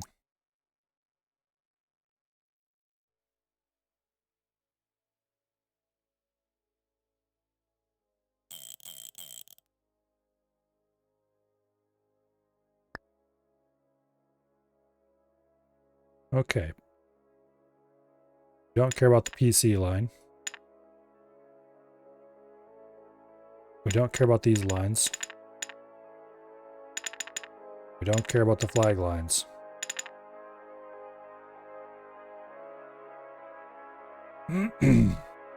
Now, what is remaining we care about very much. And the reason I copied all this into here is because I didn't want to have to reset up the pins. Yes, that is the entire reason. And looking at it now, I realize I'm going to set the pins anyway. Because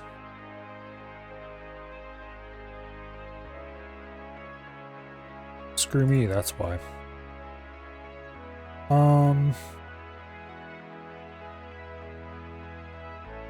All these use switched pins, we need non-switched pins. That's basically what it comes down to.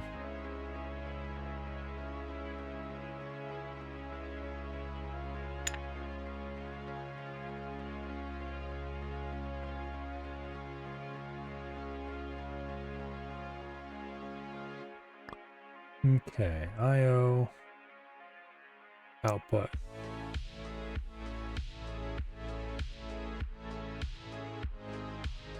We need input first.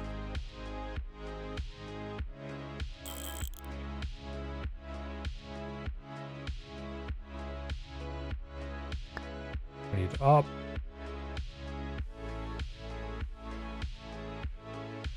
And arg.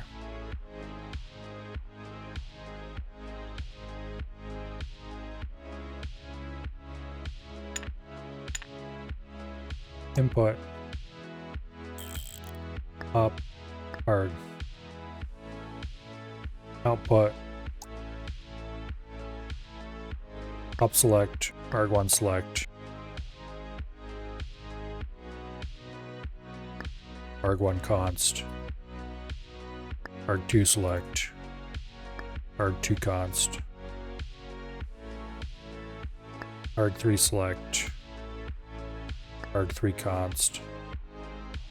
Result select.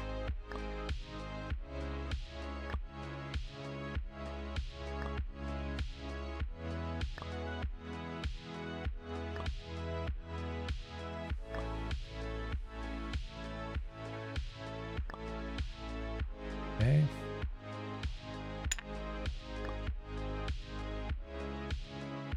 Oh, that's not exactly the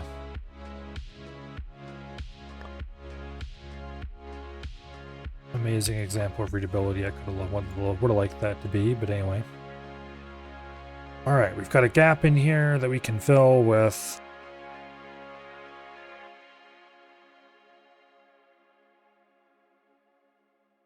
something.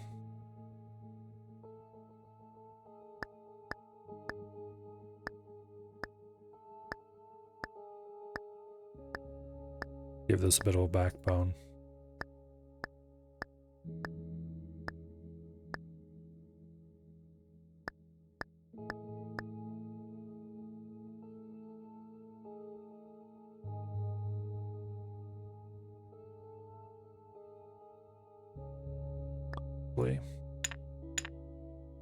That was a bit premature. I should have moved those pins in first.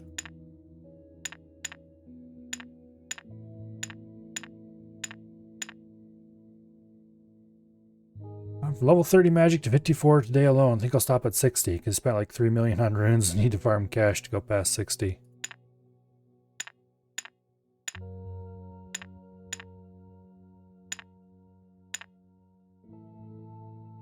I don't really have a good cash farm, I have to admit. I've not spent the time to try to develop one.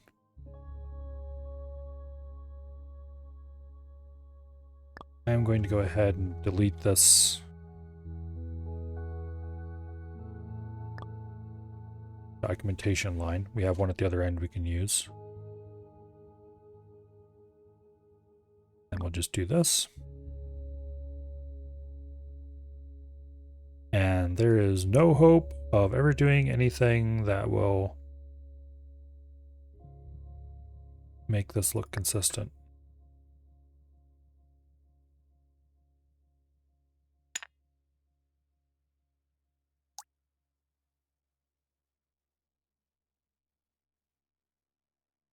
Yeah.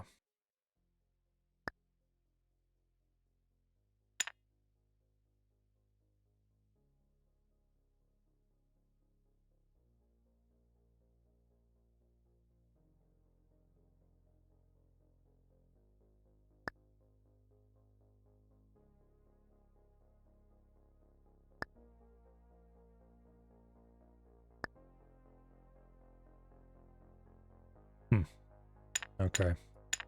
Nothing I can do about that. There'll just be a kink in the middle. And those pins are just going to be hanging out in the middle of nowhere.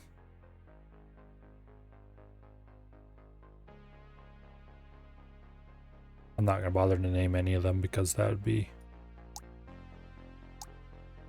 That way lieth insanity. Okay.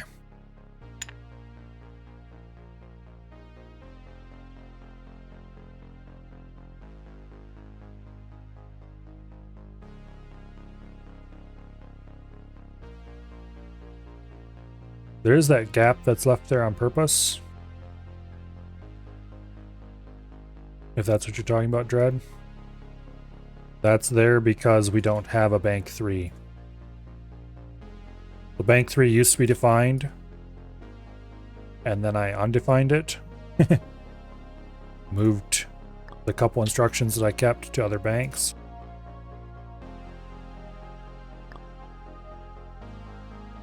Okay.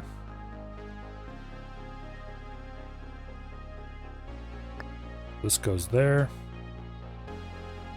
And we have pop and arg. And all these just go right across like that.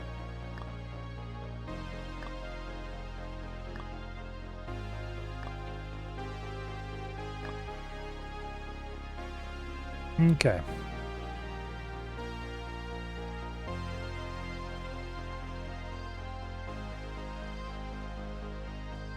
Actually, looking at this,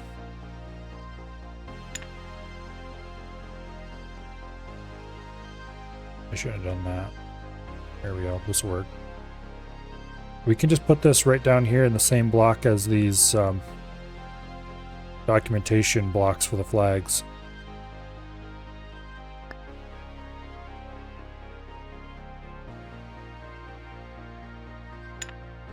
And that'll free up a large vertical section of bus that we can use for future.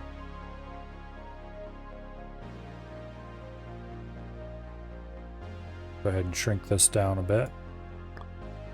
There we have a nice expansion section here that we can just grab and drag up whenever the time comes. Okay, the reason there's a weird kink in the middle there is because I think, well, actually it doesn't quite make sense. But look at it again. If I put an off there. Wait. No, that one's already full. Because this doesn't have anything in it.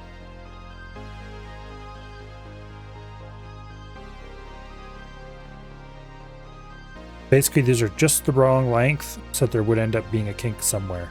If I shift this up or down just a tiny little bit, it might actually fix it. Or move it.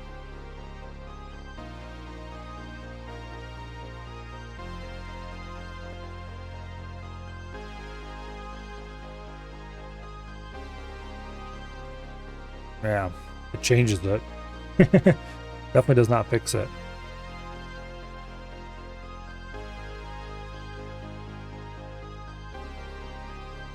Even if I was to add another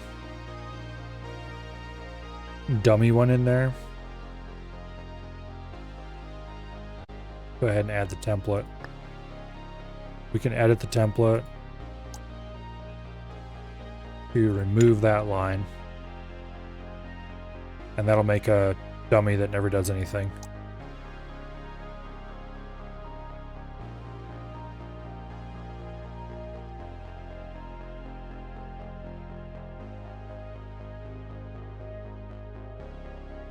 And see, we still have the kink.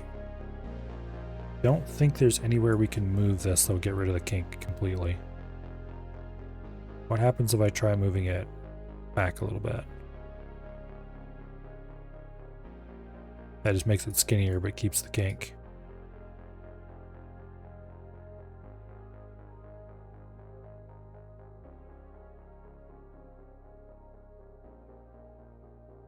Well, if it's got to be kinky, I'd prefer it was skinny.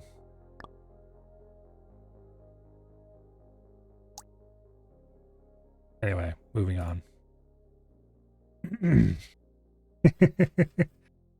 Let's just shrink this bust down a little bit.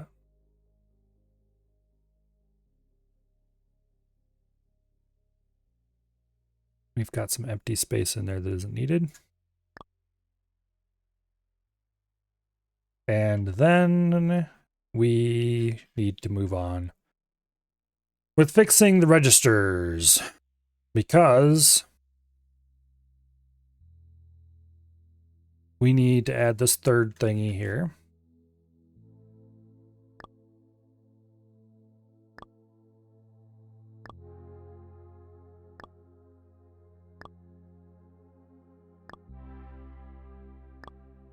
Which, that's the easy part.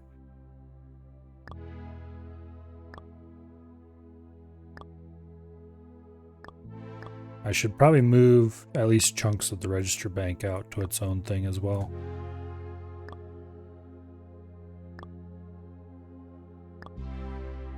I don't necessarily want the whole computer to just be, here's 3 custom components to implement the whole computer. I'm pretty okay with having the oh, this isn't connected. Oops. I'm pretty okay with having the ISA connected this way, because instruction decoding is boring. It's just a huge bank of statically defined information about each instruction. So that doesn't really serve any interesting purpose.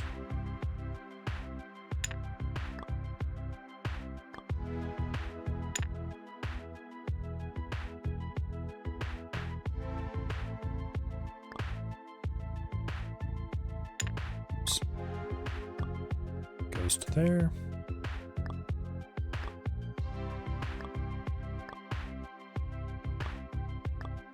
Like so. And this will come across in a line from a third switch set.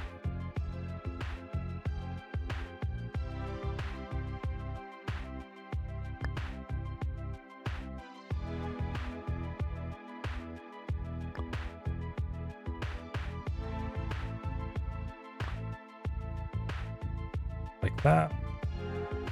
And these switch sets all need to move. Oh no, they don't need to move. They're fine.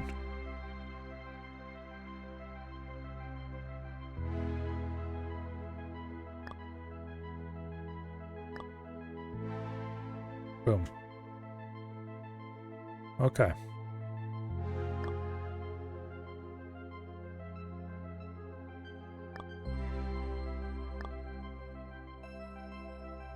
There we go. Lovely. So this part's the easy part. This is outgoing, incoming. Oh, these all need to be moved up a little bit as well.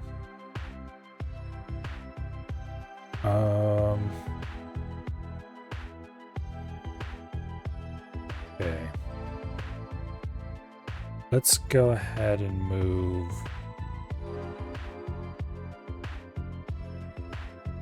all of this stuff.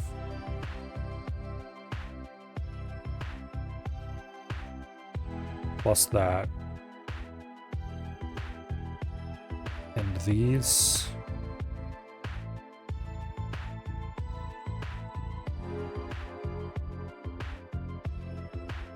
Up by 1 square space.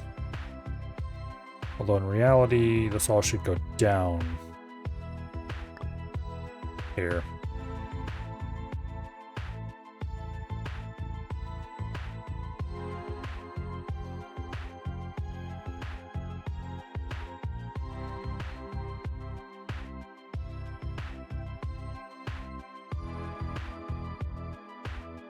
The whole computer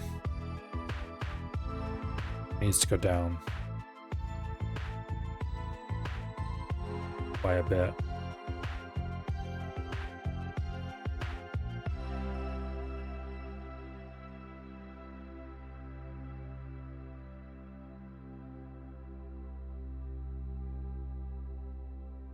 Should be plenty right there. If it isn't, well, we'll have to come back and revisit this decision.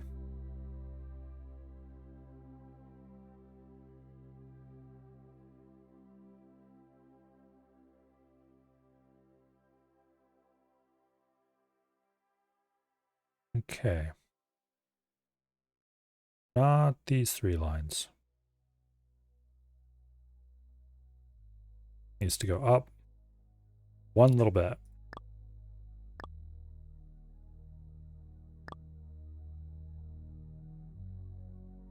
Okay. And then these all need to go up.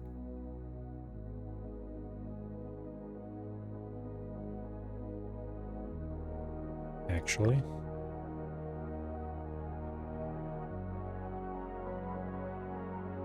Like that. Go up by 1 little tiny bit. And then you can go across and hook straight into result 3V right where you belong.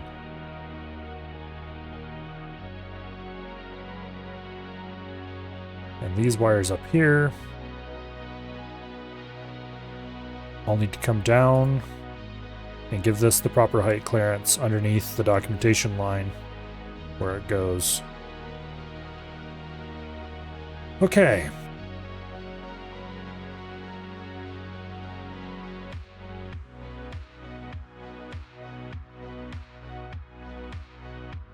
Lovely. That's half the battle.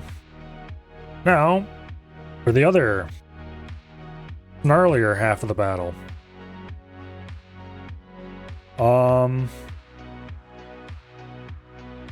Yeah.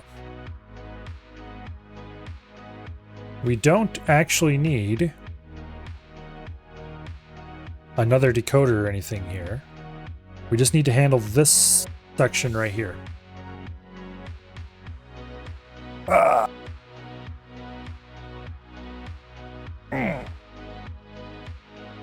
So this bit decides whether any given bit of information goes onto the line or not.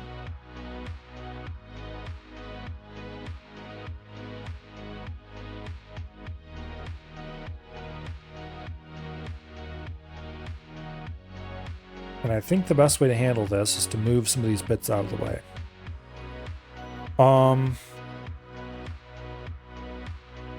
Starting with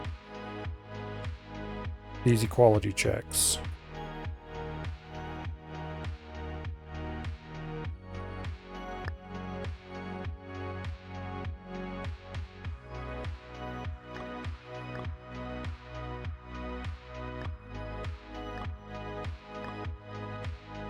So we don't want them quite up that high.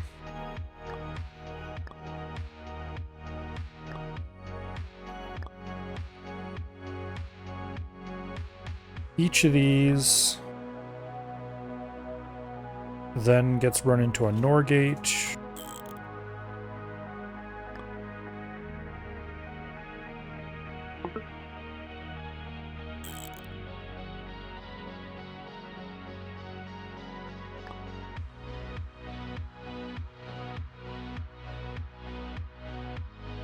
Okay, what is this logic even doing?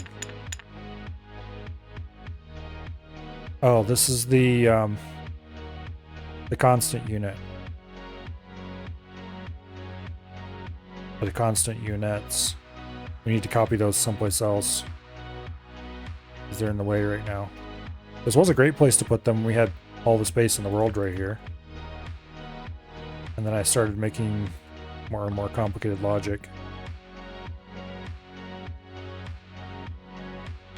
We can definitely compact these a lot as well. Let's go ahead and add the third constant unit while we're thinking about it.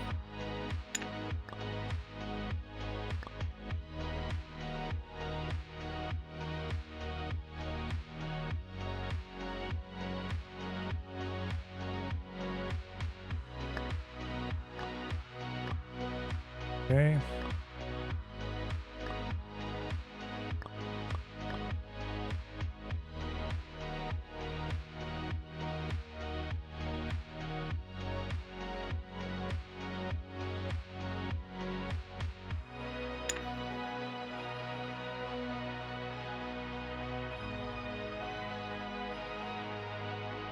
The constant unit can go basically anywhere. We'll stick it up here, where it's nice and out of the way.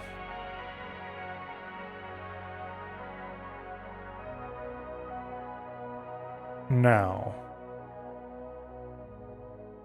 you have op select, and then arg1 select goes to here.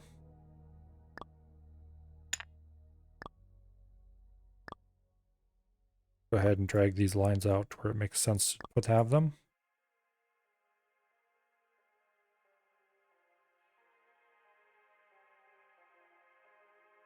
Technically, we could do this.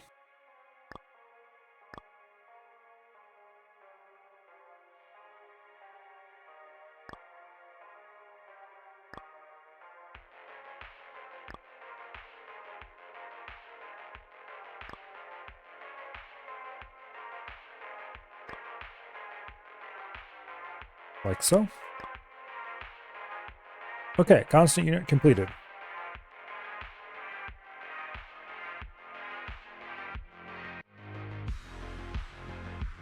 We can go remove this logic.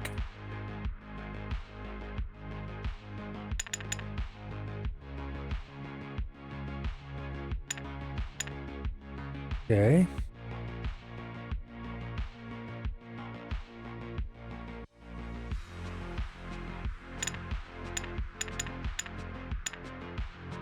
Clean this up as well. So we need a 3-bit AND here.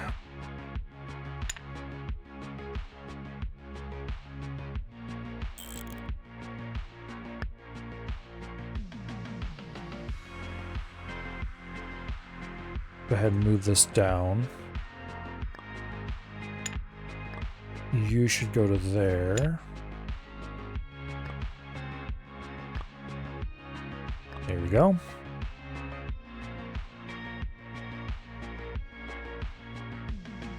And this basically says if all three of these values are constant, then don't run the decoder.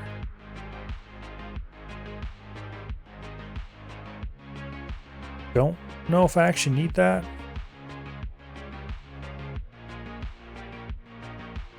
The whole reason why we were making a mess here is because we need to move these back. Enough to put another OR in. Right there.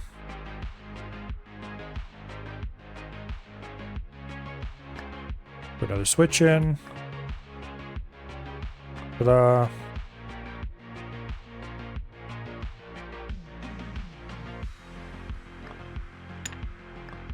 Just hook that like so.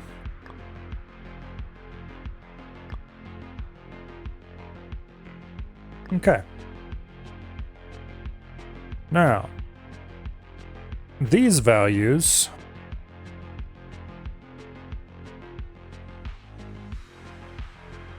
are basically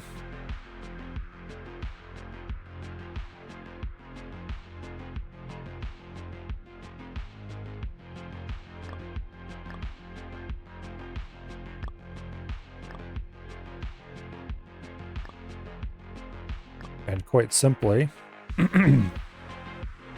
should we or should we not read the register you want?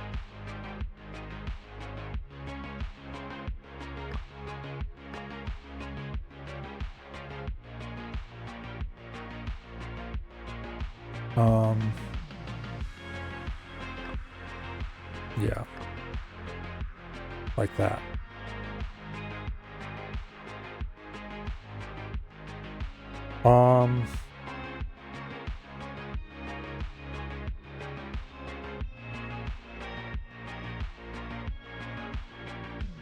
The first one is for the nearest line, which is not really the way that should be done, probably.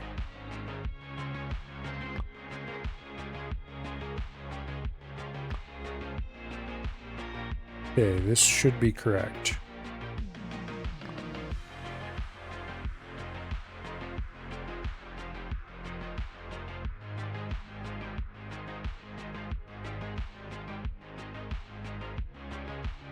I think.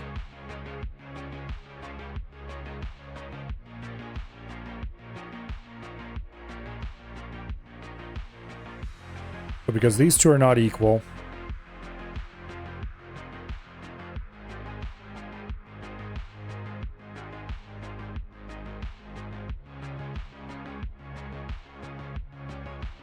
but this is set as a constant, so okay, yeah, I see.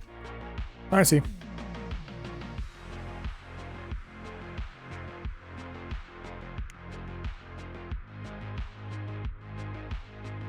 Getting the values 2, 2, and this is decoding. What instruction is this again? LDDK. Okay. LDD is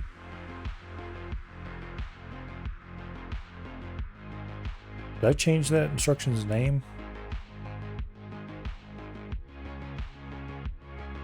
Yes, I think I changed its name in my documentation, didn't change it here. LDD, what are you? Group 2, instruction 0. Yes, that is now LDF.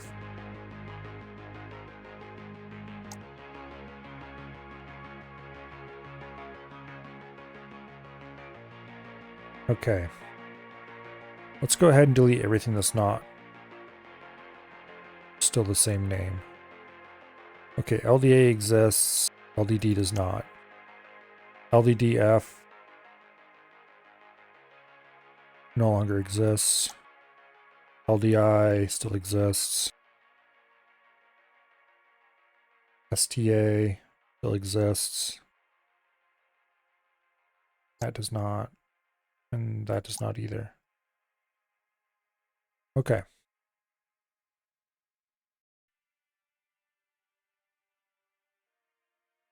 LDA, LDI, STA, SCF is a new one. That's group 0. Instruction 4.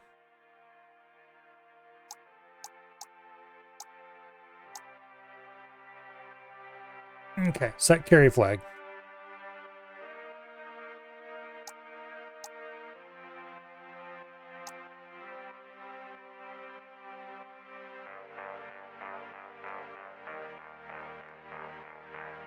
Now, group 1.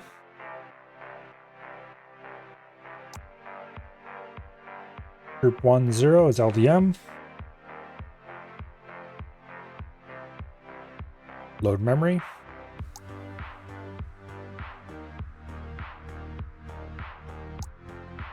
STM. Store memory. LDMI.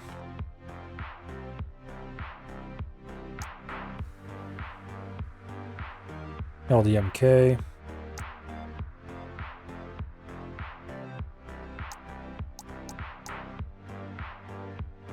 STMI. And STMK.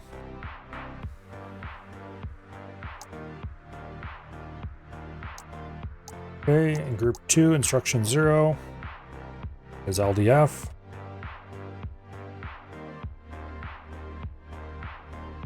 Load to D, frame pointer.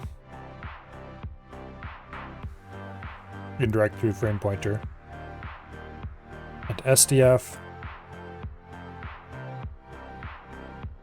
Store to D through the frame pointer.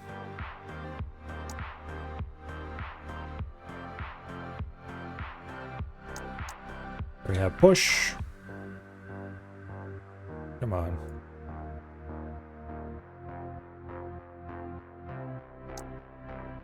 And pop.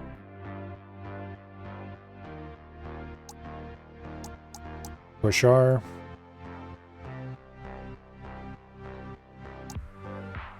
And pop R.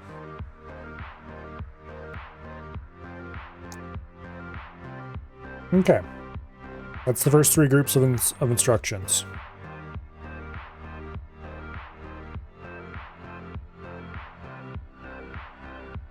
And I somehow did not define LDF.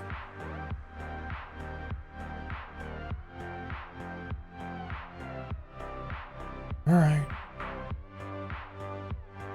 LDF is group 2. Instruction 0.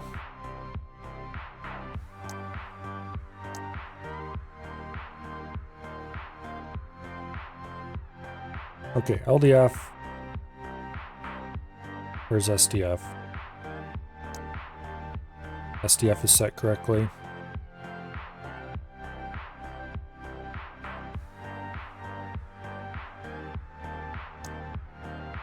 Push.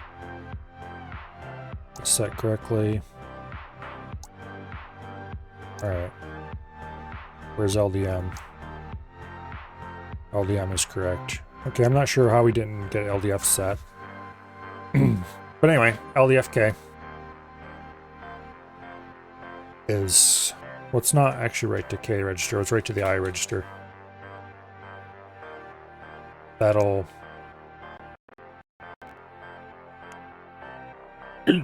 change the coding that's written out a little bit. Okay. The opcode is 2. The argument is 1.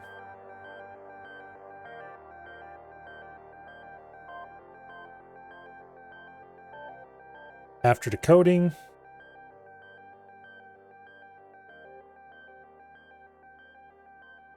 arg1 select is 8, arg2 select is 1, and arg3, actually it's 1 as a constant, and arg3 select is 255. Okay.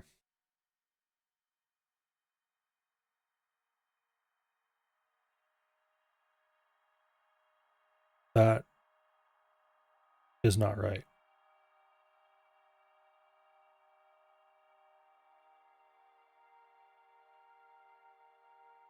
And the reason I can tell you that's not right is because that parameter should not be a constant.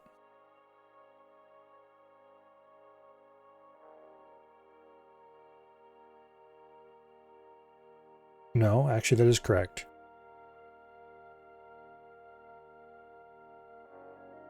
I use I'm looking at the documentation for LDM, thinking LDF. Because they're both at the top of their group, and I'm looking at the wrong group. That would be incorrect if it was LDM.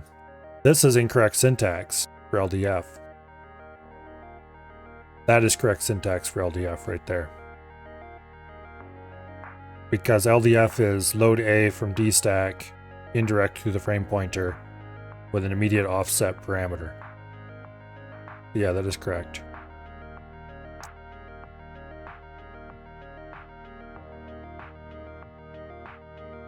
Okay.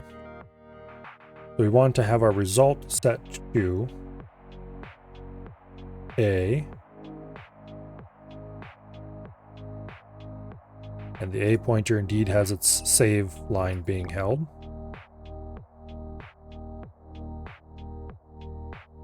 We want our... We also want frame being held. which I think that is what this one right here is. That's right after bank. I think frame comes after bank. Yes, that is indeed the frame register being held for read. The resultant frame is being copied out. Assuming the multiplexer is working properly, it's a little hard to tell. I could go ahead and... No, I can't just set a random value in there. Okay.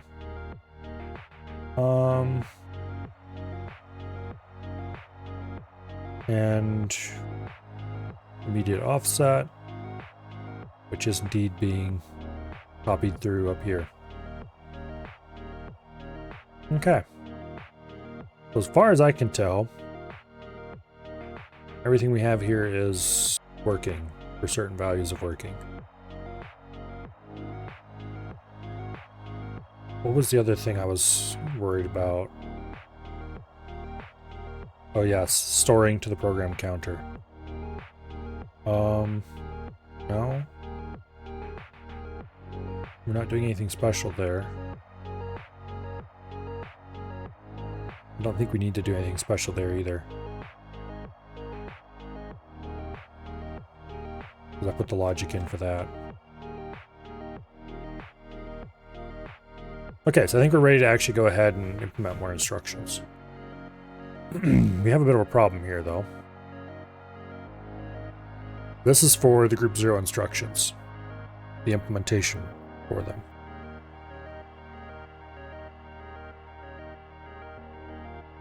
And we are assuming all of them use this same logic. They do not. Because we added a new Group 0 instruction, SCF, set carry flag.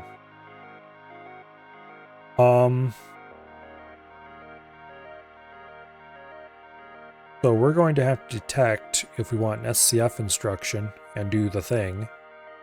Otherwise, don't do the thing.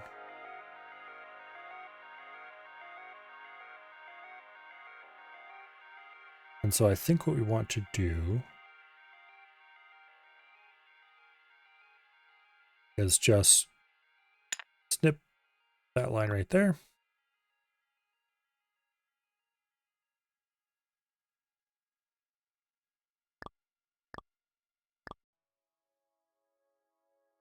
And if we don't send it through, and this line will remain 0 and the switch will remain off, then we just insert a little bit of extra logic over here to set the carry flag.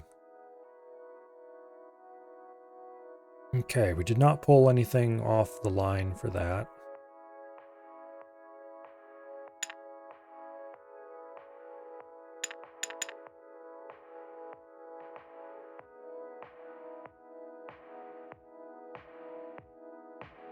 We can make these all generic later. I don't think we're going to do that for this one. Or maybe for any of them. Okay, flag used. If this is on, then just set flag used. And also set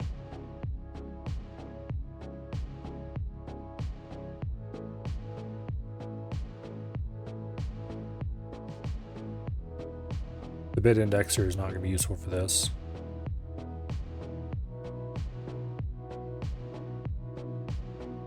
Okay.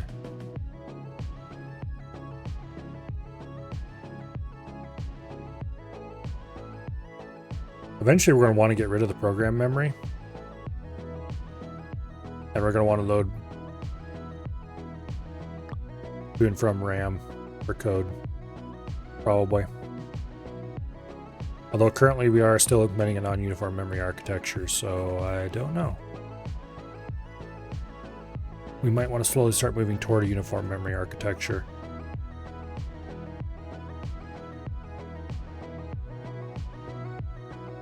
Anyway, let's collapse this a little bit.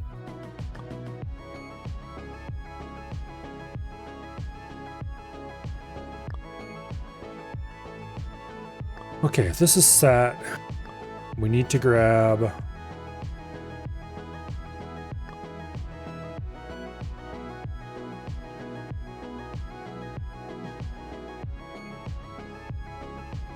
I just realized this isn't gonna work.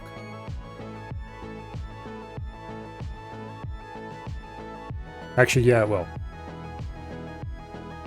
I'm being an idiot again. I already figured out this problem.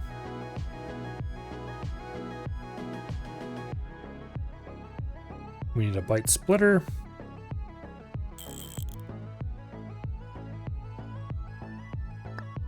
I need more space.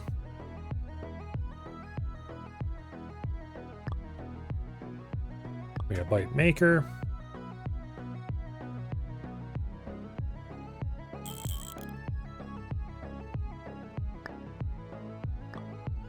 Okay. This is set carry. Carry is flag bit 0.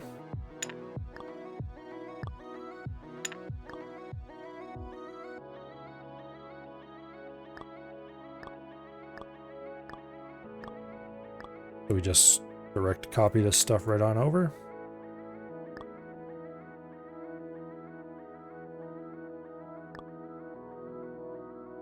How did I miss copying those? Oh, okay.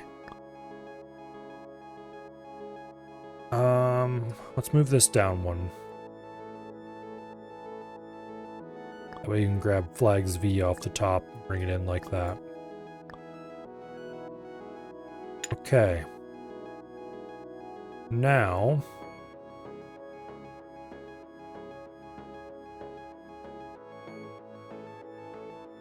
I want a simple 8-bit to 1-bit converter, which I think I can actually just go right ahead and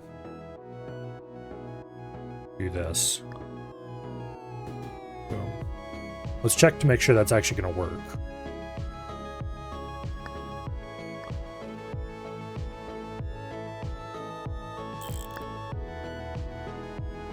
Let's just set a random bit.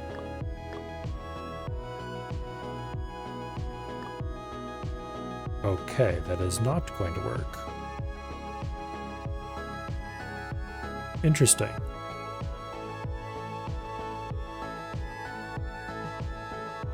How about if I use a 1-bit switch?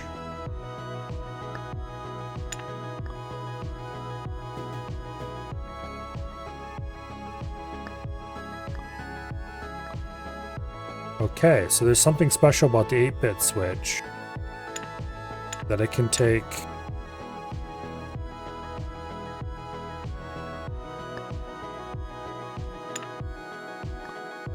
unless that doesn't actually work, because I tested it and it worked earlier.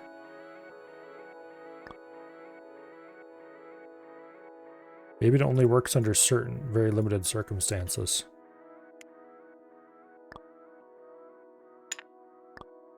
Apparently it doesn't work at all. Okay. So then why was it working when I tested it earlier? Because when I tested it earlier and did this, it was outputting... Oh, I wonder if it only works if this bit is set. Aha, I see. So you can feed an 8-bit result into a 1-bit input and it only reads the first bit. Interesting.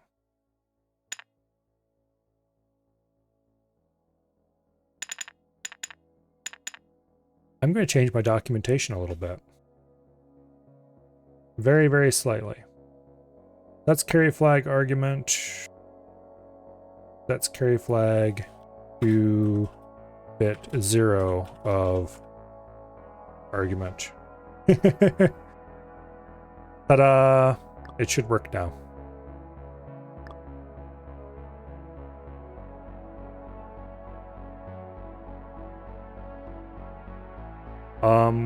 We do, however, not want to actually write this out until...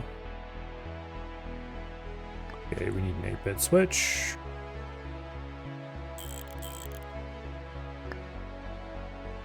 Unless we are sending this high. And also we want to have a diode on here, because somebody else could also be querying this at the same time. Oops, that does not get cooked to that. Just gets hooked with the flag set. Okay.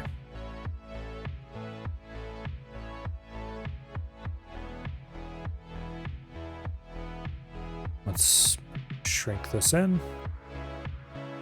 Okay. This is the entirety of the code to implement LDA, LDI, STA, and SCF.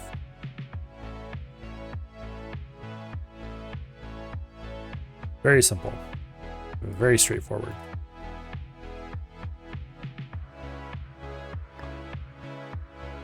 Quite compact.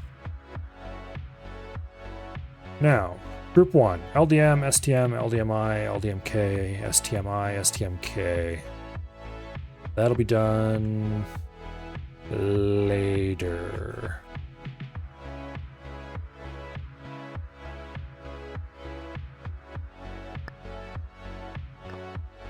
Oops, don't cross the wires.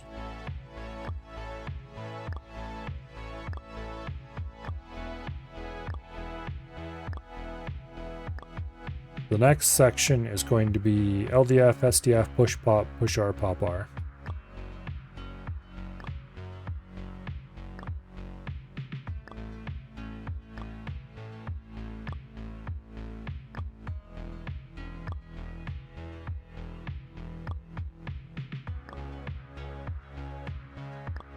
Okay. And we should put the stacks down here as well.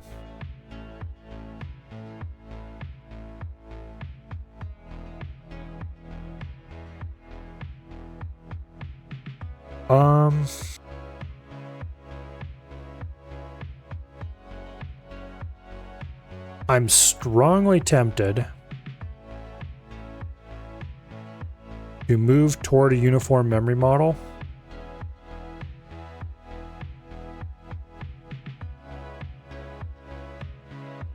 But I would need to add more bank registers.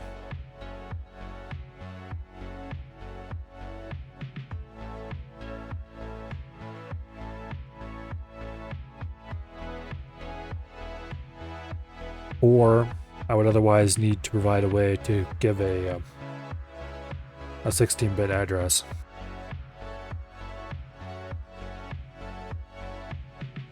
And the problem with adding more bank registers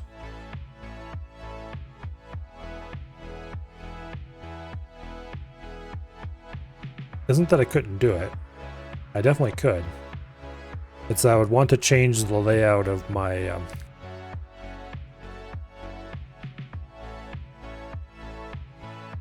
registers.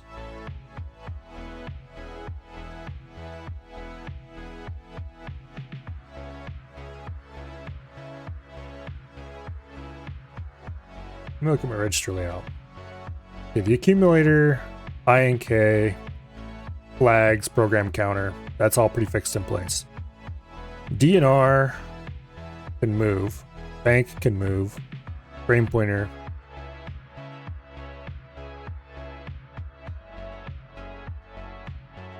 Level IO can definitely move.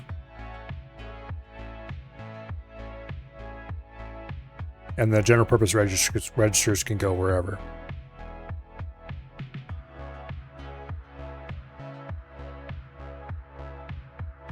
I have plenty of open address space for registers, so I could add another whole set if I wanted to easily enough.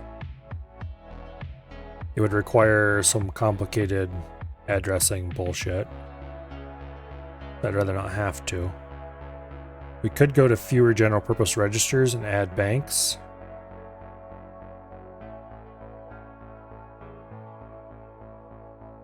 Alternatively, or add more banks. Alternatively, I could have hidden internal registers that are only read and written by a single instruction.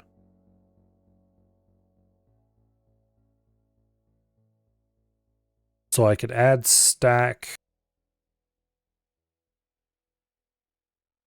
I could add a stack bank register, an R stack and D stack bank registers. That's not something you really want to deal with very much, is the stack banks. And just have them an instruction that can set the stack bank. I think I even have space in the stack group. Yeah, I could add 2 more instructions. Set dstack bank and set rstack bank. You don't need to be able to read the bank, because if you're doing anything where you're trying to figure out what bank your stack is in, you're probably doing something horribly wrong. You darn well better know where your stuff is located in memory. It's not like a modern computer where everything's relocatable. That'll be statically allocated at the beginning of the program, kind of thing. And technically there's nothing stopping you from setting both banks to the same value and having 256 byte stacks, except the hardware won't assist with that.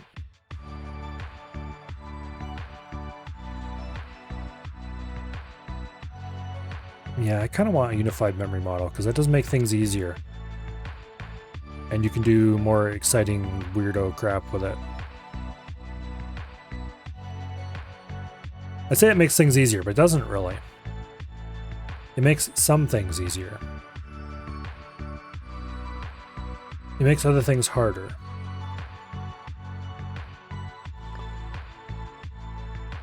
So for example, you get this handy editor with the program block.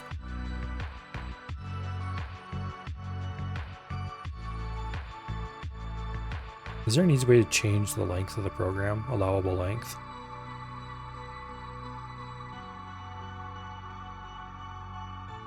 Don't know if there is or not. But I'd have to input a specific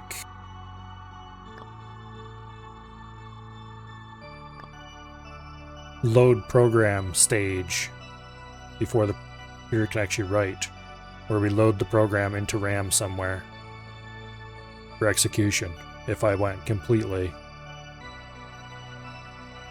Then we'd also need a program bank register, which would have to be exposed because that would be part of doing jumps and stuff like that. Yeah, no thanks. I think we'll leave semi non-uniform, but we will. I really do kind of want to move stacks into main memory.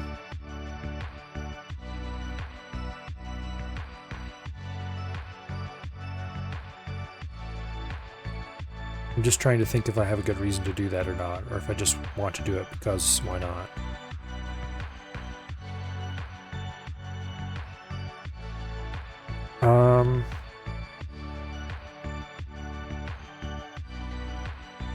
If I move the stacks into main memory, what will I be able to do that I wouldn't be able to do otherwise?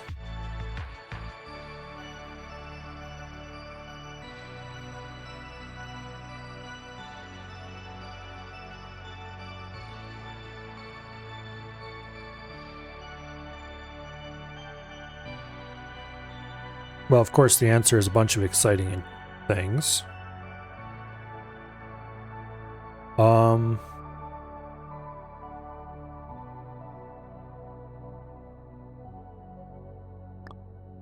I really should design this from the get-go to have 16-bit addresses.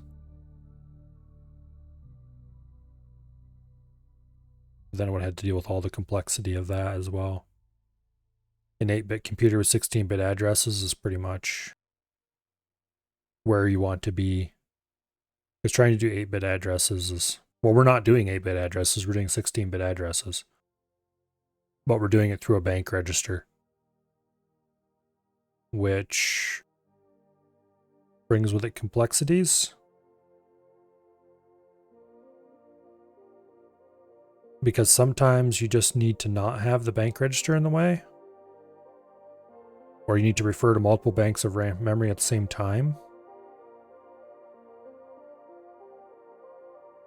such as when you are dealing with your program code.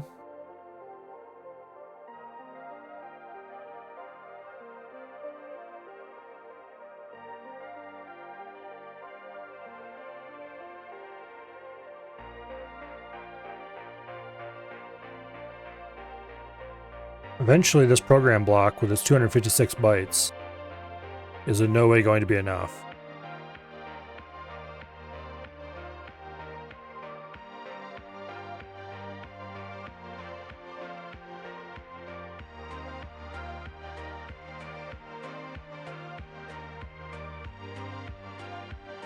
And we're going to want to use an external editor and load our code in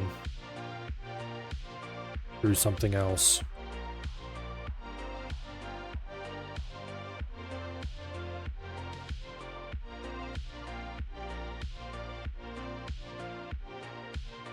Which is going to be interesting. And not really plausible for any of the challenges.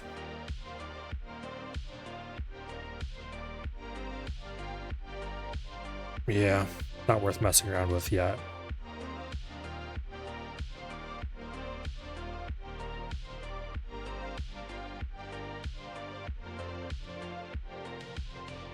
Yeah, I'm not sure what to do here.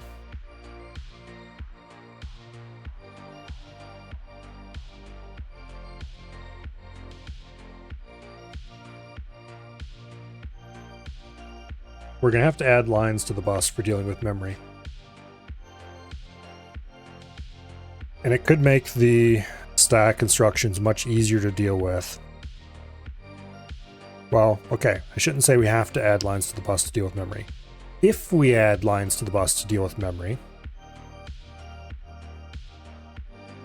if we put bank on the bus, address on the bus as two values, we insert a bit of code, do set address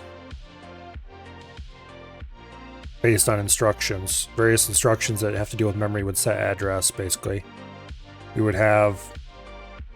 Oh, let's lay out what the bus... What extra bus lines do we need for dealing with... Grab this, is a cheap way to get a blue line. Okay. Bank and address. So there we go. We have our 16-bit address. A lot of the 16-bit address space is going to be left blank because we don't need that much memory. But we're going to want at least several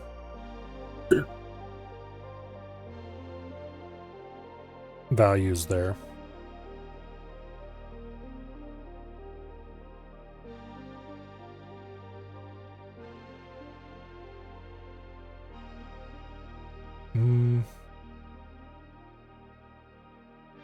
We definitely don't want latency RAM.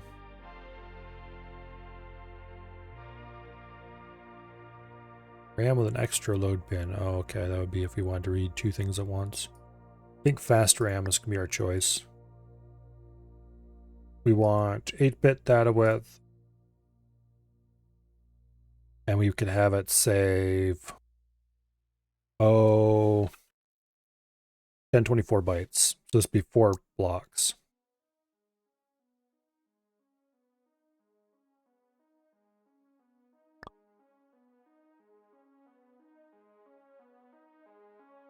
Which we'd read 1 byte at a time.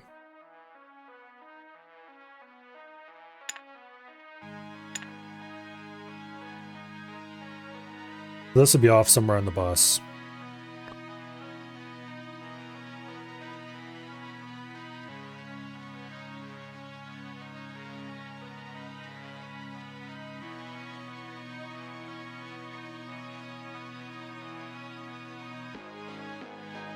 I don't think it's going to allow us to do...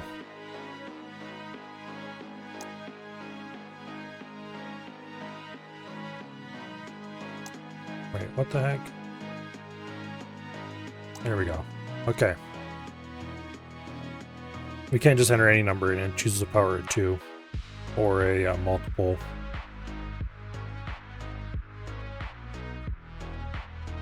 We're in 56-bit data width. I don't think that's a reasonable choice.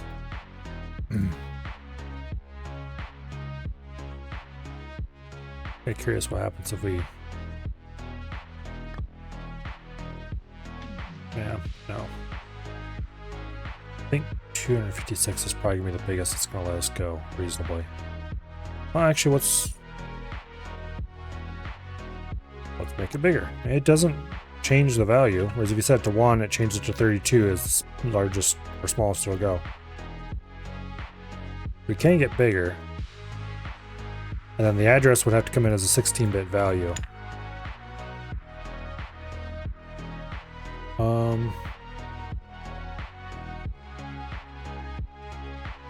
We need a 16-bit maker.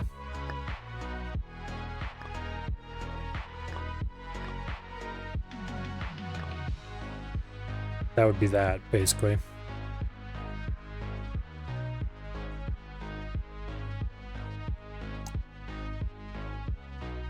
Yeah, so this would be four blocks. So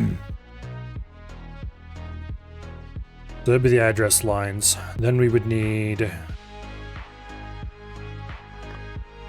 memory load, memory store.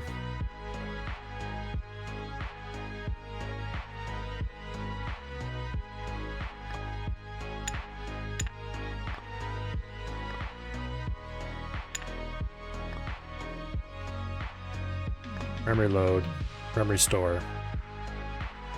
And then memory value.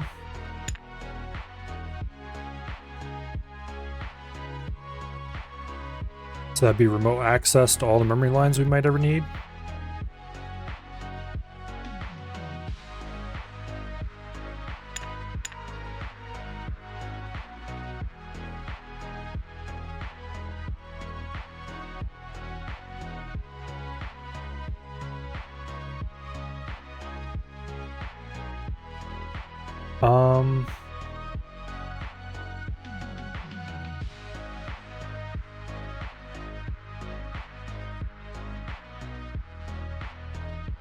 I don't know.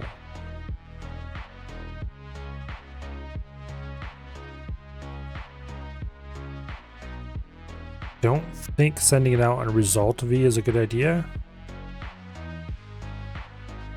But it might actually be the right solution upon second thought. Having them just tie straight into result V. Because if we're doing memory load,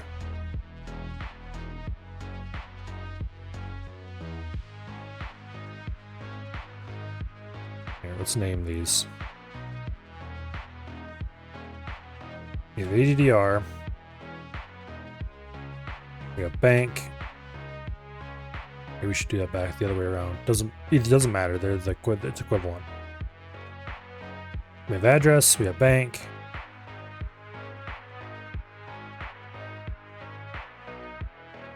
We have mem load.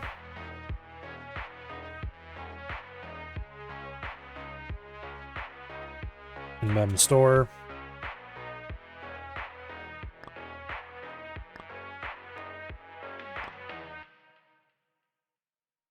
Okay.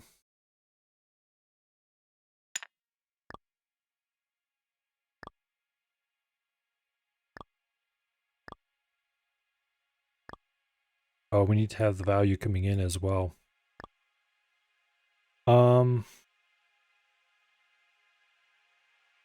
Might need to actually have 2 more wires on this. Just thinking about it.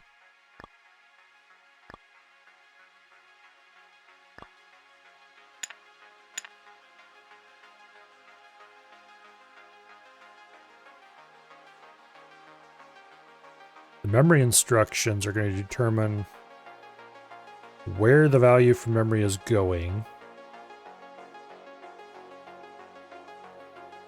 Actually, I think that would be result. Yeah.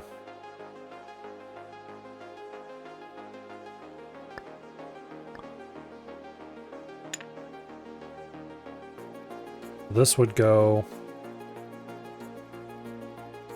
here.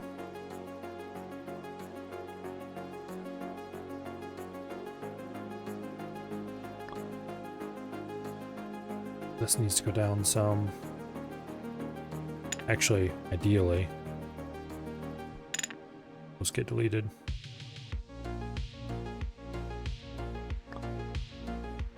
We need to have a memory reserve. No. Okay, this goes down some.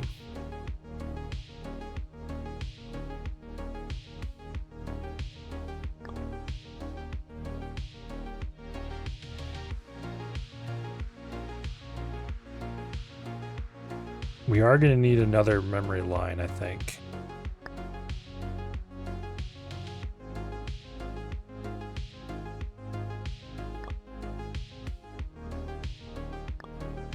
We're going to need a memory value line. And it'll be associated with memory store. Because the problem is... Ooh, we're not doing that. The problem is...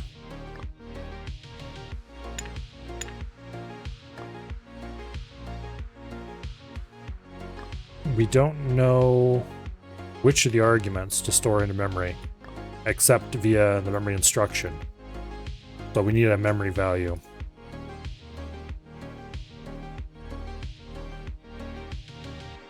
We'll call it memory V. This is the value going into memory.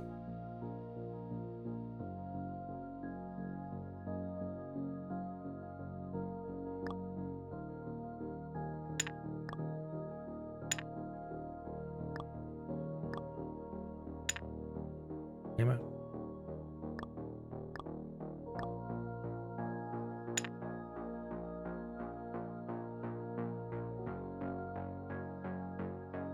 Okay. Go ahead and move this into place. Like so. Except that's not actually where we want it.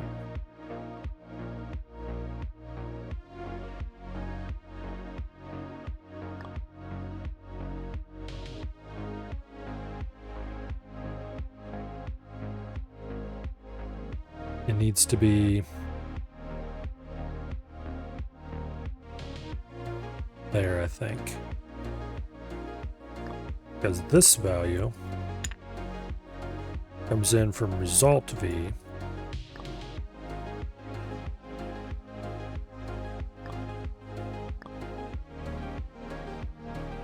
And it turns out that is too high. There we go. That is a RAM connection. We're going to move the RAM someplace else, though.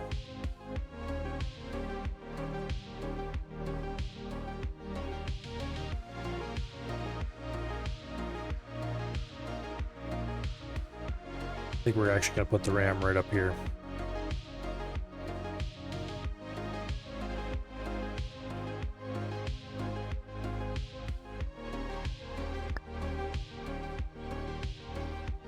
Grab this section and move it up.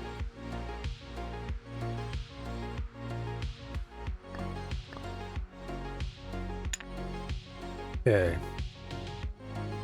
This whole half of the computer is going to have to go over. Go ahead and delete the RAM.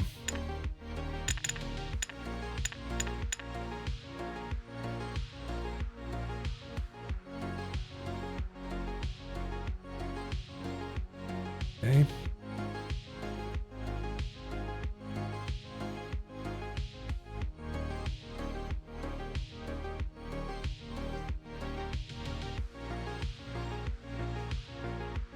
Just copy that up and out of the way for now.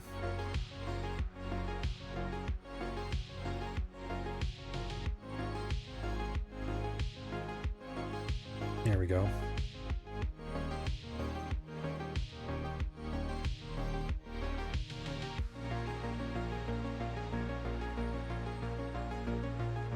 That should be everything.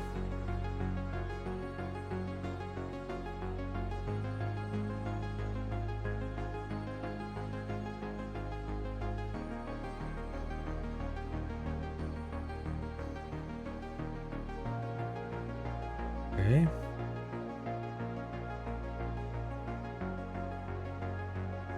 I think that is that good enough? Question mark.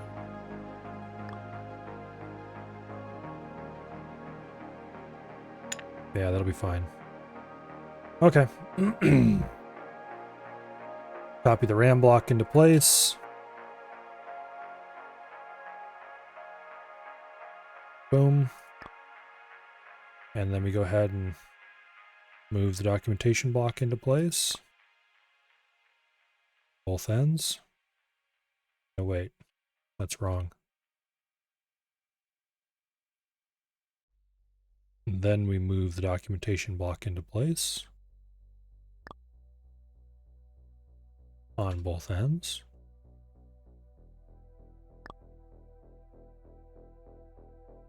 Okay. If this doesn't actually work, then we might have to do something fancier with the RAM up here, but this is the basic interface, and that's basically how it's going to work.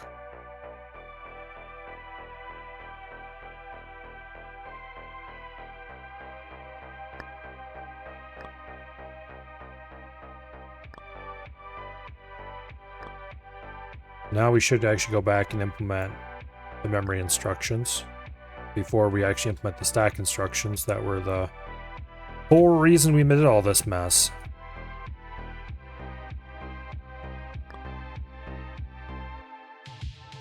But this is going to hopefully make the stack instructions much easier to implement in the end of the day.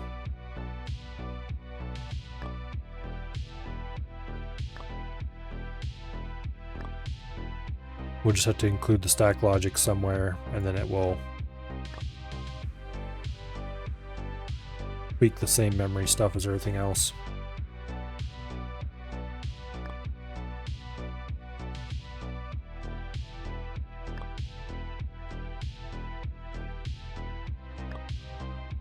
Now, if we wanted to do our program in main memory, we would also need to have a second. Basically, we need to have dual load RAM, which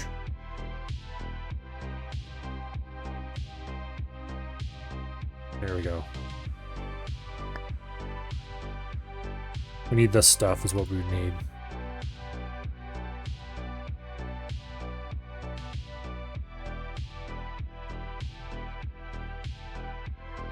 And then we would need to connect load to and address to up to the program counter.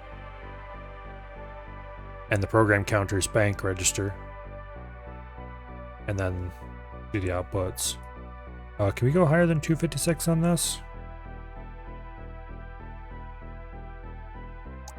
Yes, we can. Yeah, this is what we would need as a delay score of 10. Okay, so it's the same as fast RAM.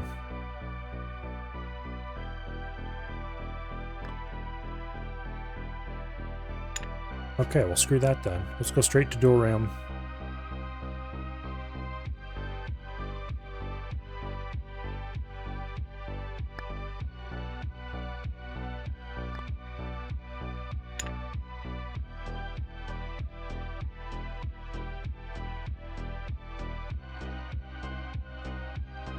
Okay, so that's 4 blocks of RAM with an 8-bit data width.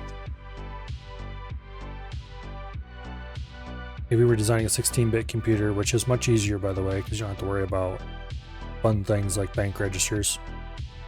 You get useful amounts of data. Although, I don't know if there's any 16-bit computers that don't also have 8-bit instructions. There probably are somewhere. Like, most general-purpose 16-bit computers would have been based on a 8-bit computer. And they would still have some 8-bit registers. Or the possibility of using 16-bit registers as 8-bit registers for certain instructions, things like that. Generally, 16-bit computers are more sane than 8-bit ones, though. Sane in that they are easier to work with. You don't have to worry about. Mostly it's just memory access is way easier with a 16-bit computer. Okay. So someday we will grab... Actually, let's go ahead and do it right now. PC would be wired into there, and then this would go to the PC bank register.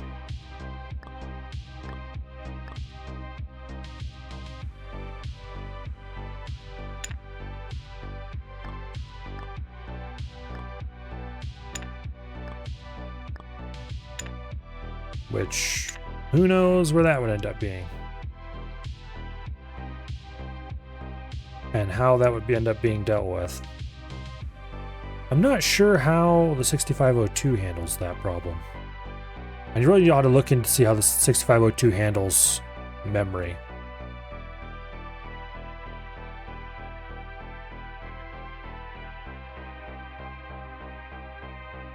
Because I'm definitely not making a 6502 copy. However, I am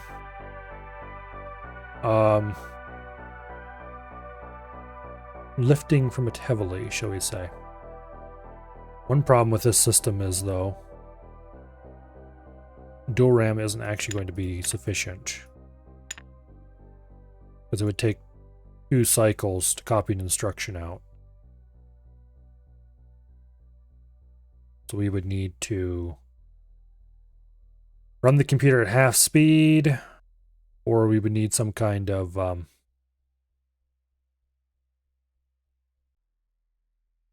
triple load RAM, which they don't provide. Or all memory access would just have to take longer. Because we'd have to... Every time you access memory, you'd have to wait an extra cycle that you could access the memory instead of loading an instruction. Is basically what it had to end up being.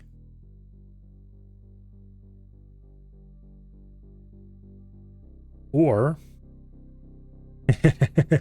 we could cheat. Instead of data width the 16-bit. No. That would be tremendously wasteful. Because you wouldn't be able to half-step the memory like you can the program block. Anyway, moving on. Storing code in RAM will have to happen in some future computer that I design around that.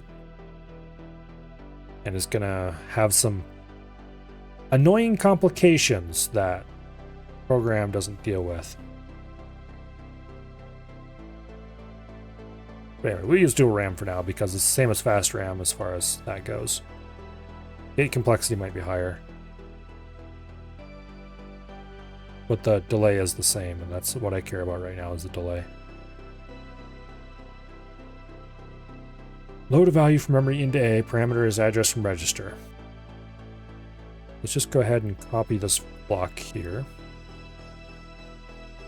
because this block contains a lot of what we need to do.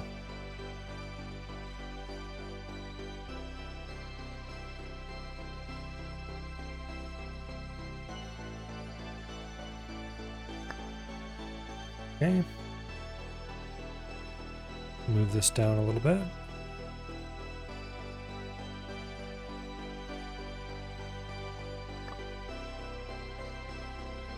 Setting flags. Am I going to want to set any flags in dealing with memory?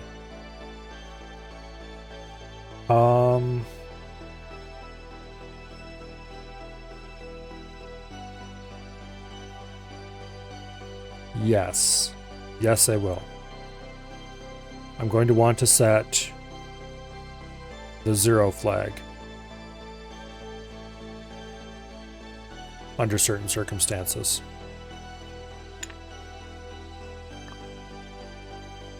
So the 0 flag is the second flag. Boom.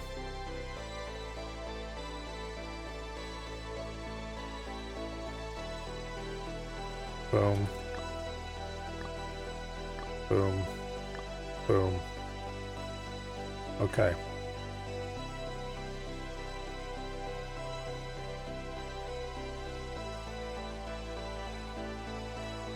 And I'm going to want to clear the 0 flag. So this part of the logic isn't going to work. This can't be a diode.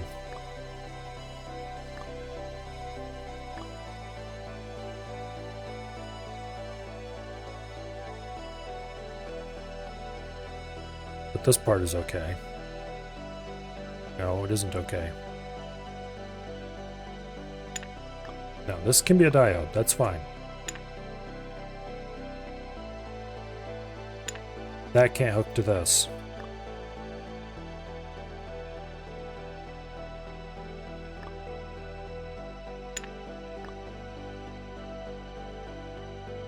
Okay. This is ARG1V, ARG2V. This could be fast backwards. I want ARG1 to be the bottom one.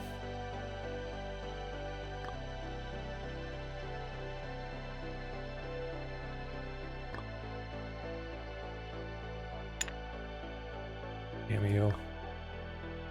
Okay. ARG1, ARG2, ARG3. And then opcode. As decoded. This is group 1. Ta-da. Okay.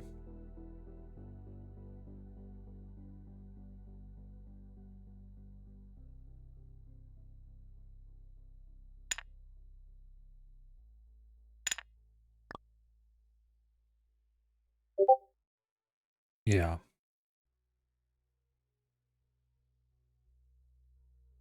Now,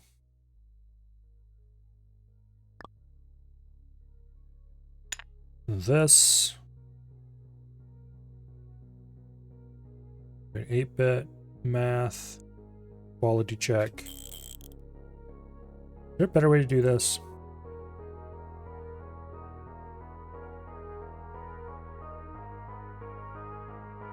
I could probably do an XOR.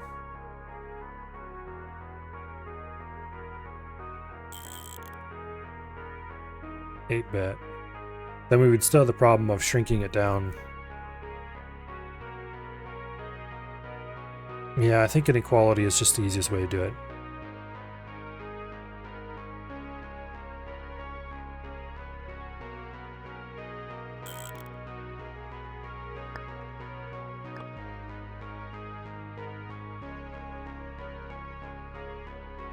Basically, if it's equal to 0, which we don't even have to provide a second value because it defaults to 0.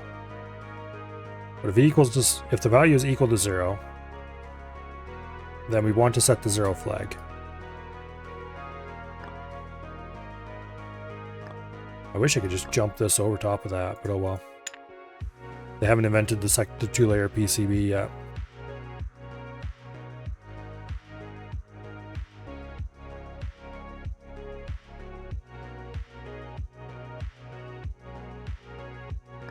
Bit of space. Boom. Okay, so this determines if the 0 flag is going to be set or unset. This should be set if any of these are set. The easy way to do that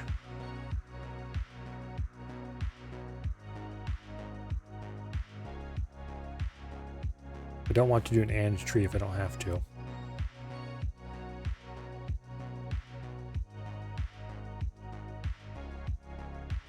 We could AND these 4 together, or these 4 together. I mean,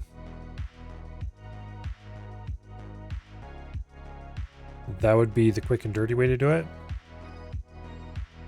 Alternatively,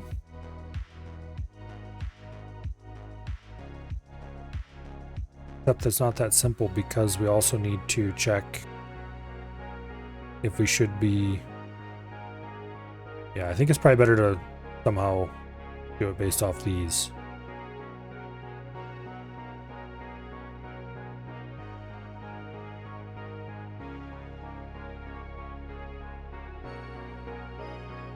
What I'm really looking for is to do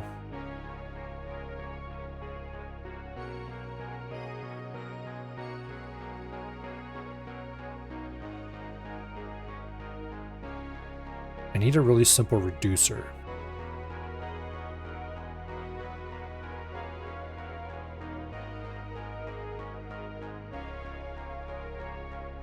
I think what I want to do is equals 0 again. But that's just the simplest reducer I have available. Without going to go make something custom.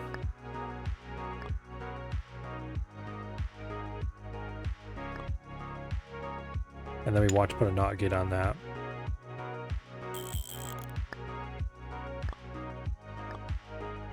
Boom. Okay. So this could quickly and smoothly check to see if we have an instruction in this group. You know what? Why do I have the 0 flag logic here?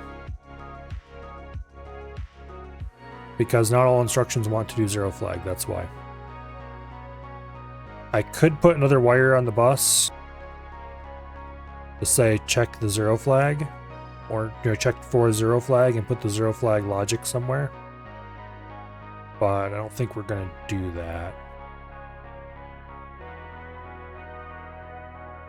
Also, this probably isn't really the right logic.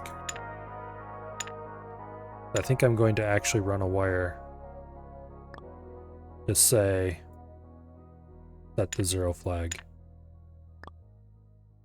But not on the bus. It's just going to be on the local bus. And then when we implement an instruction, if it's setting this value, we can or setting that value. That's opcode. We don't want to deal with the opcode. We want to deal with results.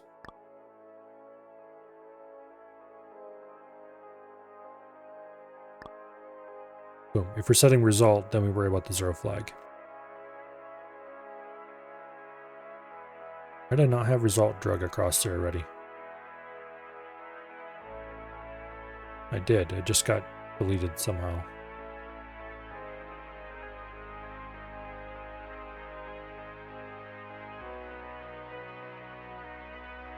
Okay, whatever. Instead of moving the whole thing down, we can just move these top 2 lines down 1. Boom. Nice and beautiful. Okay. Now.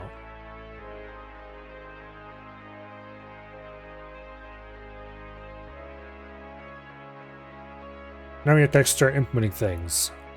LDM, load a value from memory into A. So memory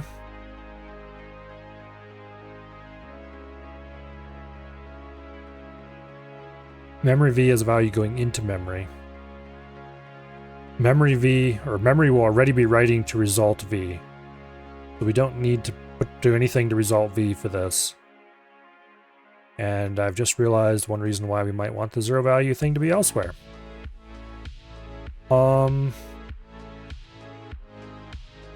Okay, because we're going to want to have... Actually, no, we can't have it here still. Because it's connected to the bus. Even if we set result elsewhere, we can still check it for 0 here.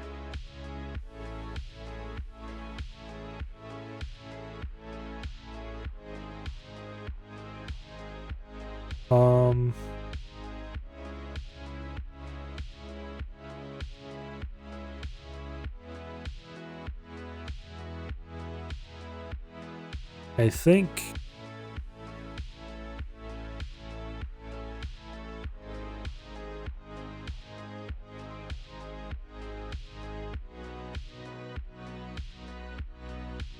think we want to have 0 checks centrally.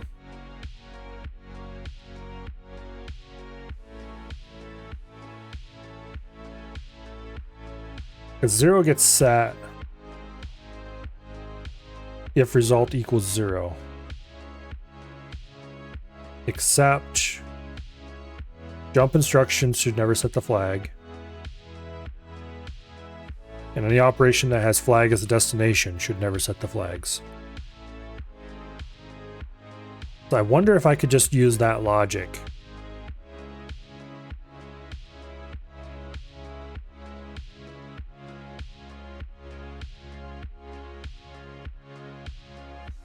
Anything that has PC as a destination or flag as a destination should inhibit flag setting. Otherwise, set the 0 flag. That makes sense.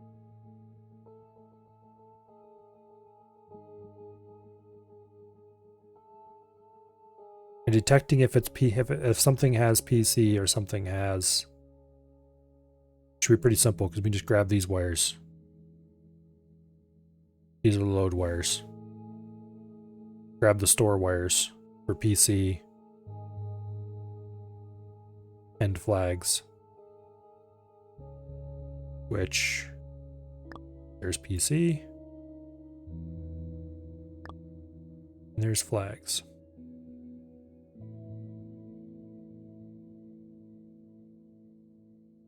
If we just OR those together.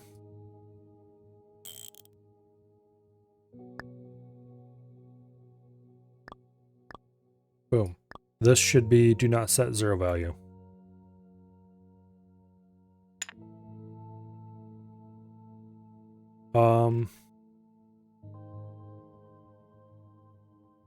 Where'd be a good way to run this wire?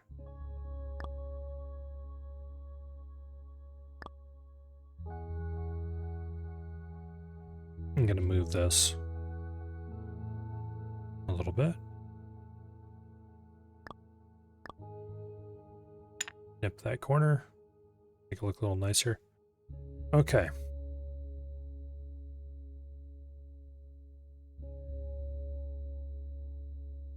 So this right here is handling the flags. This is doing the standard copy across. If nothing else is setting the flags, just copy.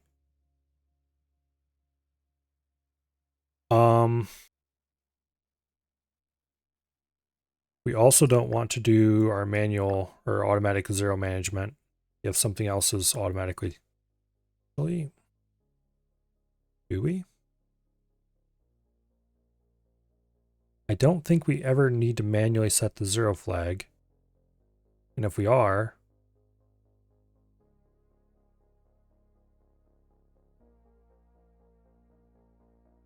okay, so a lot of arithmetic is going to be setting the 0 flag and also setting carry and. Okay, so we can't trust that. You know, I don't think having centralized 0 setting is a good idea.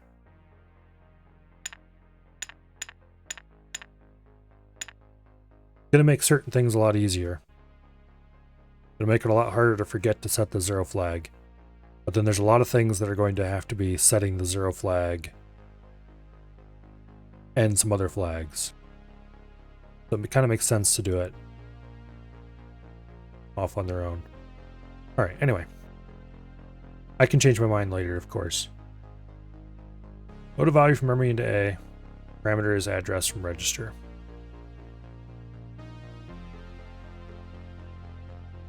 Let's go ahead and input an LDM instruction. I can see what this is going to look like.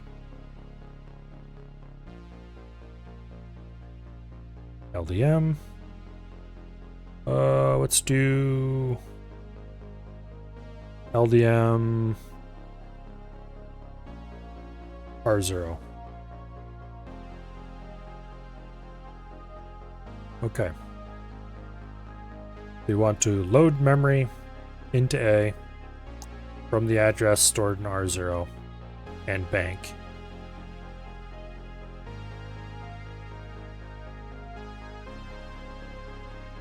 Oh, that reminds me, I have bank on the bus now. I need to actually hook that up.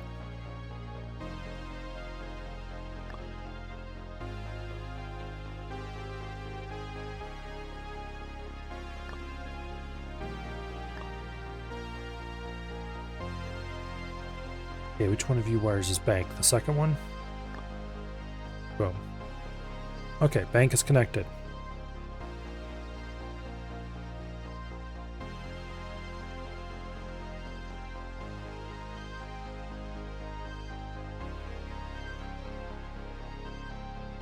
Okay.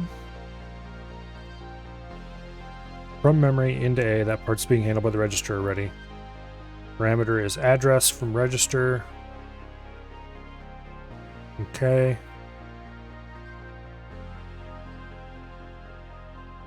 What parameter are we using?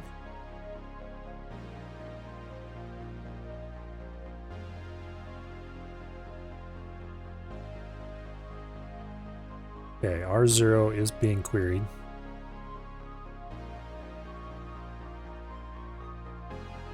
And then it looks like we're asking for it on parameter 1. Yes, which makes sense. Okay. So parameter 1 gets copied to the ADR pin.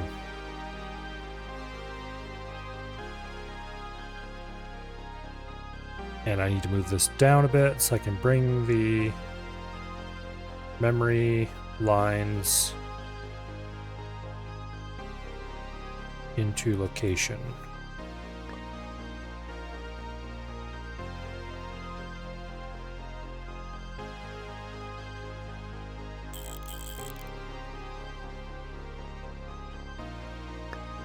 Okay, some of these we don't care about.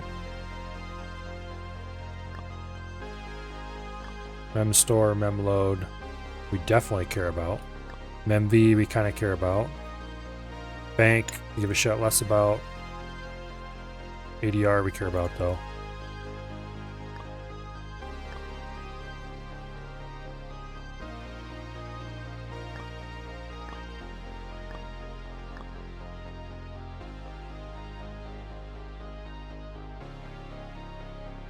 Okay.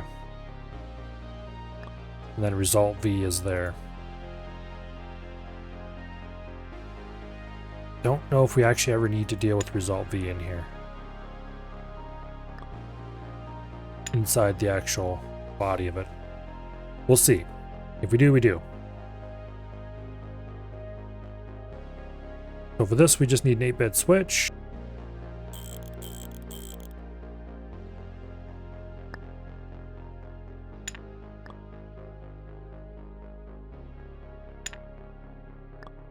Boom.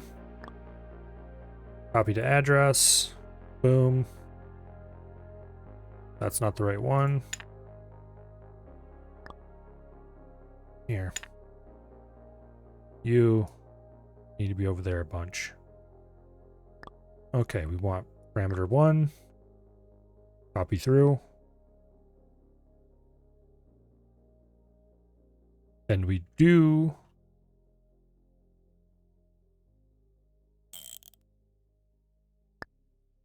want to set the 0 flag.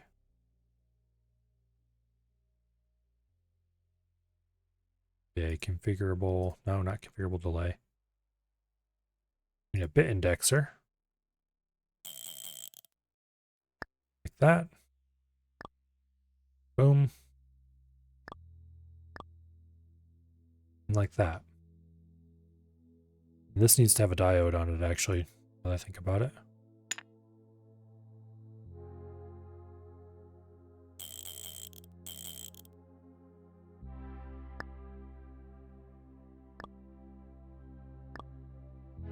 There we go. Very easy.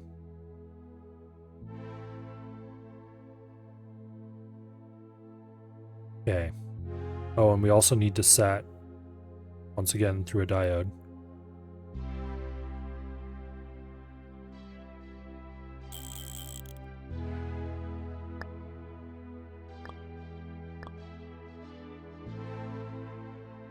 We need to set load.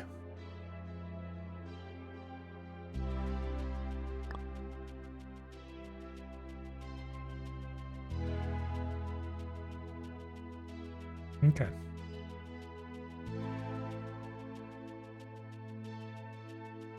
Load parameter as an immediate value into A. This is the exact same logic for the next one.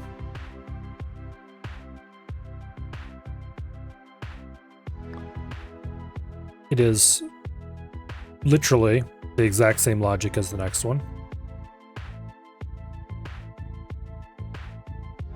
As it will be for all of these, I guess I just realized. Of course.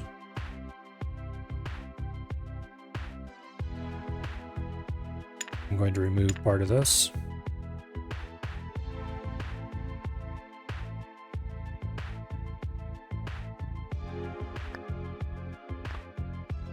Okay. LDM, LDMI, and LDMK are all exactly the same instruction. At heart.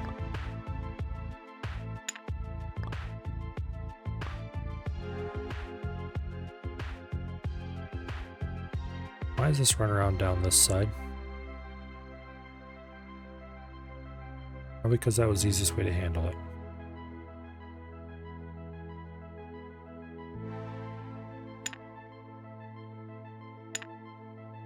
Well.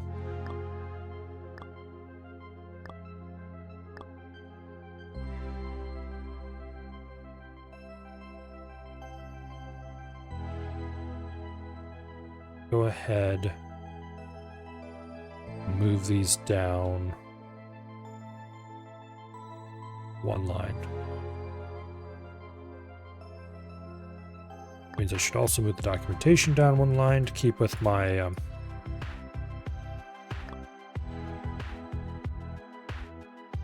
ongoing policies.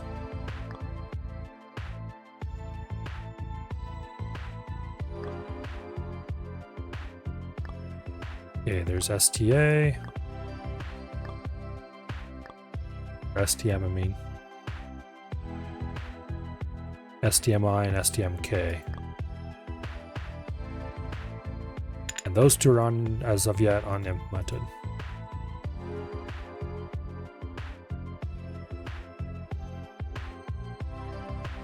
Okay. STM. Store value in a to memory. Parameter is address from register.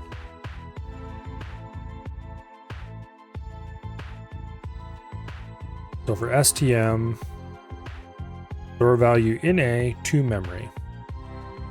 We want to energize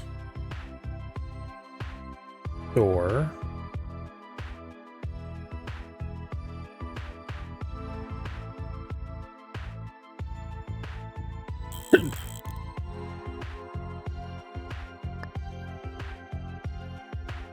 we are storing from A to memory. So we don't want to set the 0 register.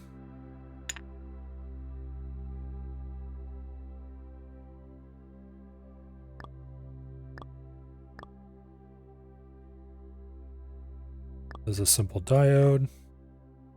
Boom. Okay, where's the address coming from? We also need to set memv.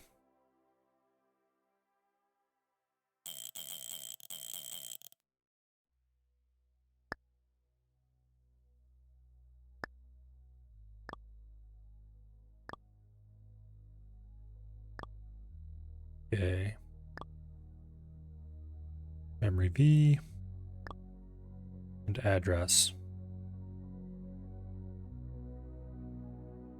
Let's go and code an instruction so I can check this without having to actually go look. Okay, we want STM R0. Means once again we're getting our address out of R0.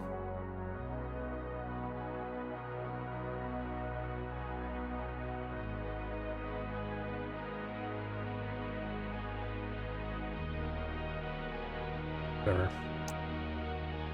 Okay. Argument 1 is our address.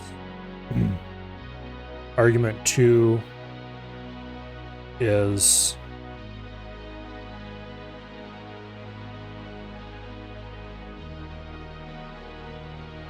constant 0. Result. Wait. Store value in A to memory.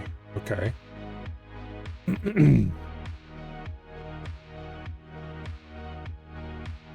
arg1 select is 10, which is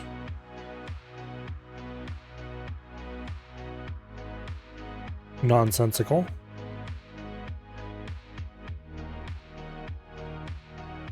What?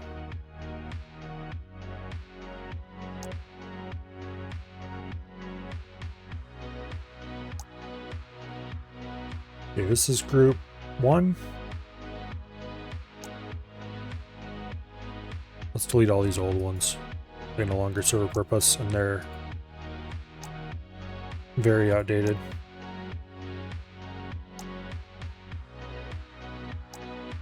Okay. This should have STM. Argument 1 is 0, which makes sense. That's referring to a thing. So why was it coming out as 10? What? That should be coming out.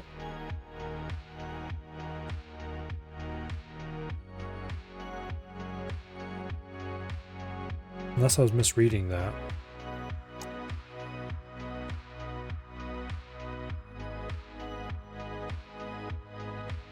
Okay, argument 1 select. Oh, I know what I did. I didn't step it once. You have to step it once and then stop it to get it to re-update everything. Okay, that makes sense. Now we're getting instruction 17, which is indeed setting this on. Argument 1 is 0, which should be. That is our memv. Argument 2 is a constant, 0, which is also okay. We haven't added the code for that yet. We should have. We haven't yet. And argument 3 is 10. And that is the address register. Okay, now, I am missing a very important step here. We need to have an adder, an 8-bit adder, injected into here.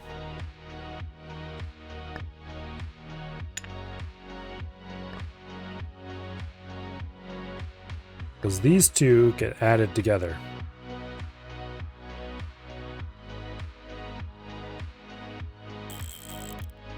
Now for the basic cases, actually that is fine to make that go away. And we're ignoring the carry because that doesn't matter. If it has a carry, then that's probably should set the overflow flag actually.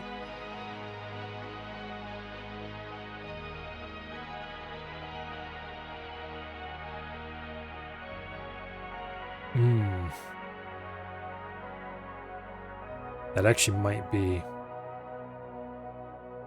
something we should do.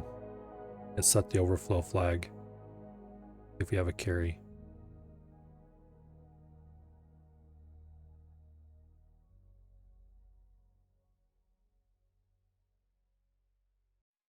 I think overflow would make the most sense. But setting the carry flag when we have a memory address overflow doesn't really seem like the right thing to do. I think overflow is probably the right flag. Overflow is which flag? Overflow is flag 4. Boom.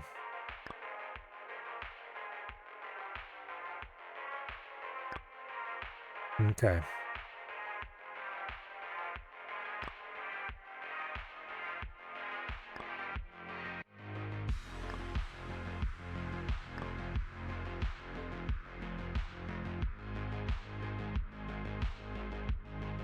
Okay. And then we need to do another diode off here.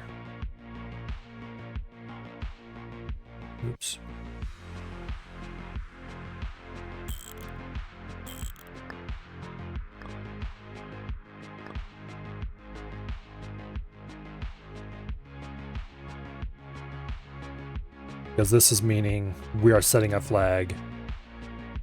Whether or not we're actually changing a flag value or not is beside the point.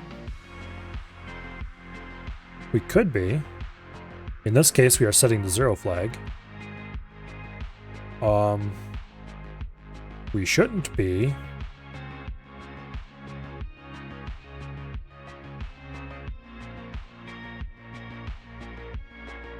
We need to be a little bit more detailed about our decisions than that, actually.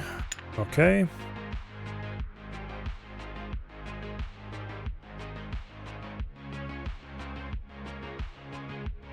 Move that down a little bit.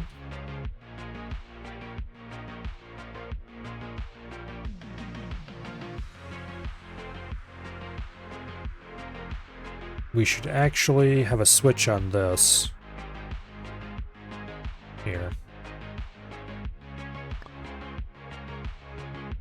This line is correct insofar as it is turning these two switches on.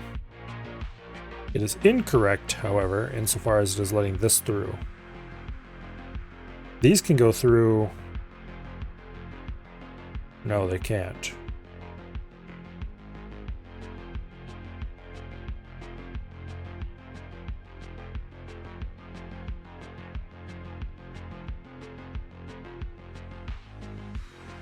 Yeah, we need more switches.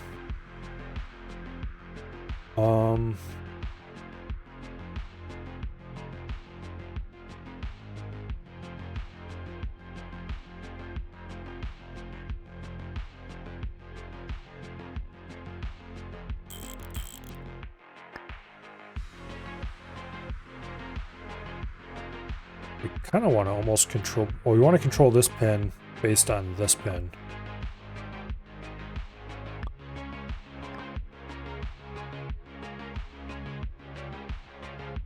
And we want a switch on here that is controlled by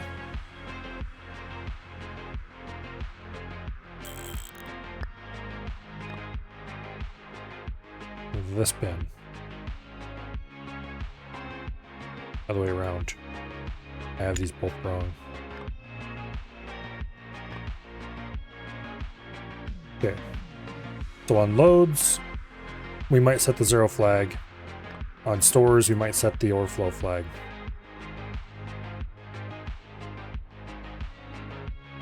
And that's making this whole thing wider, which means we need to shove this down.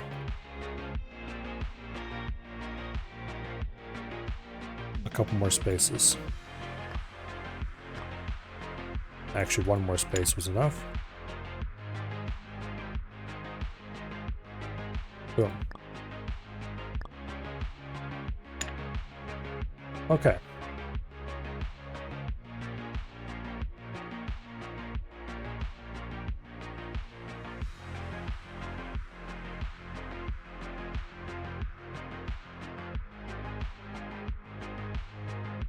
Yeah.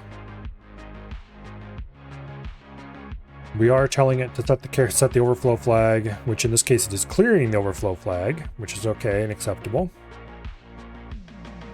That's actually good, because it means no overflow has happened in this address calculation.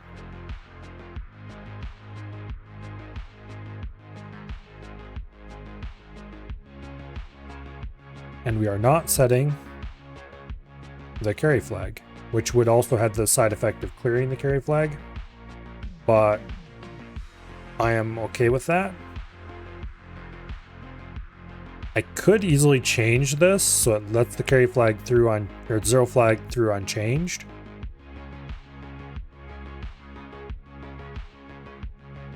But I'm not going to.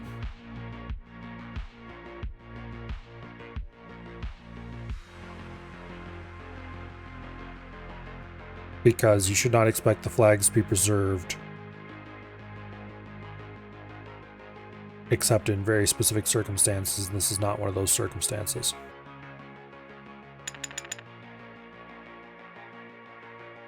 Okay. So this should handle all the possible loads and stores as written.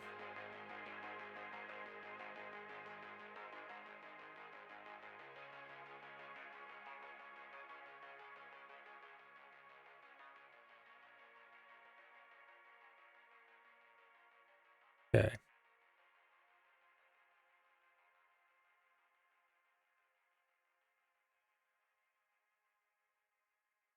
This should all be correct, I think.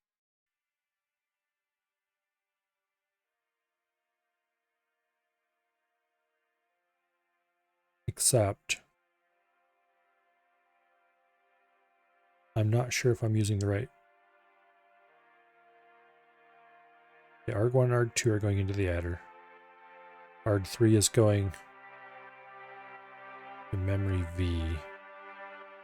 Yeah, okay, that's right.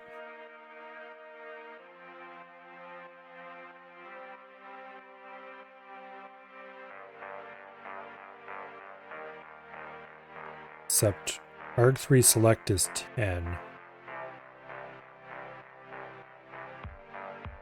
That's not right.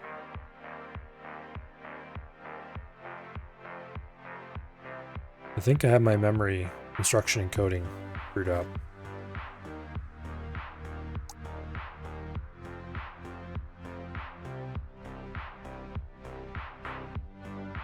Okay.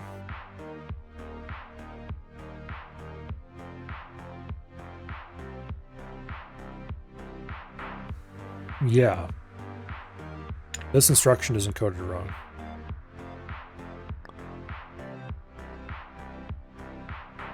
Because what this is saying, what it was saying was doing the same thing as LDMI. Wait. Did I do the same thing for these? Yes, it did. Okay, that's probably wrong as well.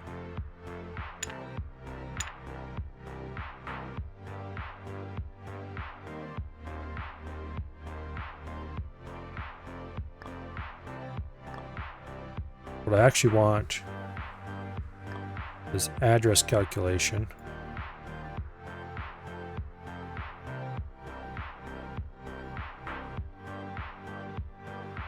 Yeah, because difference here, the difference between STM, STMI, and STMK is that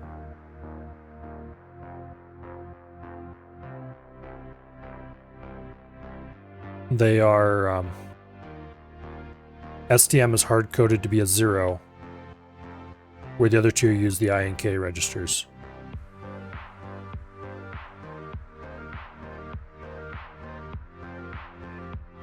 Otherwise, they're identical. Also, this is incorrect.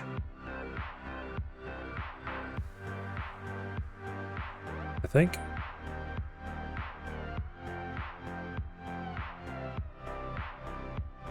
Parameter is an immediate offset.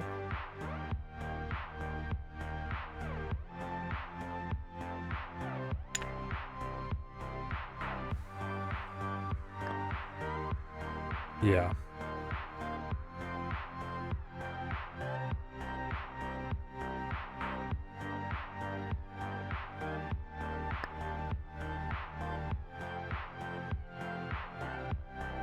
I had the parameter order different from how I actually wanted it.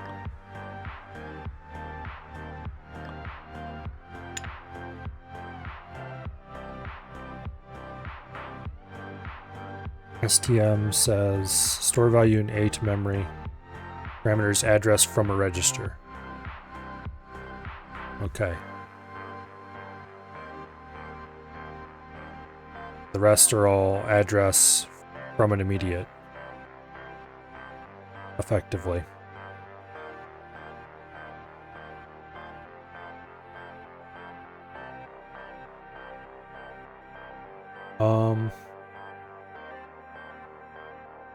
So parameter 1 and parameter 2 get added together for both of these to create the address.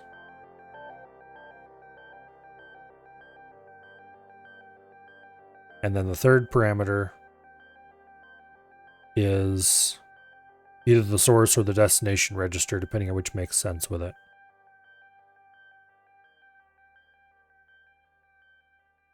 And then the result is either to memory or from memory. Although in the case of a load, The third parameter is nothing because we're using result instead. But yeah, that's the way it is.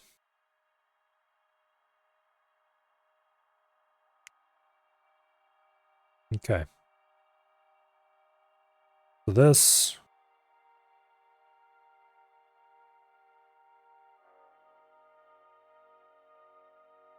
N is coming out in argv, which is arg1 select, which is correct.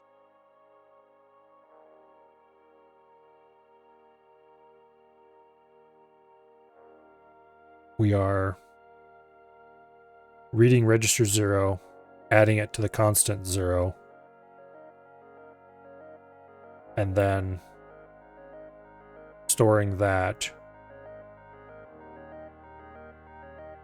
in register 0.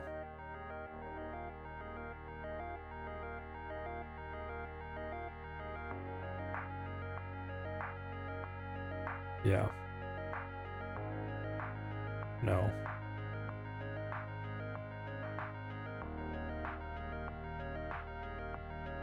No.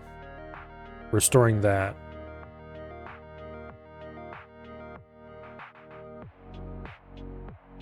We're storing the result. We're storing the value in register 0. The address made up of. We're storing the result. Whatever.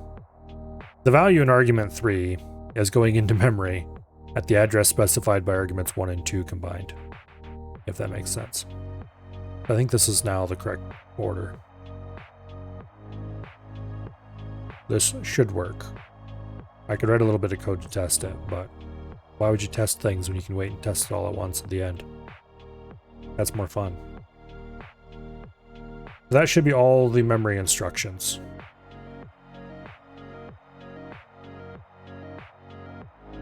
Next up, we have the stack instructions, which are basically memory instructions with sprinkles.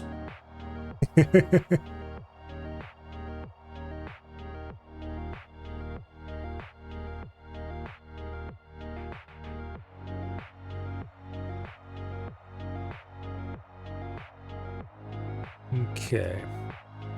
We're going to want a lot of the same structure for the stack instructions.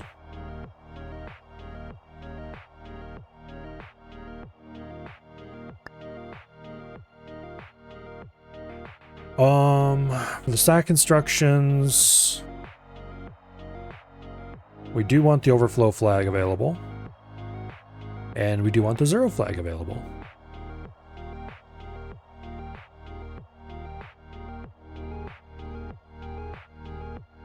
Okay.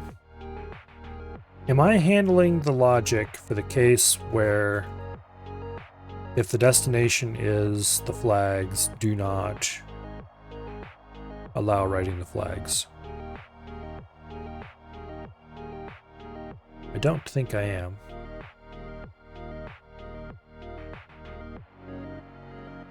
Like CPU architecture?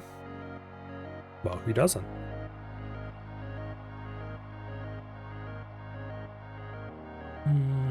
Let's see. I don't think I handled this case properly, or at all.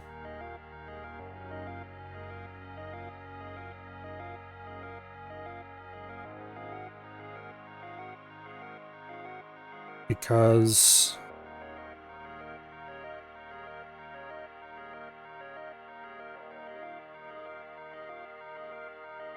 okay, where's the flags?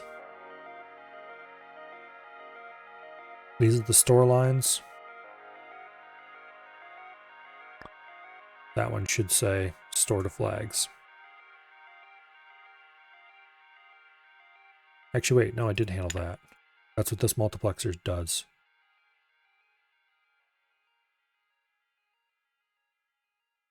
Yeah.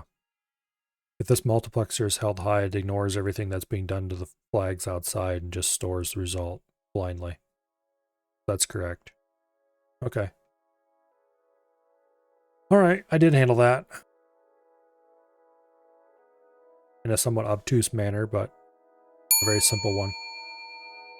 Oh, thank you very much for the follow. I'm not sure how you want that pronounced.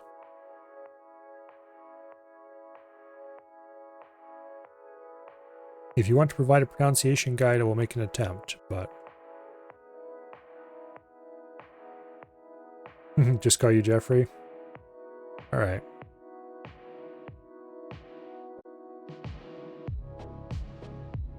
Okay, so this is notably not the memory block.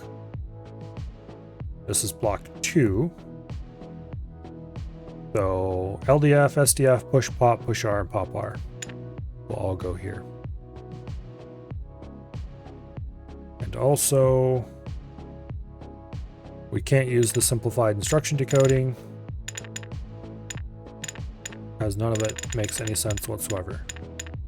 We don't have 2 instructions with variations for this block.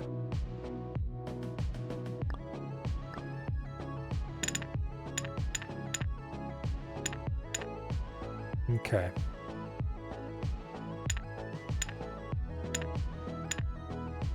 Still on Overture. Overture is pretty easy, all things considered. When you get past Overture, though, you have a choice.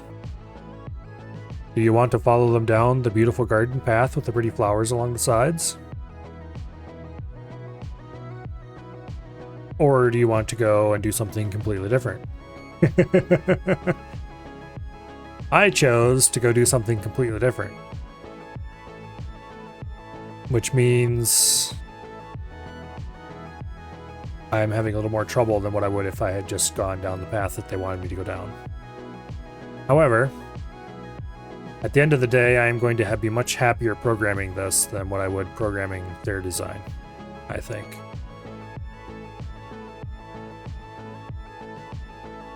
Because their design is both simpler and easier to understand than what mine is. But mine is a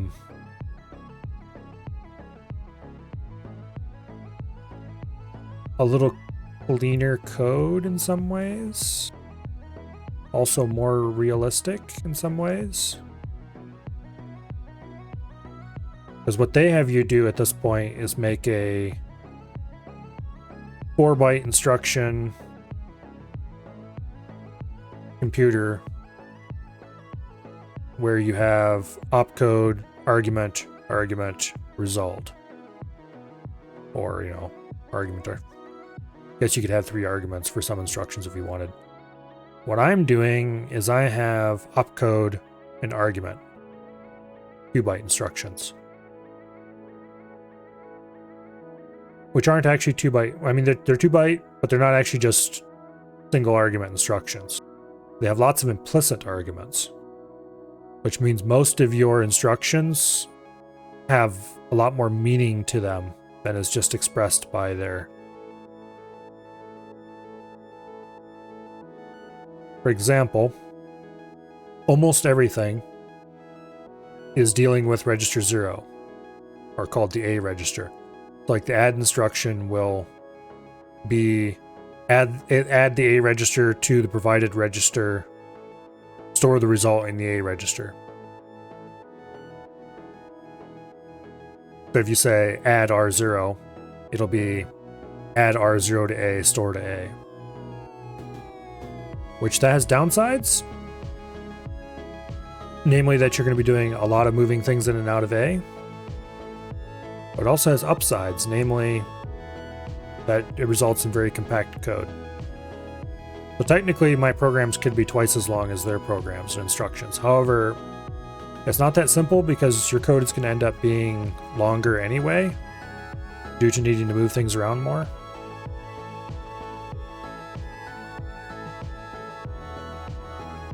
It's a different way of doing it, basically.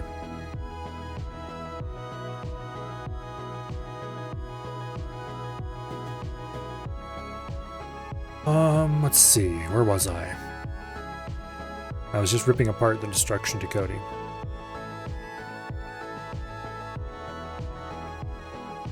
Okay, so we have this line for if you set any flag, this line to set the overflow flag, this line to set the 0 flag.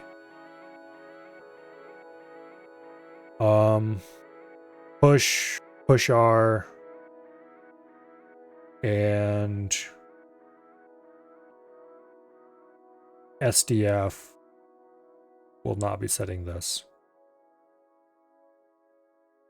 LDF, pop, and pop R will be. Actually, I wonder if I could... No, because push and pop are going to need... Also, I need to worry about the bank registers for the... Oh, and I forgot I need to add more instructions too. All right, you know what? Let's go look at the instruction decoding first, because I need to go add a couple more instructions. Matter of fact. Boom. Let's just add a couple more instructions here to group 2.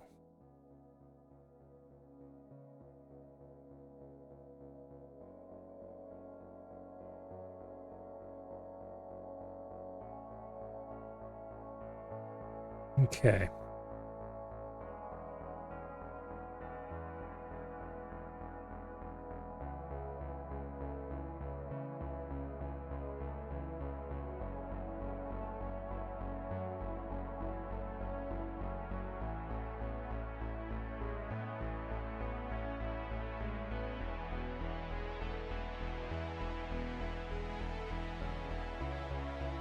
SDMB is set the D-stack memory bank. And SRMB is going to be set the R stack memory bank. Also, I'm doing 2 stacks because 2 stacks is more flexible. And I have a specific reason for wanting 2 stacks that I will get to much later.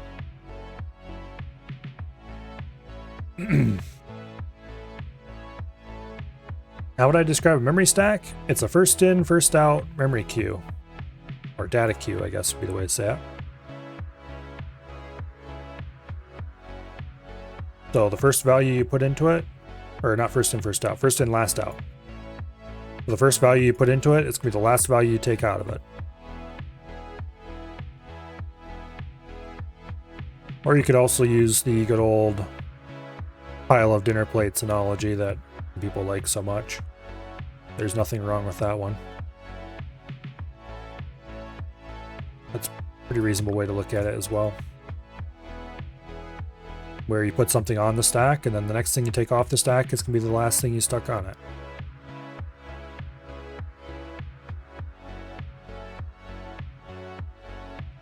Stacks are conceptually quite simple as far as such things go.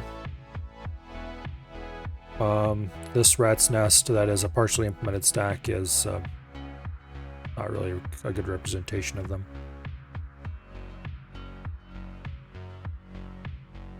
But anyway, now we need to go actually add that instruction to our instruction decoder. And I clicked on the wrong thing. Okay, there we go. Now, the stack, where did Sublime go? There it is. Stacks are in group 2. So we just select group 2 right here. And here's instruction decoding.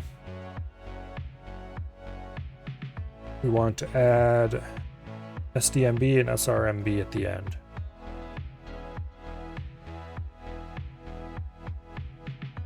Okay. Let's go ahead and document them here with these little comments.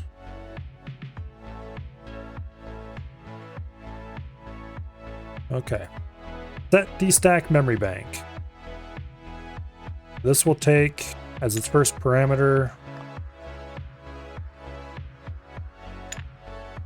These are identical instructions just for different banks.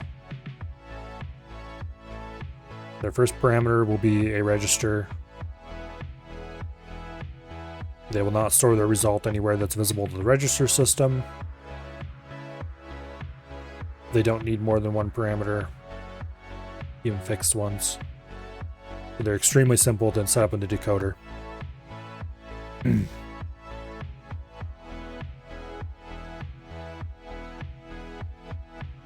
Okay. Yeah, this is my instruction decoder.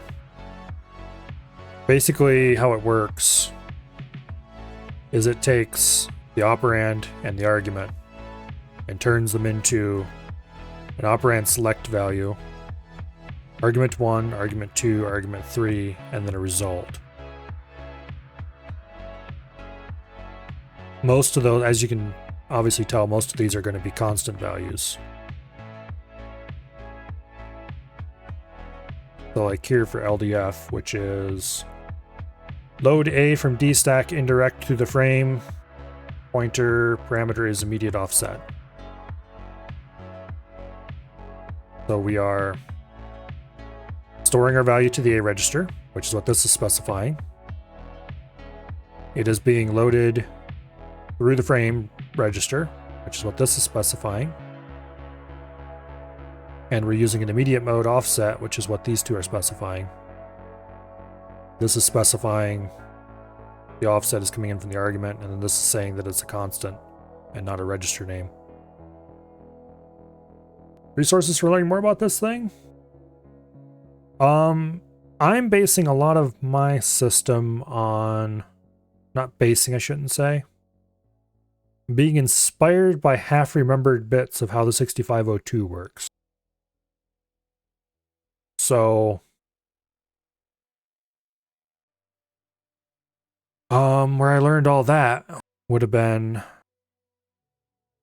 tinkering over the years. There's probably some good books somewhere, just on general, simple microprocessor design, but I'm not really sure what exists in that direction. A pretty reasonable resource would be just reading old, or reading assembly language tutorials for old architectures.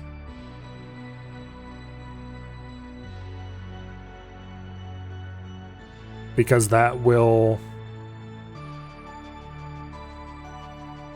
Assembly language is extremely close to hardware. And so they'll have a lot of information about how the hardware of the system works. Not actually like how it's implemented, but how it works from a outsider's point of view, I guess. Which won't necessarily help implementing things, but it will tell you what interfaces you need to provide if you wanted to copy it. And read a couple, bash their ideas together, and you can come up with something that makes sense pretty quickly.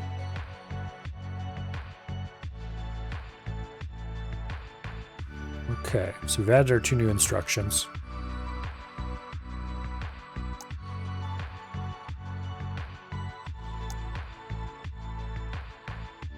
Now, back to where we were. These 2 instructions are basically identical, and they also have nothing to do with any of the rest of the instructions. Okay, load A from D stacked indirect to the frame, parameters immediate. Okay. LDF and SDF are going to be their own thing because they have to deal with the frame pointer.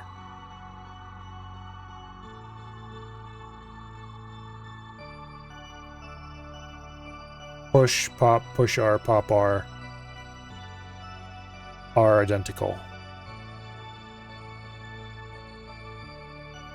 And I just realized I don't think I implemented those. Oops, I don't want this. Okay, this is group 2. Yes, group 2. I don't think I implemented these correctly. No, I didn't. Okay. Because pop and pop R should be identical. And they're not. I mean, they are, but they're identical in the wrong way. if that makes sense. They shouldn't be identical, I should say. Okay, so we want register 5, the stack pointer. Boom. And then pop R should be register 6 for the R stack pointer. And push should be the same way. Except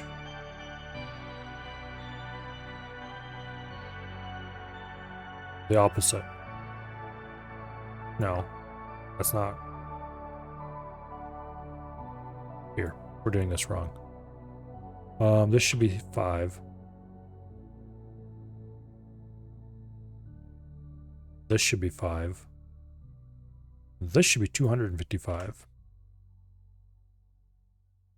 Argument 2 is going to be which stack we want to refer to. The stack register we want to refer to. Yeah. So this should be 6 for the R stack. This should also be 6 for the R stack.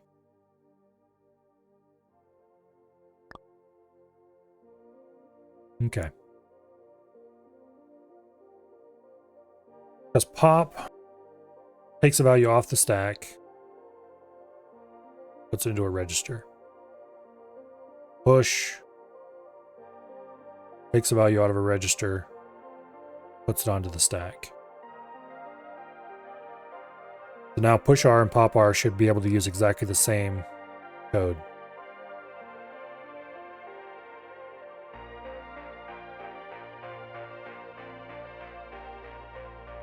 Yeah. Okay.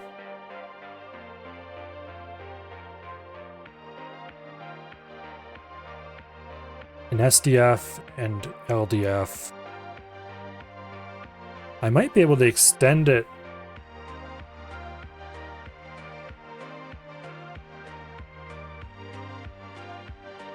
I might be able to extend it so we only need 2. Okay.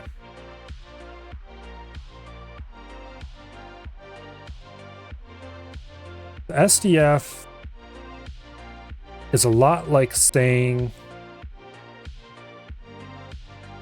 we're doing something for the D stack.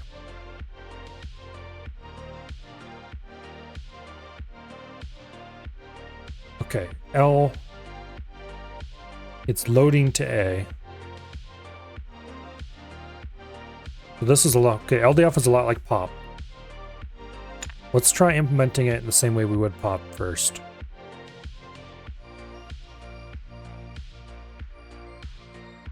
We need a bit constant. Okay, this should be 5. Specify that we're talking about the D stack. Okay. This is the source register.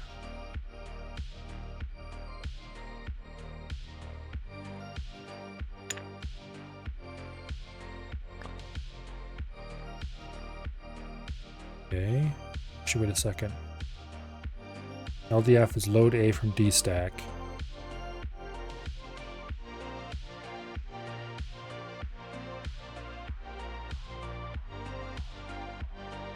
Yeah, it should be the same as pop. And this is saying we're using the frame register. I'm kind of inclined to actually swap these positions and use argument 3 for which stack we're talking about.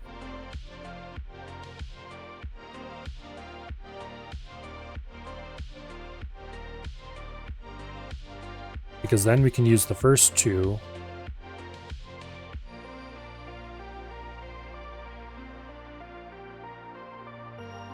Okay. Yeah, argument 3 is which stack we're talking about.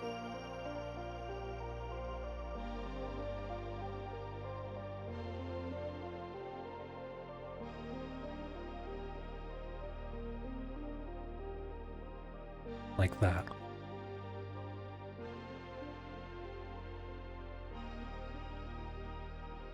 All right.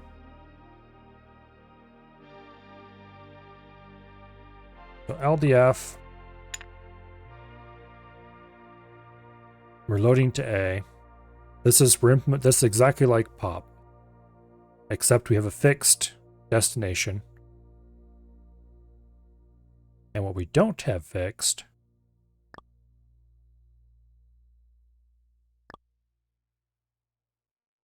is our the address we're talking about in memory.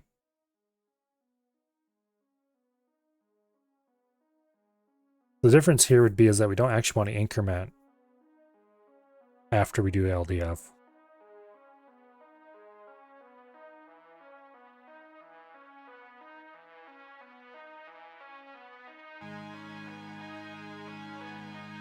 But still, we can share most of the code.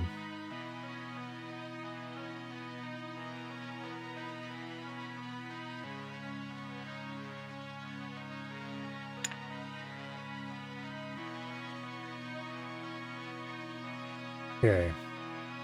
And SDF is store A to dstack, indirect through the frame. So this is the same as push. Except we're always pushing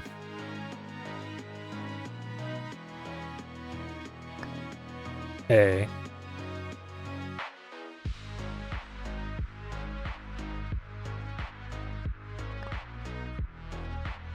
I might want to move the push argument around too.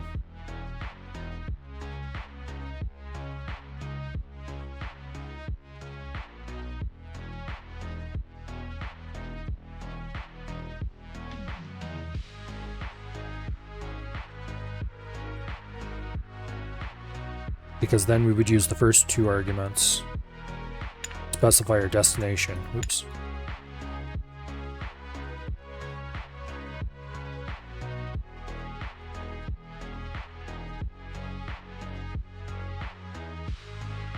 Except that's not quite right. No, we don't have enough space to do this that way.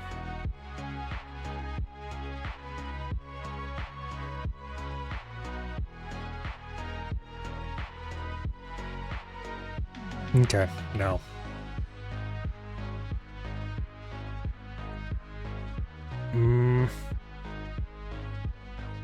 Okay, we do need register 5 as an argument to this.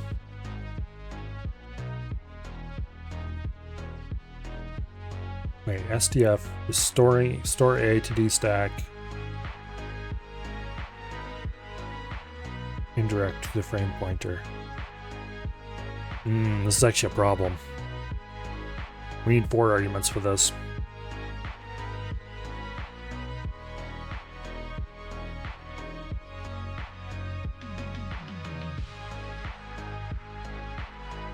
And I'm not adding our support for a 4th argument for one single instruction.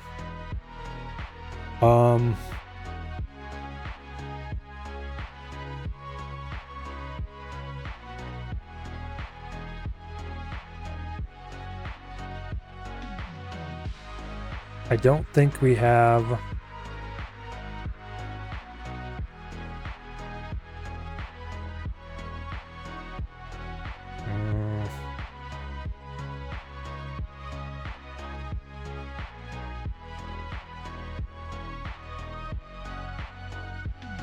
Yeah, this is a pretty big problem, actually.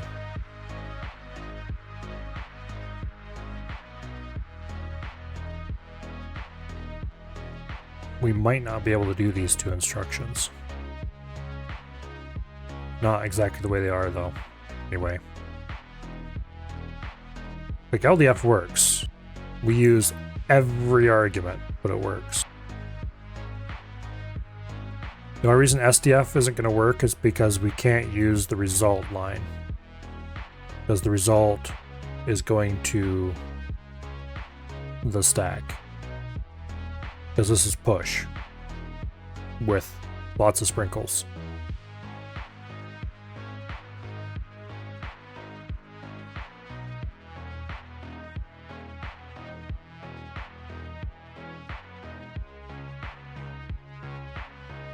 Also, this argument order is wrong for push.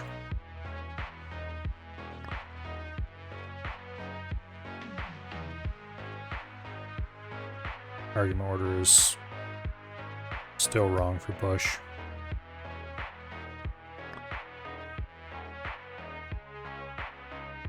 Okay. This is saying push A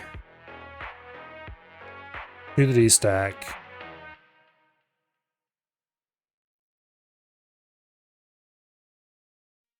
Wait.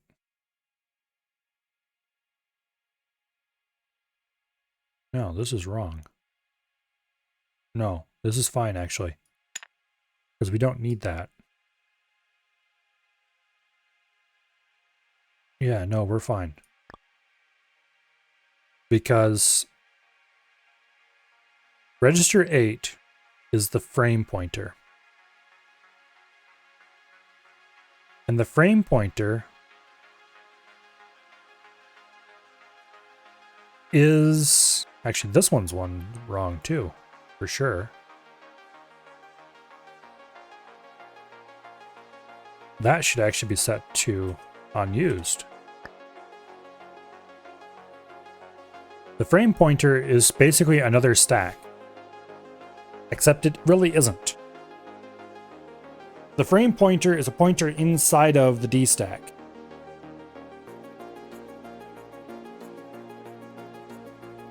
So this is basically a second set of push and pop instructions, except they don't advance the pointer, and they allow you to specify a fixed offset,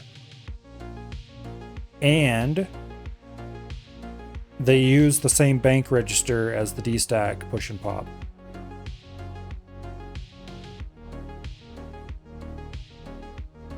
So these push and pop instructions should be using 0 constants here. Actually, that is not a constant.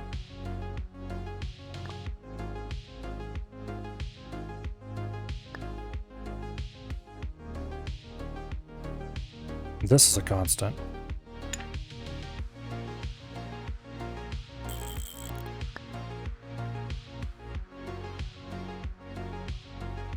Yeah. Because what we're effectively saying... Actually... No. No, we don't want to do that. I was thinking we could pass in a 1 to specify how much to step it by, and that's wrong. That's actually wrong. Okay.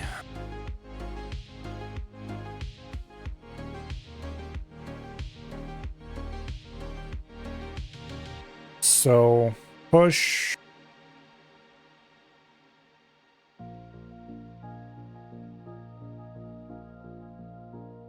This is equivalent to push.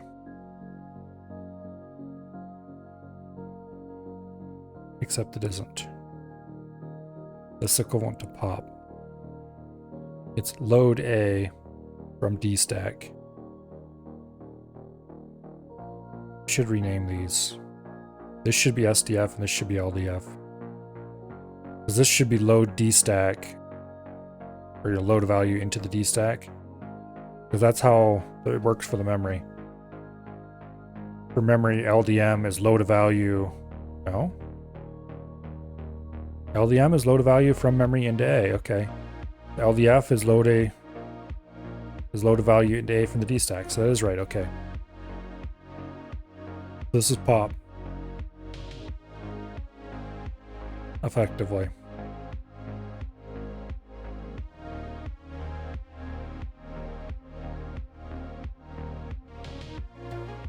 Okay.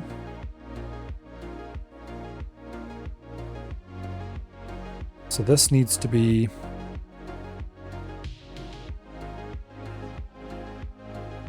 zero. And that needs to be on.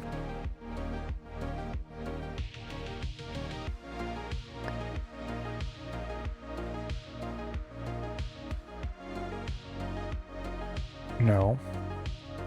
Get that backwards again. It's really easy to get the wrong one associated together. Yeah, because this is...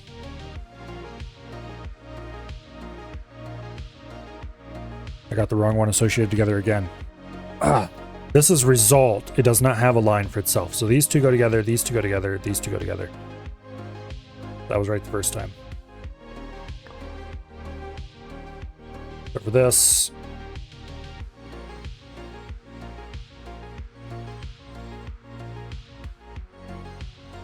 those two go together.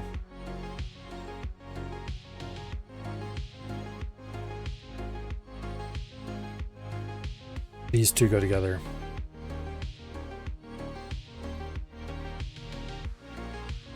And these two go together.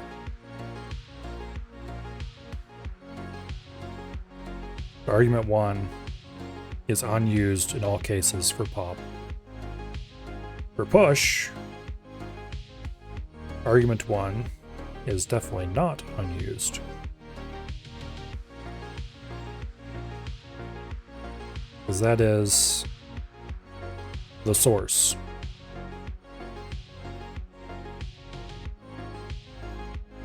Argument 2 is the offset.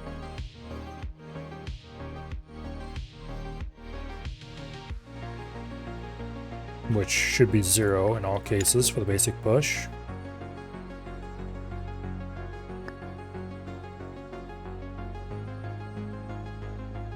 Argument 3 is the stack pointer. And the result is unused.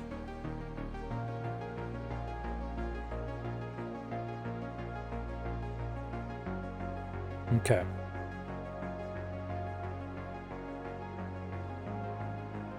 Yeah. I think I got all this right again. Off. Stack. I didn't set this.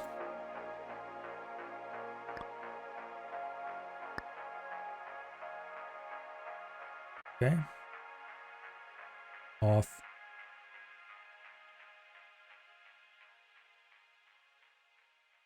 Okay. Stack. All right. It looks like we got it right now, finally. How do I know what goes where? It's partially a combination of I decide it, and partially because I've labeled the wires over here.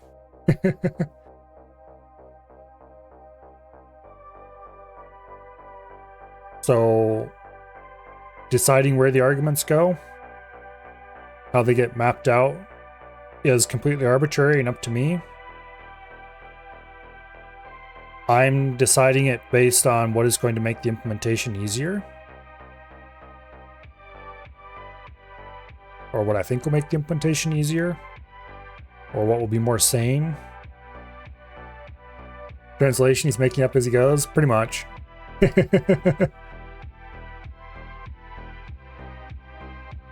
That's why it took so long to do this, because I was trying to figure out how I wanted to do it. Because I wanted to make it so that as many of these instructions as possible could be implemented with the same little chunk of logic. As it is, these first 6 should share... 3 of them should share 1 bit of logic, and 3 of them should share the other bit of logic. More or less. There'll be a little bit more difference than that. Like 2 of them will have an extra bit of logic beyond what the third has in each pair. And then these 2 will probably get their own complete setup, because after all, you should not repeat yourself, but also write everything twice is a good idea.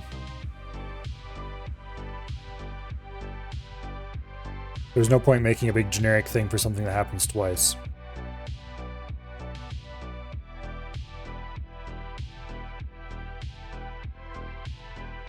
But anyway.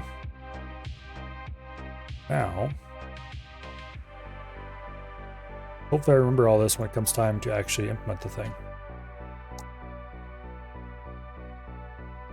because that time is now.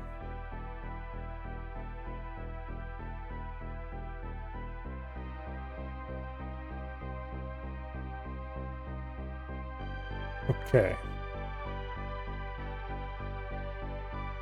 So LDF,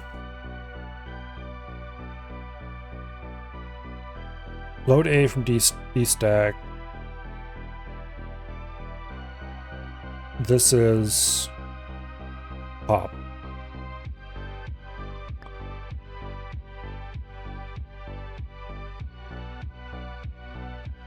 And then SDF is push.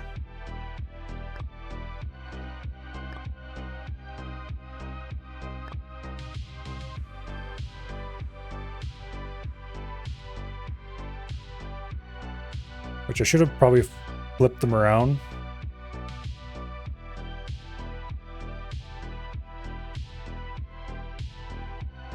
In fact, I might want to do that yet.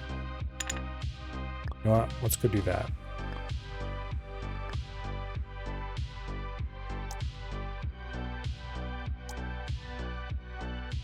Let's see, that's bank 2?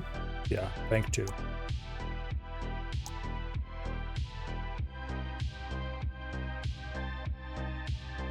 Okay.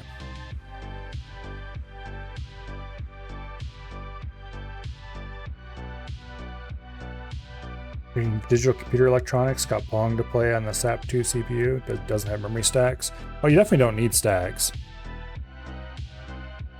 You don't need stacks at all. Much less stacks in main memory.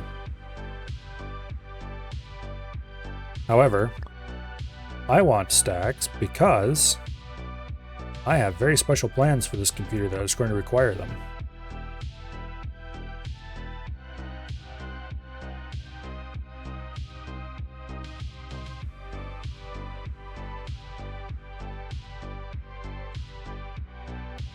Namely, at some point in the future,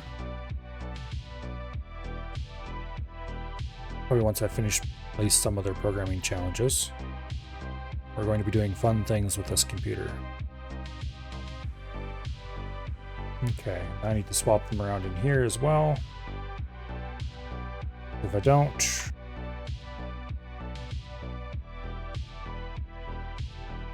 SDF, LDF.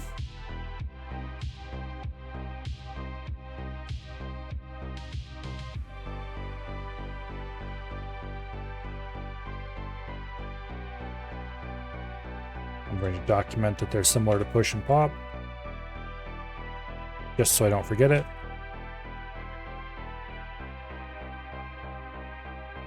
Okay.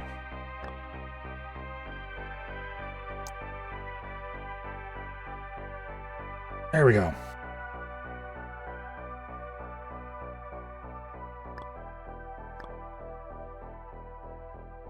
Now,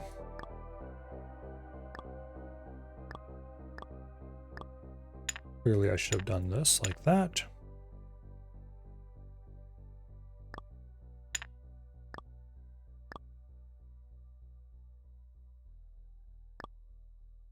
Okay.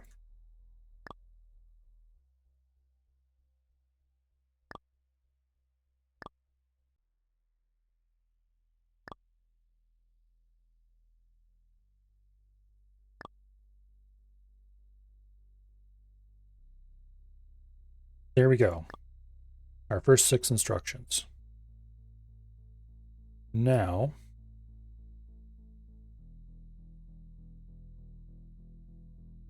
we have 2 more instructions. These are special purpose ones that will do their own thing and not be involved. Also, these instructions are very out of order at the moment. That is because we're going to be ORing them together.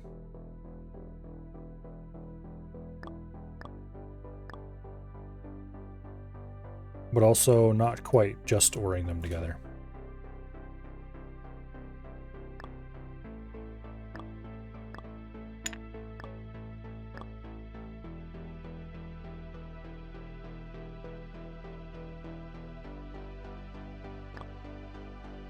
Okay.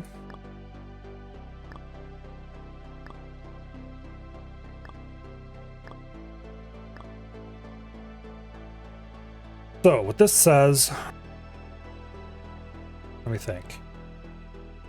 If this line is high, and that line is low, then that means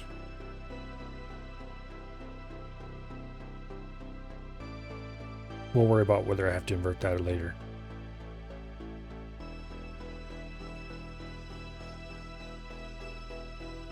Okay. So the first group is the push area. And after we push, we have to add 1. And then determine if we have an overflow. This line will determine if we do the add 1 check for overflow stage. When am I streaming again? I will be streaming more of this tomorrow. I stream in general every day.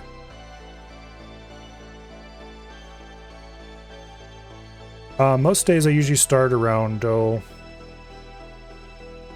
anytime after 5 p.m. Eastern Time, US. Weekends I often start anytime after noon Eastern Time, US.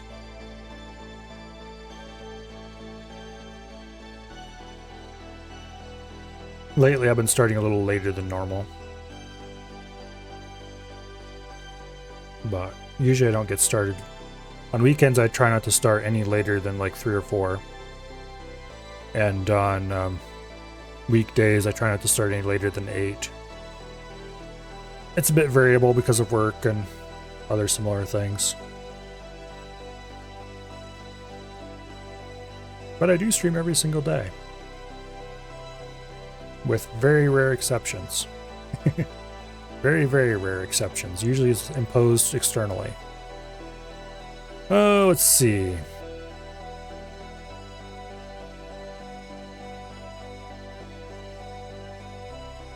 So for the push code, I need to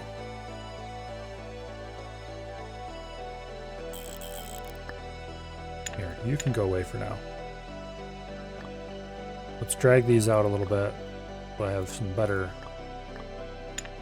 handles to work with. Something is already setting memory store high. Oh, I don't have... Okay. Let's go change my instructions. Or instruction, I guess I should say.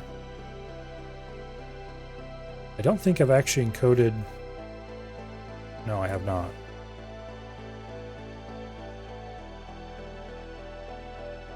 Oh wait, no, I have 2 encoded push and pop. Okay.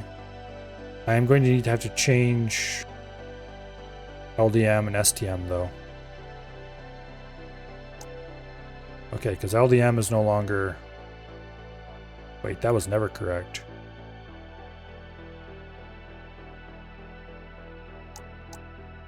Yeah, because this is group 2. Oh, oops. No, that is totally correct. LDM. I'm not looking at the wrong group again. SDF. There we go. SDF. Group 2. Instruction 1. That is no longer correct. It is now instruction 0. And then LDF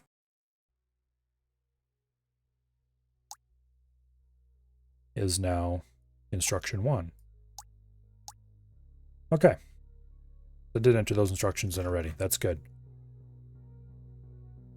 Alright, push register 0. Step it once, reset it. That neatly gets us the right instructions, the right values on the line for testing.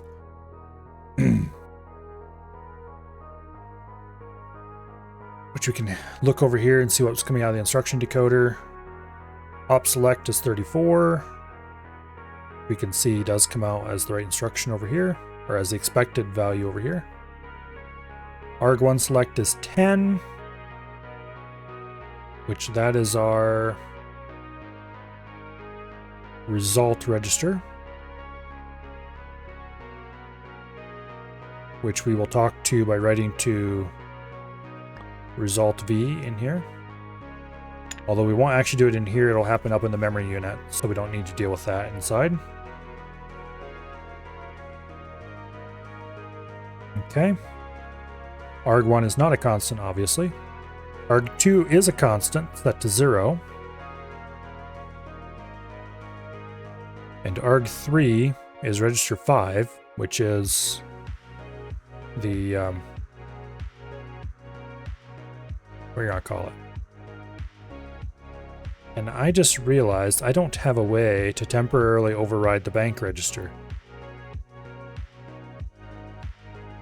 I need that. And what's more, I need that quite badly.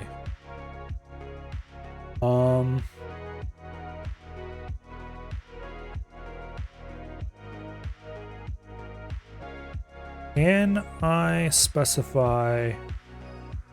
I don't have enough parameters left to specify if I need the bank register or not.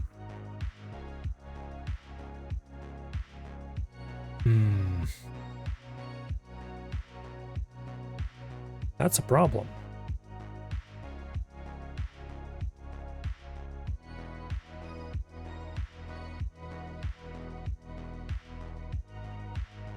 That's actually a pretty big problem.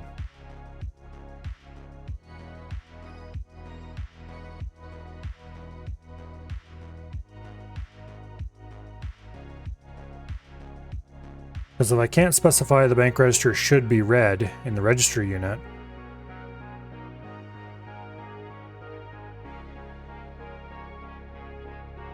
because the bank register is right here, it's the one that's locked on. Then I'm going to need to provide a second auxiliary bank line or something that we can select.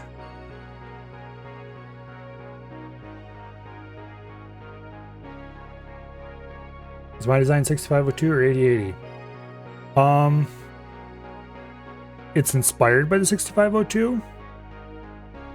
It is definitely not a 6502.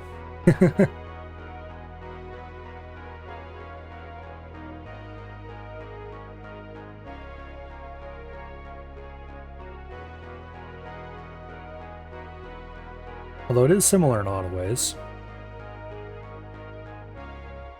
At a very high level concept kind of level.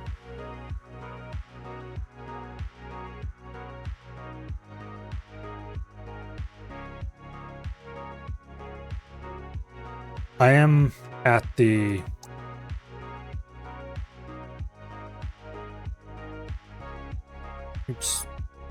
levels where you're supposed to be adding a stack right now. Level map. Boom. So I'm at the last little bit before, yeah, I'm at push and pop. I should go do divide first, but I'm not doing that yet. We'll get to that later. But right now I'm supposed to be implementing push and pop, and then we have to do functions. And then it's on to the assembly challenges. So basically I'm at the very peak of the point where you're supposed to work on the leg architecture, or close to the very peak.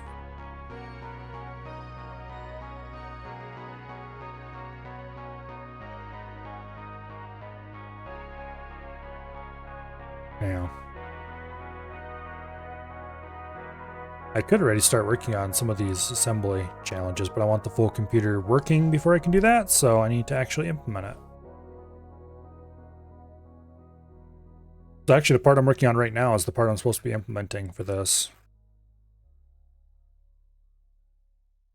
This bit down here is from my first pass at the leg architecture, where I was still using their setup. This is chunks of my overture expanded.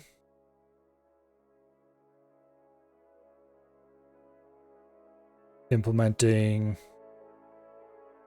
the ALU, a very basic one, and a comparison unit, an overcomplicated one. I say overcomplicated because there's better ways to do comparison than this.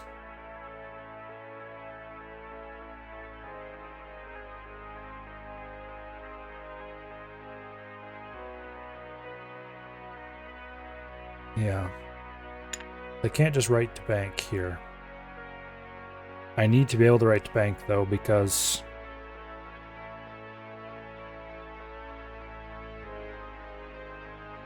I need to be able to select which bank I want to talk to.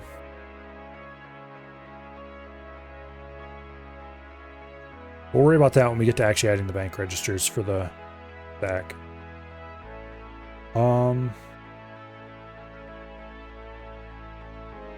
We're implementing push.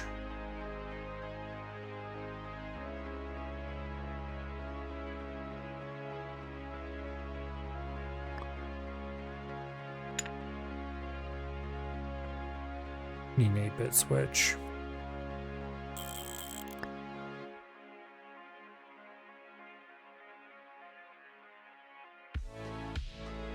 So arg1 is the value that we're pushing. That means this line right here needs to go into there, and that gets copied straight to memory V.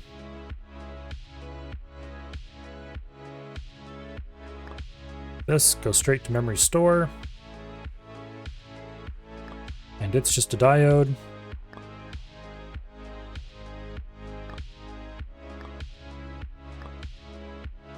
Okay. That's about half the battle right there. The value you want to store, the command to actually store it. Now we just need the address. And the address is going to be the result of adding two registers together.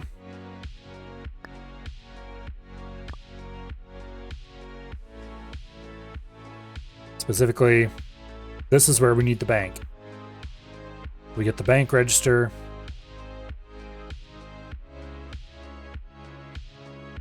How we determine which bank we want to talk to is a whole different story.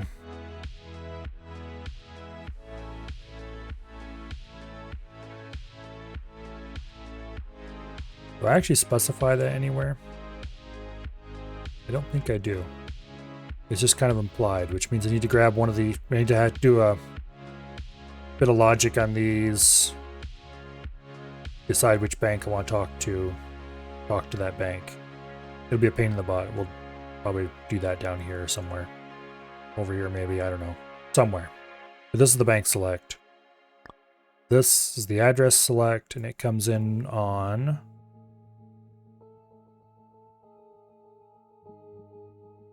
argument 2 and argument 3, because 1 is already in use. No, the bank select does not come in on that. What am I thinking? I'm being an idiot. Arguments 2 and 3 just get added together right there.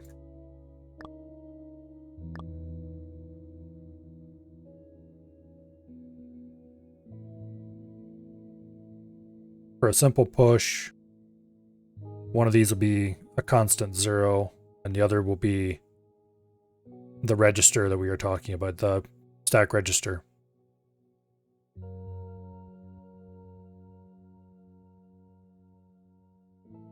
Okay, I don't think there's anything reasonable we can do with the carry.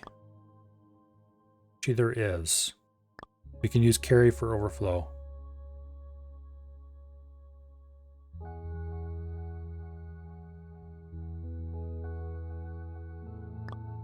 Let's see. This is push. So... no, we can't use carry for overflow.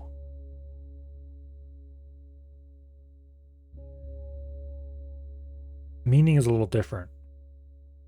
I don't think we want to do anything with the carry here. We just want to ignore it. I mean, using carry for overflow would have the same kind of meaning as for the memory selector. Because in the memory selector, if we have a carry out from anything or any memory access, then we set overflow. But I think in this case, well, The only, okay, actually, yes, we do want to set overflow based on this. But we want to do it through a diode.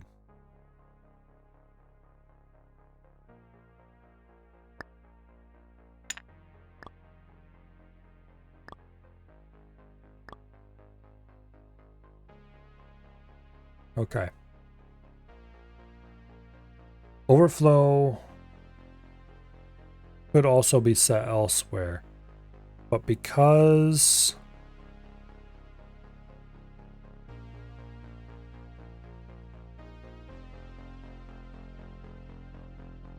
that math will be happening elsewhere, the only cases that could trigger overflow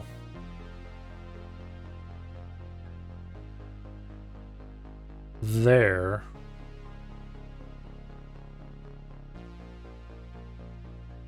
let me think about this for a second. I'm not explaining this very well at all, mostly because I'm not entirely sure of myself just yet. Okay. This handles two basic cases. It handles a simple push operation, which stores a result and then advances the pointer by 1. And if the pointer then moves out of range, it sets the overflow flag. The other case it can handle is accessing a value through an offset. There is no way, okay, this add instruction, or this add block, is always going to be doing, for a push, it's always going to be pointer plus 0. So it'll never trigger carry. The only way this can trigger carry is when we are doing with an offset. And that, the with an offset code, will never trigger the advance the pointer code. So as long as we only set the overflow through a diode in both of those places, we will never, ever, ever see both trying to set overflow, and we'll be fine.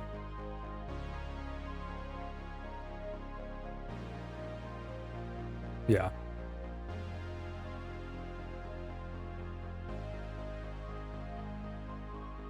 However, there is one case where it could happen erroneously.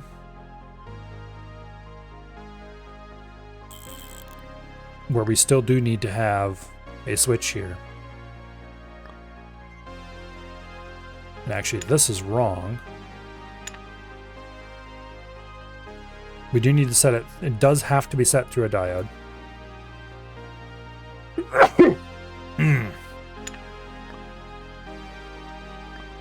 There.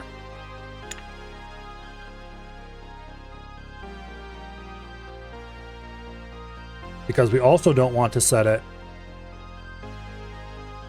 if we're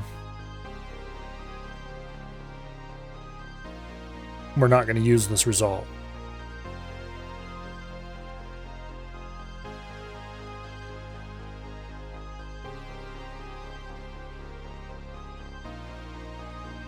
I think this will work. It might not work, but I think it will. This handles all the mechanics of pushing except incrementing the pointer by 1, which we will handle later, or handle right here, probably the better case.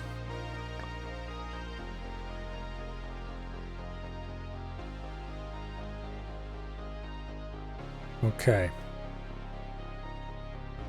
The pointer is coming in on arg3 select. Okay. So arg3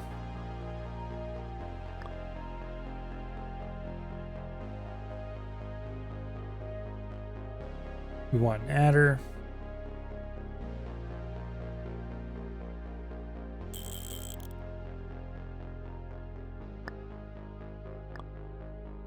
Boom.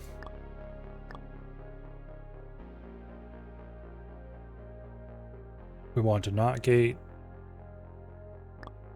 We can just feed that straight into the carry. That'll work just fine. We can just put not gate here. Boom. And that should give us exactly the result we want. Go ahead and feed that into the first argument for no particular reason. Okay. If we get a carry, then bad things have happened.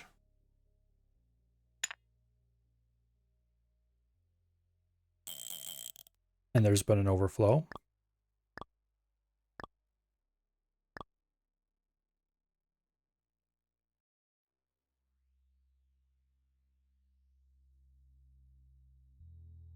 I'm going to wrap the value around to 0, which is okay, and set the carry if we increment by 1 too far. And this needs to be written to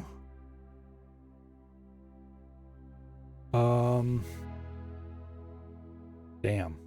This is actually a bit of a problem. We don't have an easy way to write this out. So this, the easy way to do this would be to write it to the result line.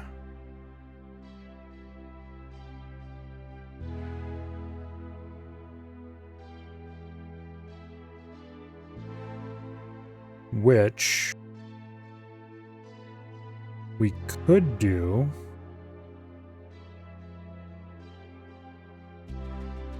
in the case of half of these instructions, but not the other half. We'd have to go modify the instruction and coding a little bit, but that's acceptable and perfectly fine. Perfectly reasonable even. The problem is the other half already uses the result, and we don't have a mechanism to have 2 results, which is pretty much what this does.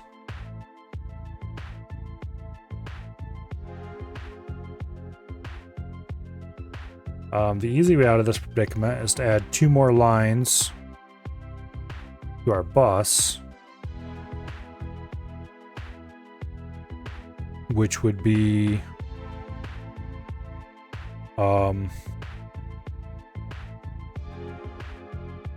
basically we want to direct connect to the registers.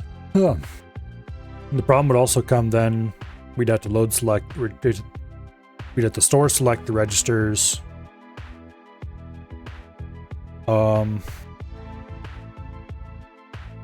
It'd become a pain in the butt.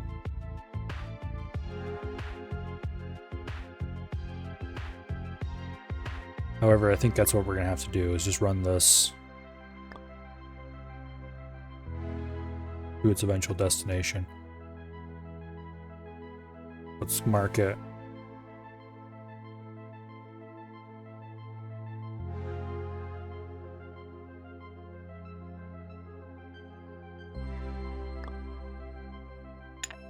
Make it a little longer. The problem is we don't know which stack pointer it needs to go to.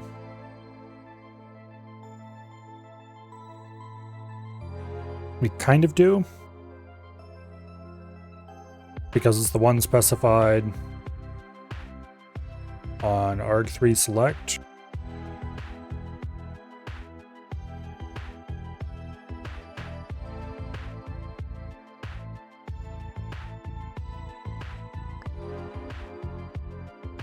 Go ahead and add a little bit more documentation to this.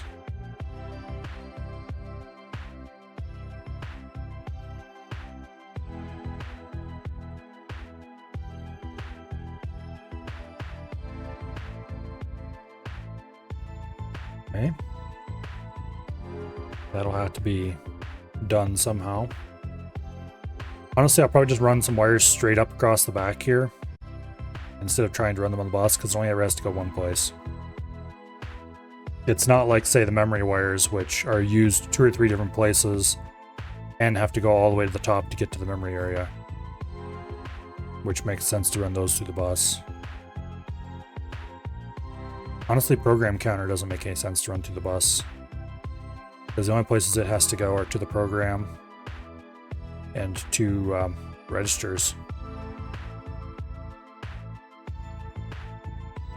So that should probably be removed from the bus. The single destination thing.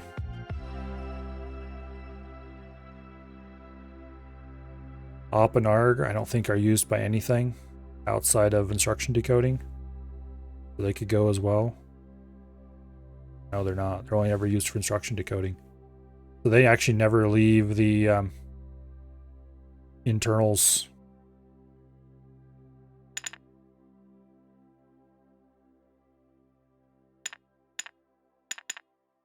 Yeah, they're completely internal wires. They never leave the computer core here.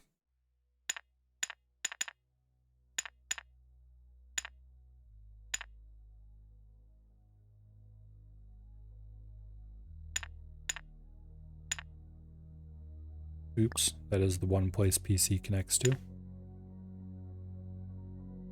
We can trim 3 wires off the outside of the bus over here. Makes me a little bit happy.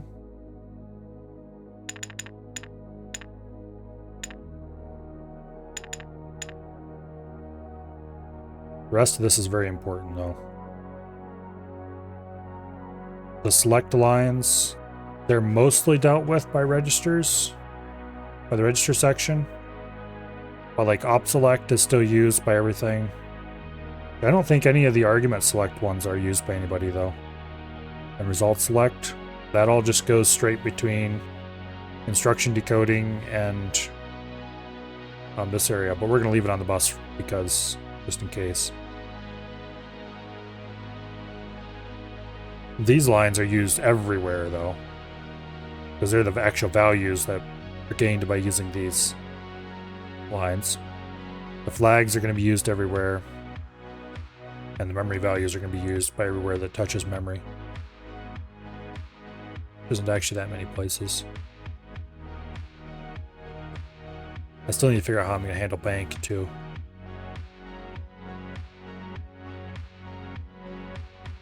However, it's 11:30, so that's probably going to be a problem for tomorrow, Milo. I kind of pity the poor guy, because he's going to have to pick up in the middle of dealing with the stacks.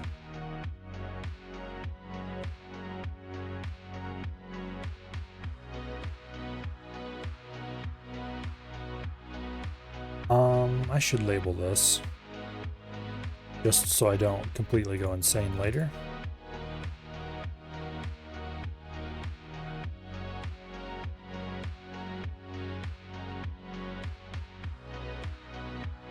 I'm going to go ahead and call this the push engine.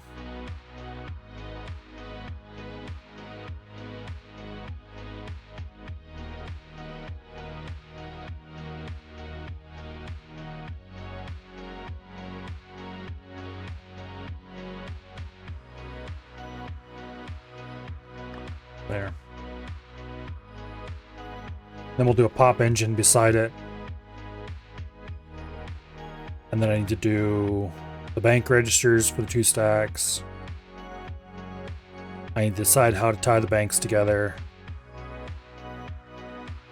I need to decide how to reset the stack pointers at the same time as I'm setting a different value.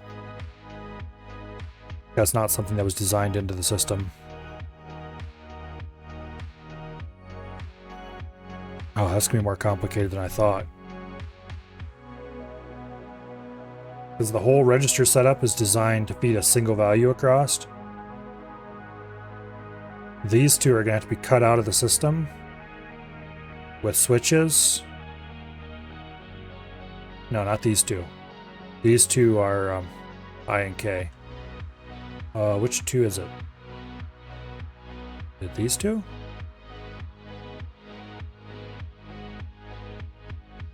Yeah, DP and RP come right after the program counter. So this is the program counter. So these 2 right here, which gives us a little bit more space to work with, I guess. These 3 are all going to need special handling.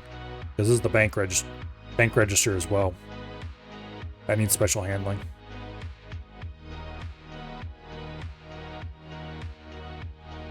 Yeah. I can probably use the same logic I use to decide which of these I use, or which of these I allow setting. It also handles swapping bank registers. Maybe we could do some logic out here at the end to handle the banks and that kind of stuff. Whatever the case is, that's for tomorrow.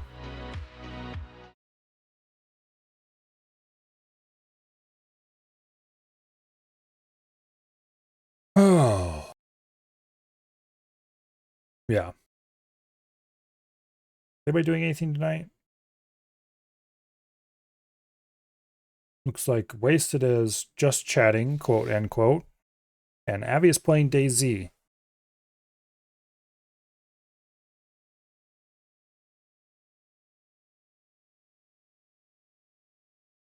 Yeah, he's looking at new eggs. I don't know what Wasted's doing. Let's rate Avi.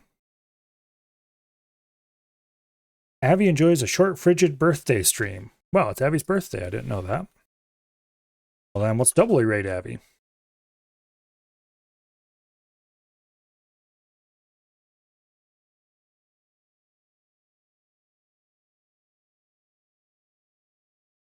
Yeah, okay. So tomorrow we begin the fun and excitement of, I say begin, we continue the fun and excitement of trying to get all the weird special case handling that we're going to have to do for Push and Pop. And all the instructions surrounding Push and Pop. Because they do some things that I did not foresee. Hopefully we won't have to deal with anything quite that bad going forward, but I have a feeling that the comparison instructions will also be exciting. In any case, until then, I hope you all have fun over at Avi's, and I will see you all later. Good night, and goodbye.